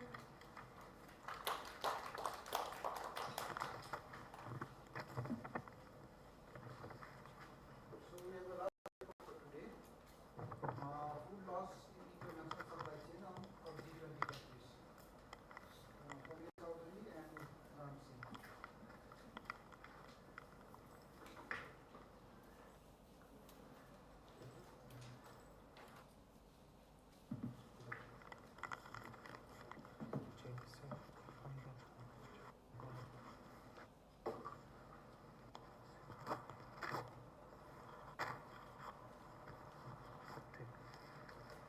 Thank you.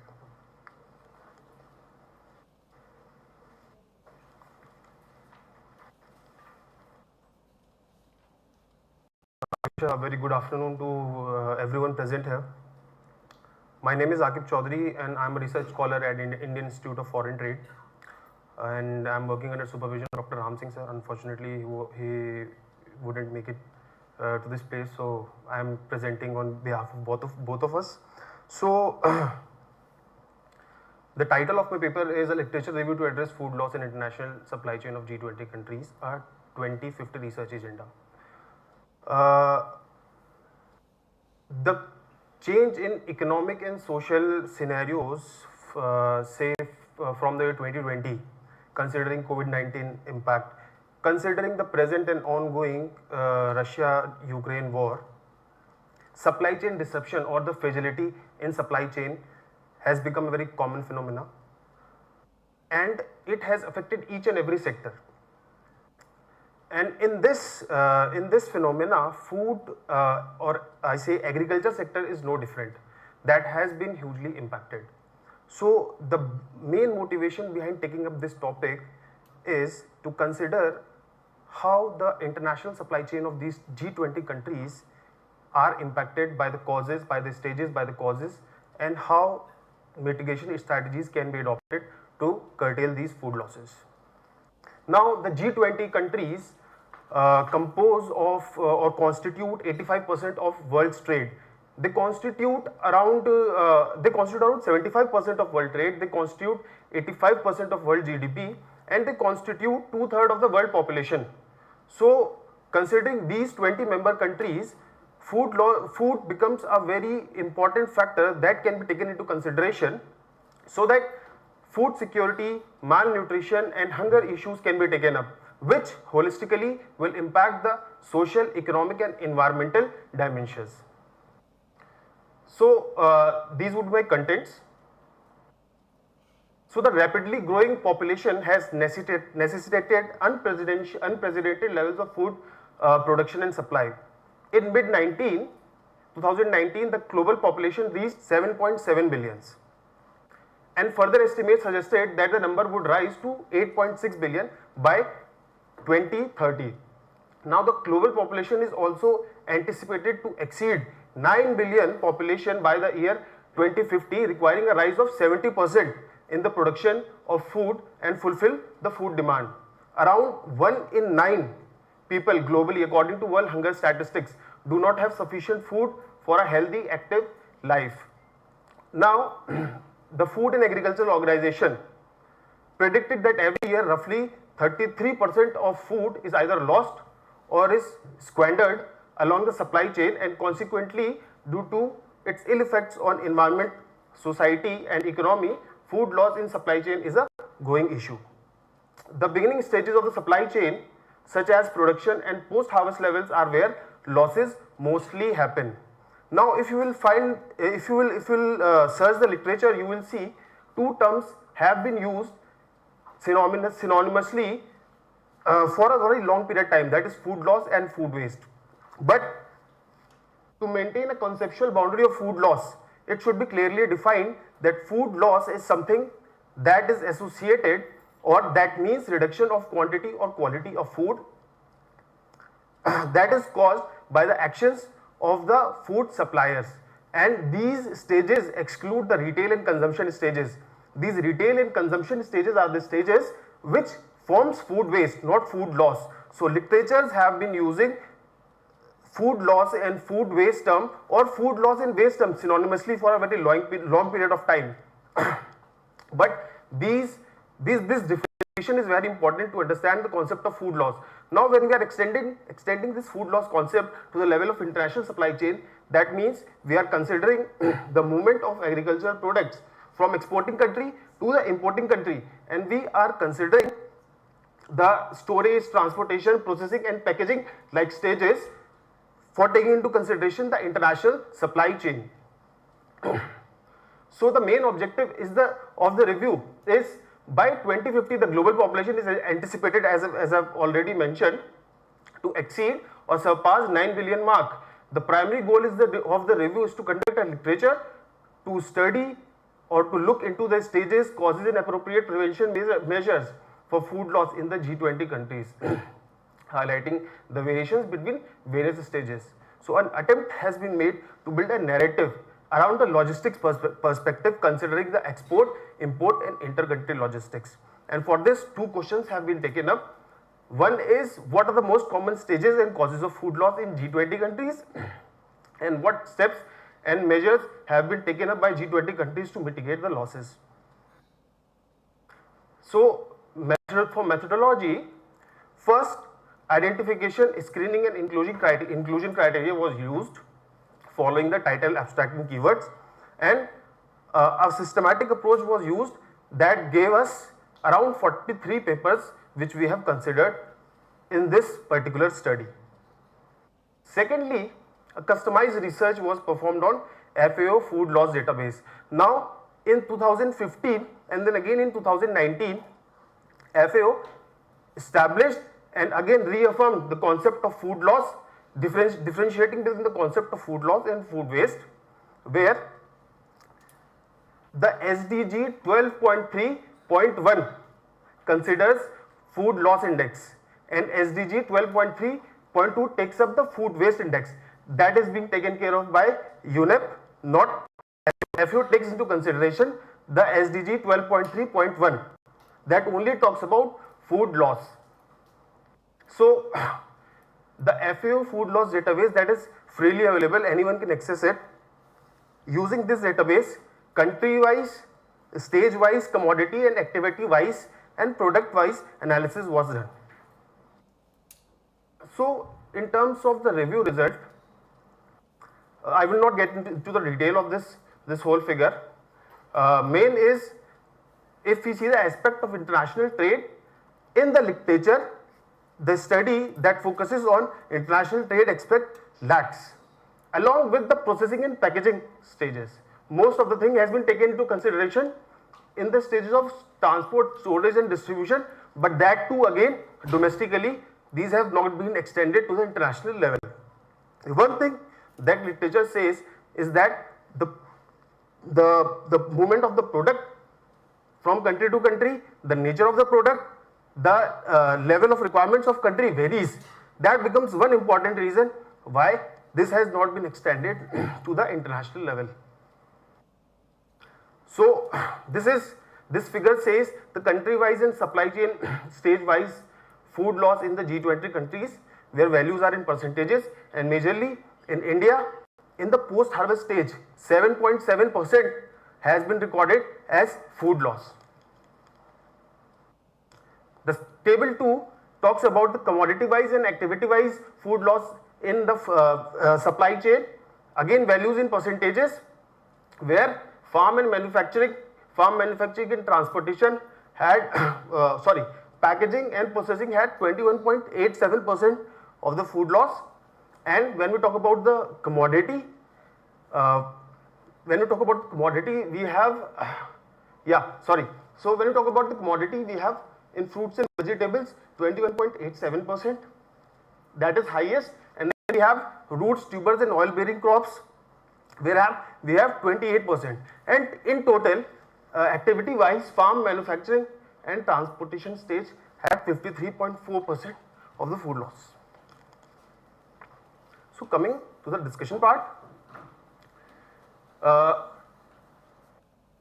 as highlighted by Reuter in 2017, Reuter has highlighted the need for comprehensive approach to address food loss along the supply chain. Now stressing on the difficulty of long lead time, in transportation of perishable goods, tomato and mango supply chain. Here I will give you an example. Say tomato is moving from the farm level to the consumer level. Now, how if the issue of food loss is addressed at the very same level of post harvest and transportation? Say for example, if tomato gets rotted and if that thing is addressed at the level of transportation itself, so the carbon emission can be reduced before that rotten product reaches the last stage of the supply chain. So as the situation of population expansion across the G20 nations gets more serious, a roadmap needs to be developed.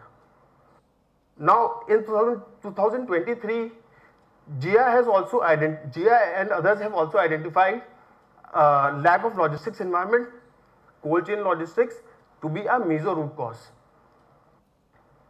So this particular exhibit provides a process flow how the G20 countries and specifically the developing nations of the G20 countries can take up the issue of food loss, considering the stages of food loss, the causes of the food loss and adoption of the strategies that can mitigate food loss in order to achieve reduction of food loss and SDG 2 and SDG 12. This particular framework has been revised from the framework that has been provided by FAO, which talks about international supply chain, which takes into consideration export country logistics, inter-country logistics and importing country logistics, and provides a framework so that the causes or the levels of food loss can be categorized in each of the one header. Say for example, we say export country logistics, there we take inadequate storage, improper packaging, regulatory clearances, non-tariff measures, and in the case of inter-country logistics, we take physical damages, we take climatic damages, we take biological damages, and then in the case of import country logistics, we again take the regulatory clearances or the quality issues that arises with the cargo, or again the product shelf life or expiry once the product is reaching into the importing country. If we take and club such causes or levels along a particular header, we would be able to derive stages of food loss and the causes of the food loss in international supply chain. The major, to discuss the implication, one major implication that could be addressed is of SDG 2 that says no hunger. By the means of curtailing hunger, attaining food security, improving nutrition and ensuring accessibility of food to nearly 41% of the world's unprivileged population. The reduction in food loss in agri products will ensure sustainable production, it will ensure sustainable consumption, so that they would be able to achieve or fulfill SDG 12. Further, adoption of effective post-harvest technologies can protect the food products from infestation, bacteria, rotting, thereby preserving both the quantitative and the qualitative aspect of the food. Cold chain infrastructure development help in efficient movement of cargo across national borders, and by maintaining and also maintains the product shelf life. Upscaling the use of latest technology can equip the actors with technical know-how. Use of appropriate packaging materials can provide meeting the global standards, and coordinated effort by the actors of the international supply chain can prove beneficial during the regulatory clearances or certifications and also curtail operational delays. The paper summarizes the food loss stages and causes in the G20 countries and also highlights the measures and strategies adopted to reduce them. It also draws attention to the contrast across nations with various degrees of economic growth and variety of food products in order to address research question 1 and research question 2. It was visible in the study that US contributed the highest to the food loss in the manufacturing stage, majorly due to spoilage and physical damages. As a result, energy losses were visible, causing an impact on the climate as well as depletion of natural resources. Further, inadequate infrastructure loss stood as a prominent cause in the nations like China, India and Indonesia, ultimately enhancing the responsiveness of all logistic actors and participants of the international supply chain is needed. Now, the question rises how this issue can be addressed when there are large number of products available in the agriculture category. Each country has its own regulatory infrastructure, each country has its own operational infrastructure. So, for example, let us say that India is importing black beans from Myanmar. So, identifying the critical points is important. So, if the product is moving from Myanmar, say via Port Yangon, and it reaches Port Vizag in India. So, this becomes the point of origin and the last tradable point, and the actors of the supply chain, international supply chain, can share the insights as to which between these two critical points, between these two extremes, what are the important places where percentage of food loss is occurring. One way, say for example, India is exporting, say from Meerut, India is exporting meat and related products. So, if meat and related products is being exported from Meerut to Hanoi in Vietnam, again these become the two extreme tradable points, and the percentage of food losses can be calculated based on what are the amount or what are the percentages of losses occurring between these two extremes. These are some references, and that's all from my end. Thank you.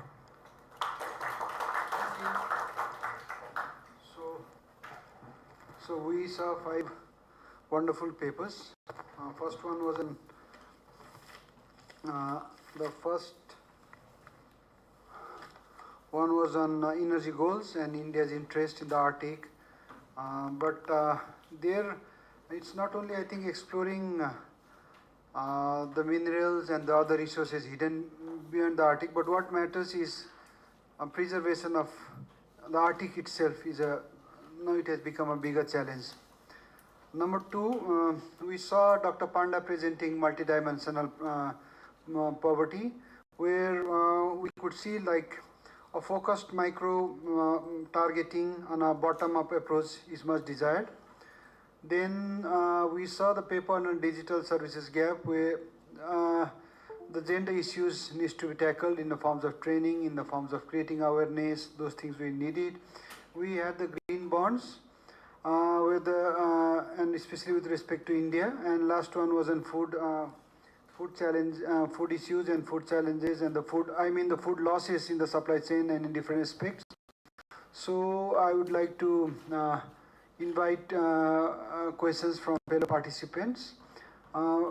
Topic by topic, we'll go with the first topic, which is in India's energy goals in emerging multilateral international order in the perspective of Arctic. So you can have a question, and we could have a round of question and answer sessions. Please start, anybody if you would like to have a question.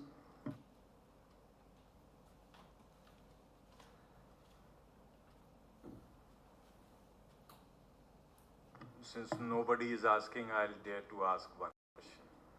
You have made an effort to prepare this paper, but my suggestion is your paper seems to be too rudimentary, and you have casually attempted to reach at some conclusion. My suggestion is to adopt some scientific method to derive some conclusion which could be scientifically validated, some analytical work applying some econometric model that will help in enriching your paper, to give it a good shape. This is only a suggestion, not a question. Thank you. And just an addition from my side would be what would be the cost of in our pursuit for minerals and energy in the Arctic region? What would be the environmental cost? And that would be also, I think, necessary to factor in.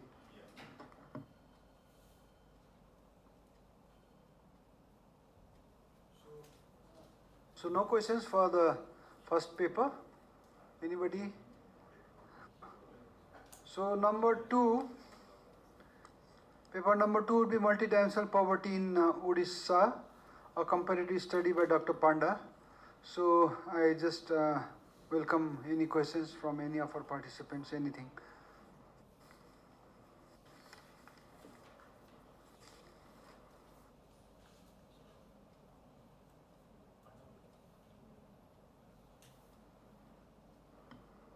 Anyone? Any participant wish to ask? Even if you don't have question, you are free to ask. So that Dr. Panda will be motivated to give it a good shape.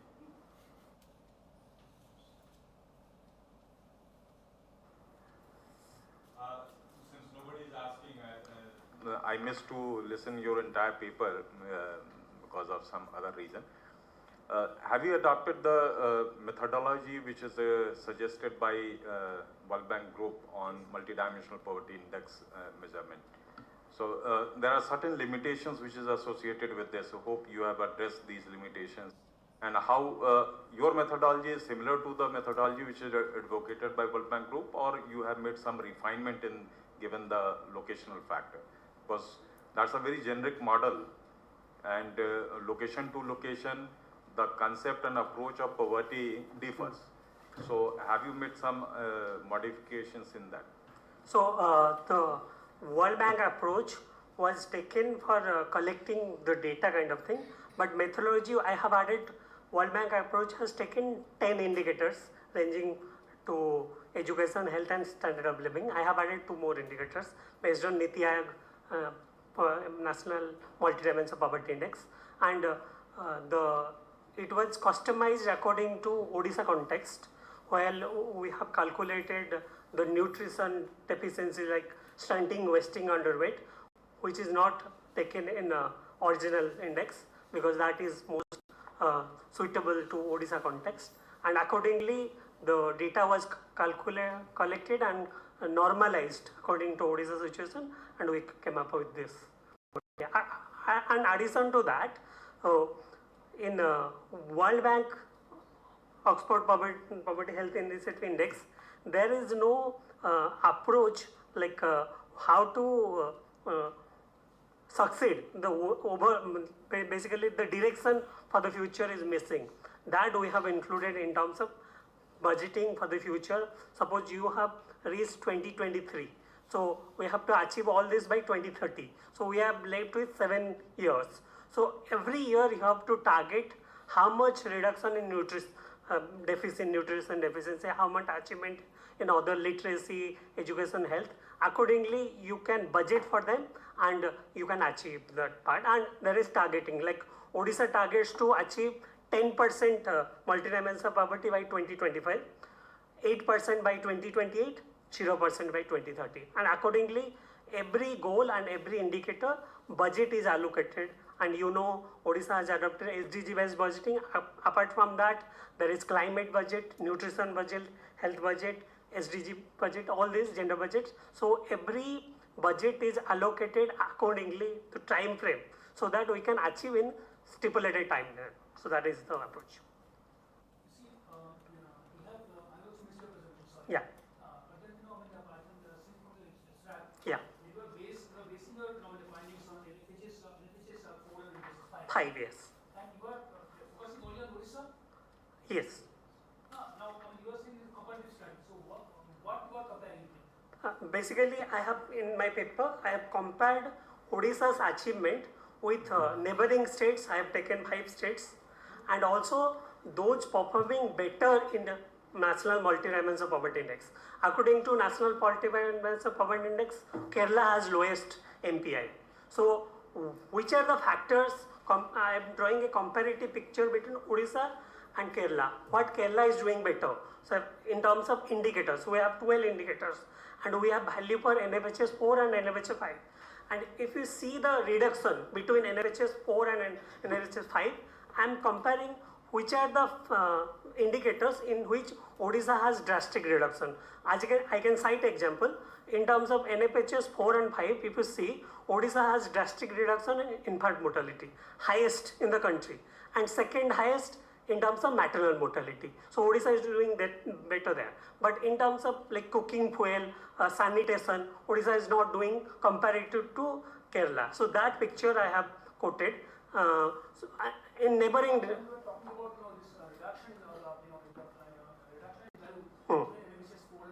Yes. Where does Odisha stand in comparison to the other states, like in narrowing the gap? Like if you have, there is a national, let's say there is a national average. So where Odisha is standing at the moment in terms of national average? In terms of. Is there any national average of marginalization contribution body? Because they have stopped counting what is 2011-12. After that, there has been no head count of poverty. Yeah. So after since 11-12, more than 10 years. Yeah. We not exactly know what is the poverty ratio. We keep on getting data from the World Bank and UNDP, but we do not know on what basis they have estimated those things. That is the lack of clarity. Now, if we have a national average of marginalization poverty, correct, then where Odisha stands? Above it, below it, how far above, how far below, and where does Odisha stand compared to other states? Okay, so this national multi-dimensions of poverty, which is based on NFHS 4 data, so we have adopted the same approach. As per the NFHS 4 and National Multi-Dimensions of Poverty Index, Odisha ranks 9th, in the 9th poorest, you can say. So multi-dimensions of poverty of India is 25.01% and Odisha is 29.35%. So Odisha is not doing well in terms of national average as per the NFHS 4 report. So if we take into account NFHS 5, that report is shortly will be published by Niti Aayog. We have calculated, as per my calculation, Odisha has achieved a reduction of 7%. So my calculation says multi-dimensions of poverty as per the NFHS 5 is 22% and India is 21%. Again, just above, but it has come, gap has narrowed and the ranking How the other states are there? In the context of this, how the Odisha for the last 20 years, Odisha has been making a significant progress, partly as information over economic stability. What has been the impact of this? I mean, have you studied this now? What has been the impact of this political stability on this marginalization poverty? Definitely, because there will be some correlation. Sure, definitely. Stable government. Correct. As I said, stable government, pro-poor, pro-good governance leads to reduction of multi-dimensional poverty better. That we can say, if you have targeted approach and live monitoring of schemes and its beneficiary. As I quoted, Government of Odisha has launched CM dashboard or the policy dashboard one week before. In that CM dashboard, you can get live update.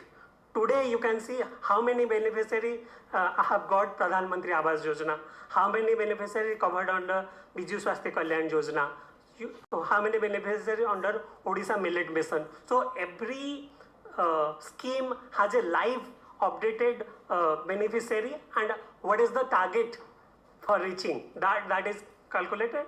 Accordingly, you can see the coverage has increased. That is leading to reduction of multi-dimensions of poverty. And in terms of Odisha's position across India, I can say, as per the NFHS 4, Odisha was ranked 9th. As per my calculation, Odisha has come to middle, like 12th position. Yes. Why does Bihar stand in relation to this? Bihar has highest multi-dimensions of poverty, 51.91% as per NFHS 4. And if you see NFHS 5, the reduction in this indicator is not significant. My calculation shows Bihar will be still the highest multi-dimensional poverty as per NFHS 5 also, but the figure will decline from 51% to 48%. That is my conclusion. So, but still it will be the highest multi-dimensional. Yes. Let's hope that Odisha will be above the national average now. Which state is worst among the states that are considered? Which state is performed the worst and which state performed the best among the states that they considered? Odisha and its neighboring states. Kerala has performed the best. Kerala is not Odisha's neighboring state. Kerala is neighboring state I have taken West Bengal, Jharkhand, Chhattisgarh, Bihar and Madhya Pradesh. So if you see the progress in many indicators, West Bengal has done better comparative to Odisha, and Ost I will say again Bihar, because Bihar the reduction is very minimal between NFHS and 4 and 5. So figures are very drastic. There is no significant improvement in reduction in between these two periods. So worst performer I will say Bihar, best performer according to neighboring state I will say West Bengal. Thank you so much.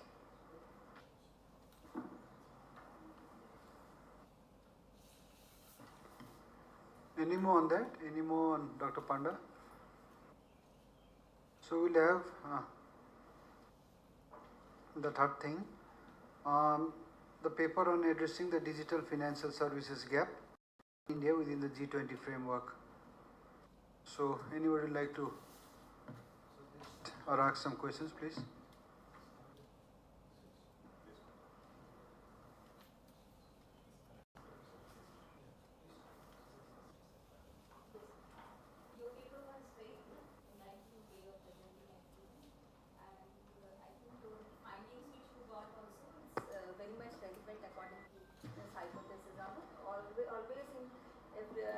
Financial literacy or everything, the gender gap is there.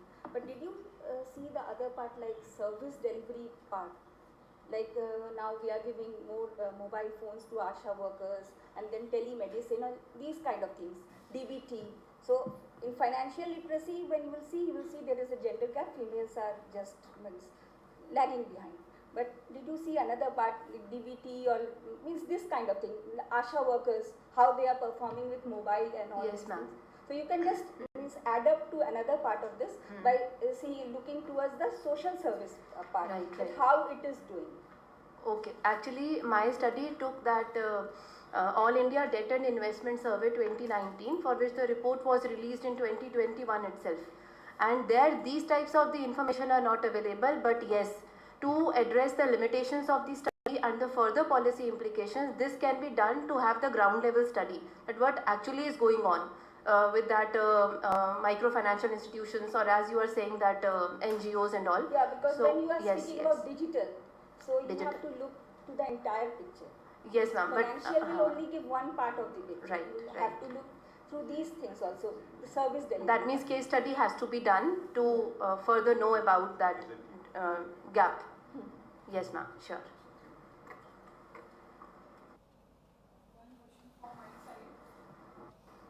You mentioned that you have covered most of the part of India, and some of the places you have looked, and you collected data from 1 lakh or something household. I have not collected. This is collected by NSSO. Okay. Must be. No. I cannot reach to 1,16,461 people.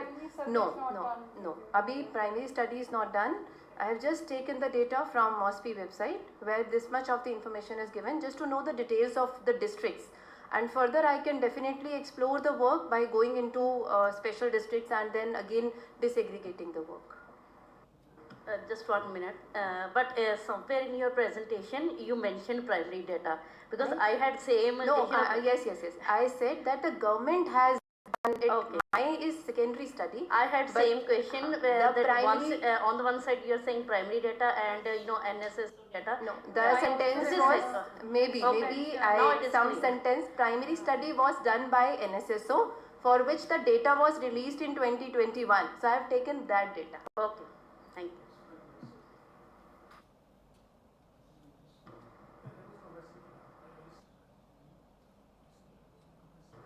I'd just like to know from you, like You had concluded saying that three things are necessary: incentivization, training, and disaggregated data. But could we have done something? Could you also have done something to show that the disparity among different states, the disparity may not be the same for throughout India. It could state to state wise, and most particularly even of exogenous factors, which may not be economic things, maybe socio-cultural context and all, maybe. Yes. So I think if you could show us Sir, a picture on that. due to the shortage of the time, I just explored the database because already I have showed that digital infrastructure which has been developed in India since 2019 and recent 23-24, that budget has given the comprehensive picture of what all digital infrastructure has been implemented. That means with that infrastructure implementation, we should be very good at the rank of the digital part. But the data shows that still way long to go.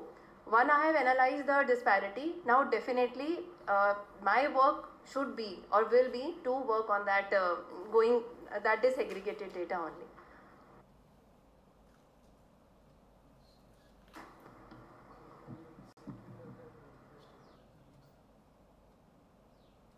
I'd like to add something. This is just a suggestion. From the editor's eyes, I'm suggesting. To call any paper as a good paper worth for publication, two things are very important. One, how best you are conceptualizing your research problem. And the second is theorizing the result based on scientific method. If these two things are existing in any good research paper, it is worth for any editor to publish it. In your case, it is purely based on secondary data as of now. There is a method called network analysis. If you'll adopt this, and with that, whatever findings, preliminary finding which you are deciphering from the secondary sources or the literature which you have used, that will give some scientific basis to call that these results are because of some scientific reasoning. So my suggestion is refer this network analysis model, and that will strengthen your paper to give it some good shape. This is only a suggestion.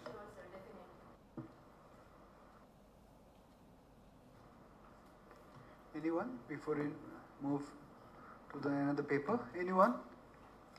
If there is no one, then our next will be the complexity of green bonds. So, like anyone, if you like to ask and pose any questions.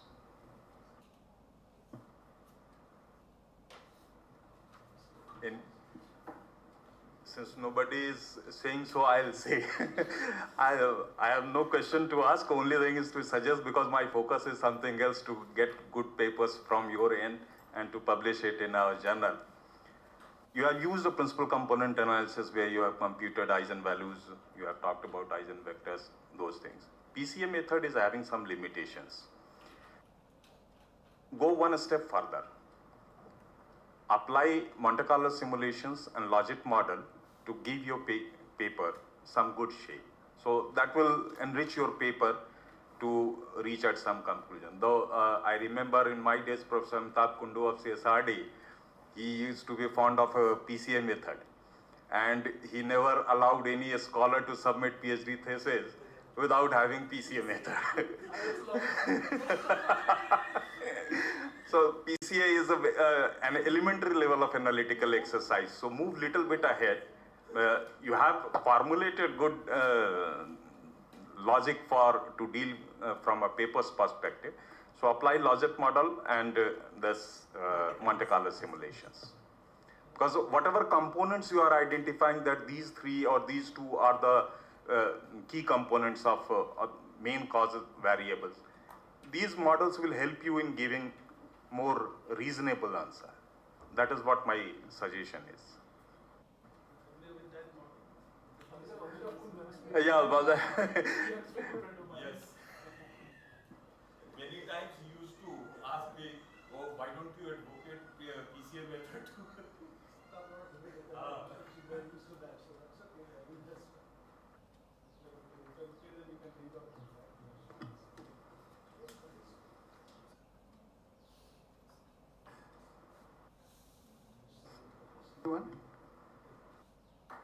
So if there is none, we will move to the last paper on food loss.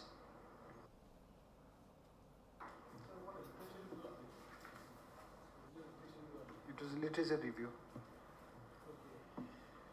Actually, heard your case about that. I was trying to understand your case. Food loss in supply chain. It's well known all this. Nothing new at all. Yes. And there is a lot of literature going to find this. What is that outcome you want to be interested in? What are the good study future after this? Sir, most importantly, as I mentioned, that the literature that are already existing, they talk about food loss and food waste synonymously. But in 2015 and 19, as I already mentioned, FAO defined food loss as a different concept and created a food loss index, and food waste index became a different concept. So even till now, even till the papers that are recently published, these two terms are being used synonymously, and almost a majority of the studies, they will talk about this food loss, or say the concept of food waste domestically, but this has not been extended to the level of across international national borders. So these are the two things that I want to club together.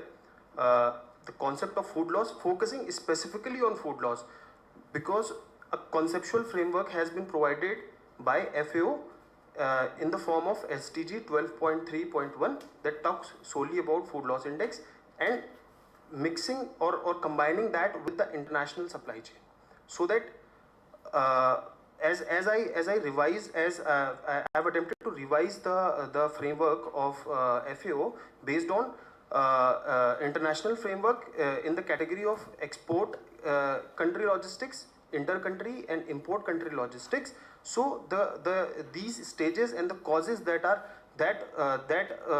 visible, or that would be visible in these stages, could be taken up, and resultantly appropriate results or outcomes can be generated. So this is one important thing, or one aspect that should be taken.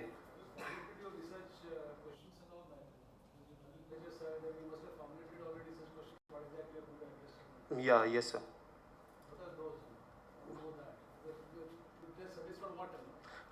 One, for example, I mentioned that this phenomenon of food loss cannot be limited to one product.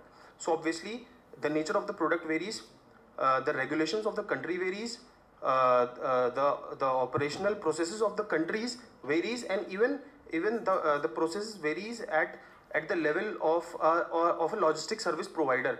So one example that I gave, or that could be developed into a case study approach, so that two tradable points can be developed based on exporting country and importing country, and between these two tradable points, the levels, what are the levels that are, or what are the percentages that are being generated related to one specific food product, that can be taken into consideration. So this is one focus that we are trying to make to develop case study approach based on product, country and tradable points.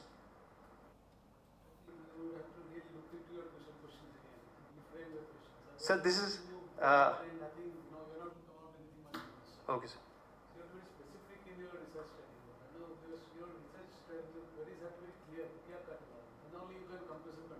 Yeah. Yeah. Okay, sir. I have no idea about the food. Is not my area of study. Yes. That's why I just wanted. You see, electricity, for example, in the distribution of electricity, you have something called a TND loss, transmission and distribution loss, which is normal, which occurs because of the resistance. You can't avoid it. Similarly, for food production and distribution, is there a concept of a minimum food loss for a particular product? Is there a concept, such a concept? The percentage of food loss for a particular product? Benchmark, is there a benchmark, minimum benchmark, above which will say the food loss is more, is avoidable? No, not as such, sir. The literatures that have identified, they are still trying to find a method to measure or method to quantify the food loss. Say, for example, FAO developed food loss balance sheet, one thing. the database, the FAO food loss database that I referred to, they have taken up these percentages based on the literature itself. Say deriving. There must have been some study. You see, recently, I don't know if you've been following this, free trade agreement phenomenon. There is talks that are going on between India and UK. Now, the one element of contention is the Scotch. Now, in the Scotch whiskey, like when you bottle it, then there is a loss. It's called angel's share. Loss due to evaporation. Now, the Indian conditions, India is a hot country, and because of that, evaporation is more. So when you keep on maturing this in a country like India, a hot country like India, the evaporation will be much more than in a country like UK. And because of which the Indian producers would stand to lose if you give the same amount of time. So India is demanding that it should be reduced to 9 months given the temperature. They are saying it should be 3 years. So there is a benchmark set, okay, 9% to 30%. They said if it is 3 years, it's 9%. India said it will be allowed 3 years, it will be 30%. So similar, so some concept is there that above this, the loss will be unsustainable, commercially as well as environmentally. So is there such a concept applicable to the food industry also? Sir, I think I need to look into it so that I can come across any such concept if it exists or if it not present. If it does not, then you can develop such a concept. Yeah, yes, sir. I'll surely look into it. Because you refer to the tomato, the loss of tomato. Yeah, yes, sir. What is that loss? A farmer. In fact, I also remember that if you, I remember once having done with tomato field, and the farmer. I spoke to the farmer, and he told me that that some tomatoes will be automatically destroyed, and rotten and other things, which can't be recovered. So there is a concept that every food will have some kind of a loss. If that loss is there, if it is an inevitable factor of production, then this should be measured. Because to be able to manage anything, you first have to measure it. That will vary from product to product and all. I think you have to do more study to know whether there is, what is the life of it, and then what is the production loss that is inevitable in this, what is the minimum. So where we stand vis-a-vis each of those products and all comparatively. Sure. And how does we benchmark it with other developed countries, how much is their loss? Even US also has a lot of food loss. You rightly said that. So it's all sir, to be honest, this is my area of thesis. So whatever you are telling, I have already worked on objectives based on these things only. But obviously I cannot explain it here right now. No problem. Okay, thank you, sir. Thank you, sir. I also have just a question. I don't know the difference between food loss and food waste, but is there also in this definition any inclusion of loss or waste resulting from unhealthy processing of the food? As I have mentioned, there are certain stages that are divided into storage, transportation, packaging, and processing. So there is one stage that exists called as processing, and these processing stages are when we refer to this processing stage, these are industrial transformations, and during these times, the activities of those who handle these particular products. Not as in this particular study has not been extended to the level of unhealthy processing, but yes, as the focus is more on the international aspect, considering the two extreme tradable points that are taking place. But yes, when you are talking about unhealthy processing, the studies related to this prospect exists. But this is an interesting question. You mentioned the unhealthy processing. Now the food can be processed, either commercially or manually. When it's being processed commercially, probably it will not be unhealthy because some processes are defined already and the food plans. But when it's being processed manually, let's say by the small firms or family unit, then probably the question comes for unhealthy processing, or do you have something else in mind? No. For example, we consider food waste or food loss as only that waste which gets either like as you said, evaporated, or it gets spoiled because of transport or something like that. But what about the food that is being produced or grown, but consumed, which leads to unhealth or maybe deterioration of health for the people who consume it. Why don't we consider that part of the food consumption of it? What is unhealthy to society? Define what is unhealthy to society. Which leads not to any value addition to the life of an individual. For example, if I am consuming a high fat or high sugar burger or pizza, but a lot of resources have gone behind it to produce it, right? But we don't consider that consumption as food waste because it has ultimately not given any nutrition to me. It has rather... Yeah. So there is, sir, there is one study in US that talks about the energy waste and nutritional energy waste. So it is specifically to this question.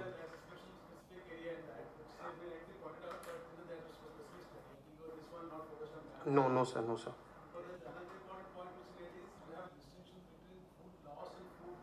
Yeah.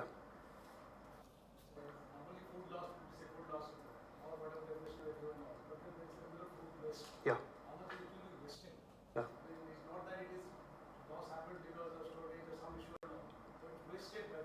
Yeah. So that is a very different study as compared to this, sir.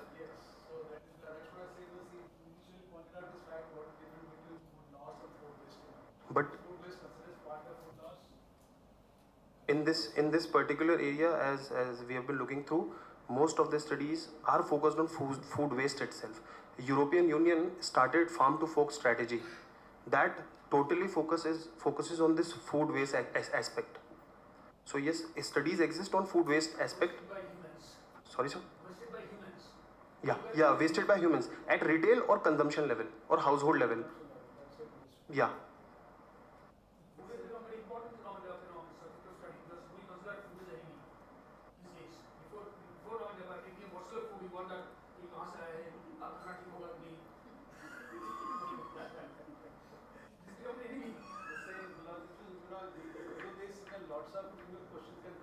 Yes, sir.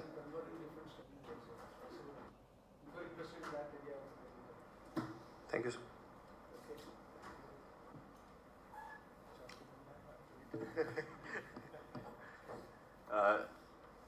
Akib, you know that these days some methodology has come to do literature review scientifically. You may be acquainted with a technique called scientometric analysis and bibliometric analysis and text analytics. Certain questions which has been raised right now where you have found yourself not logically convincing format of answering was because of absence of these methodologies. You have collated approximately 93 or 53 literature. 43.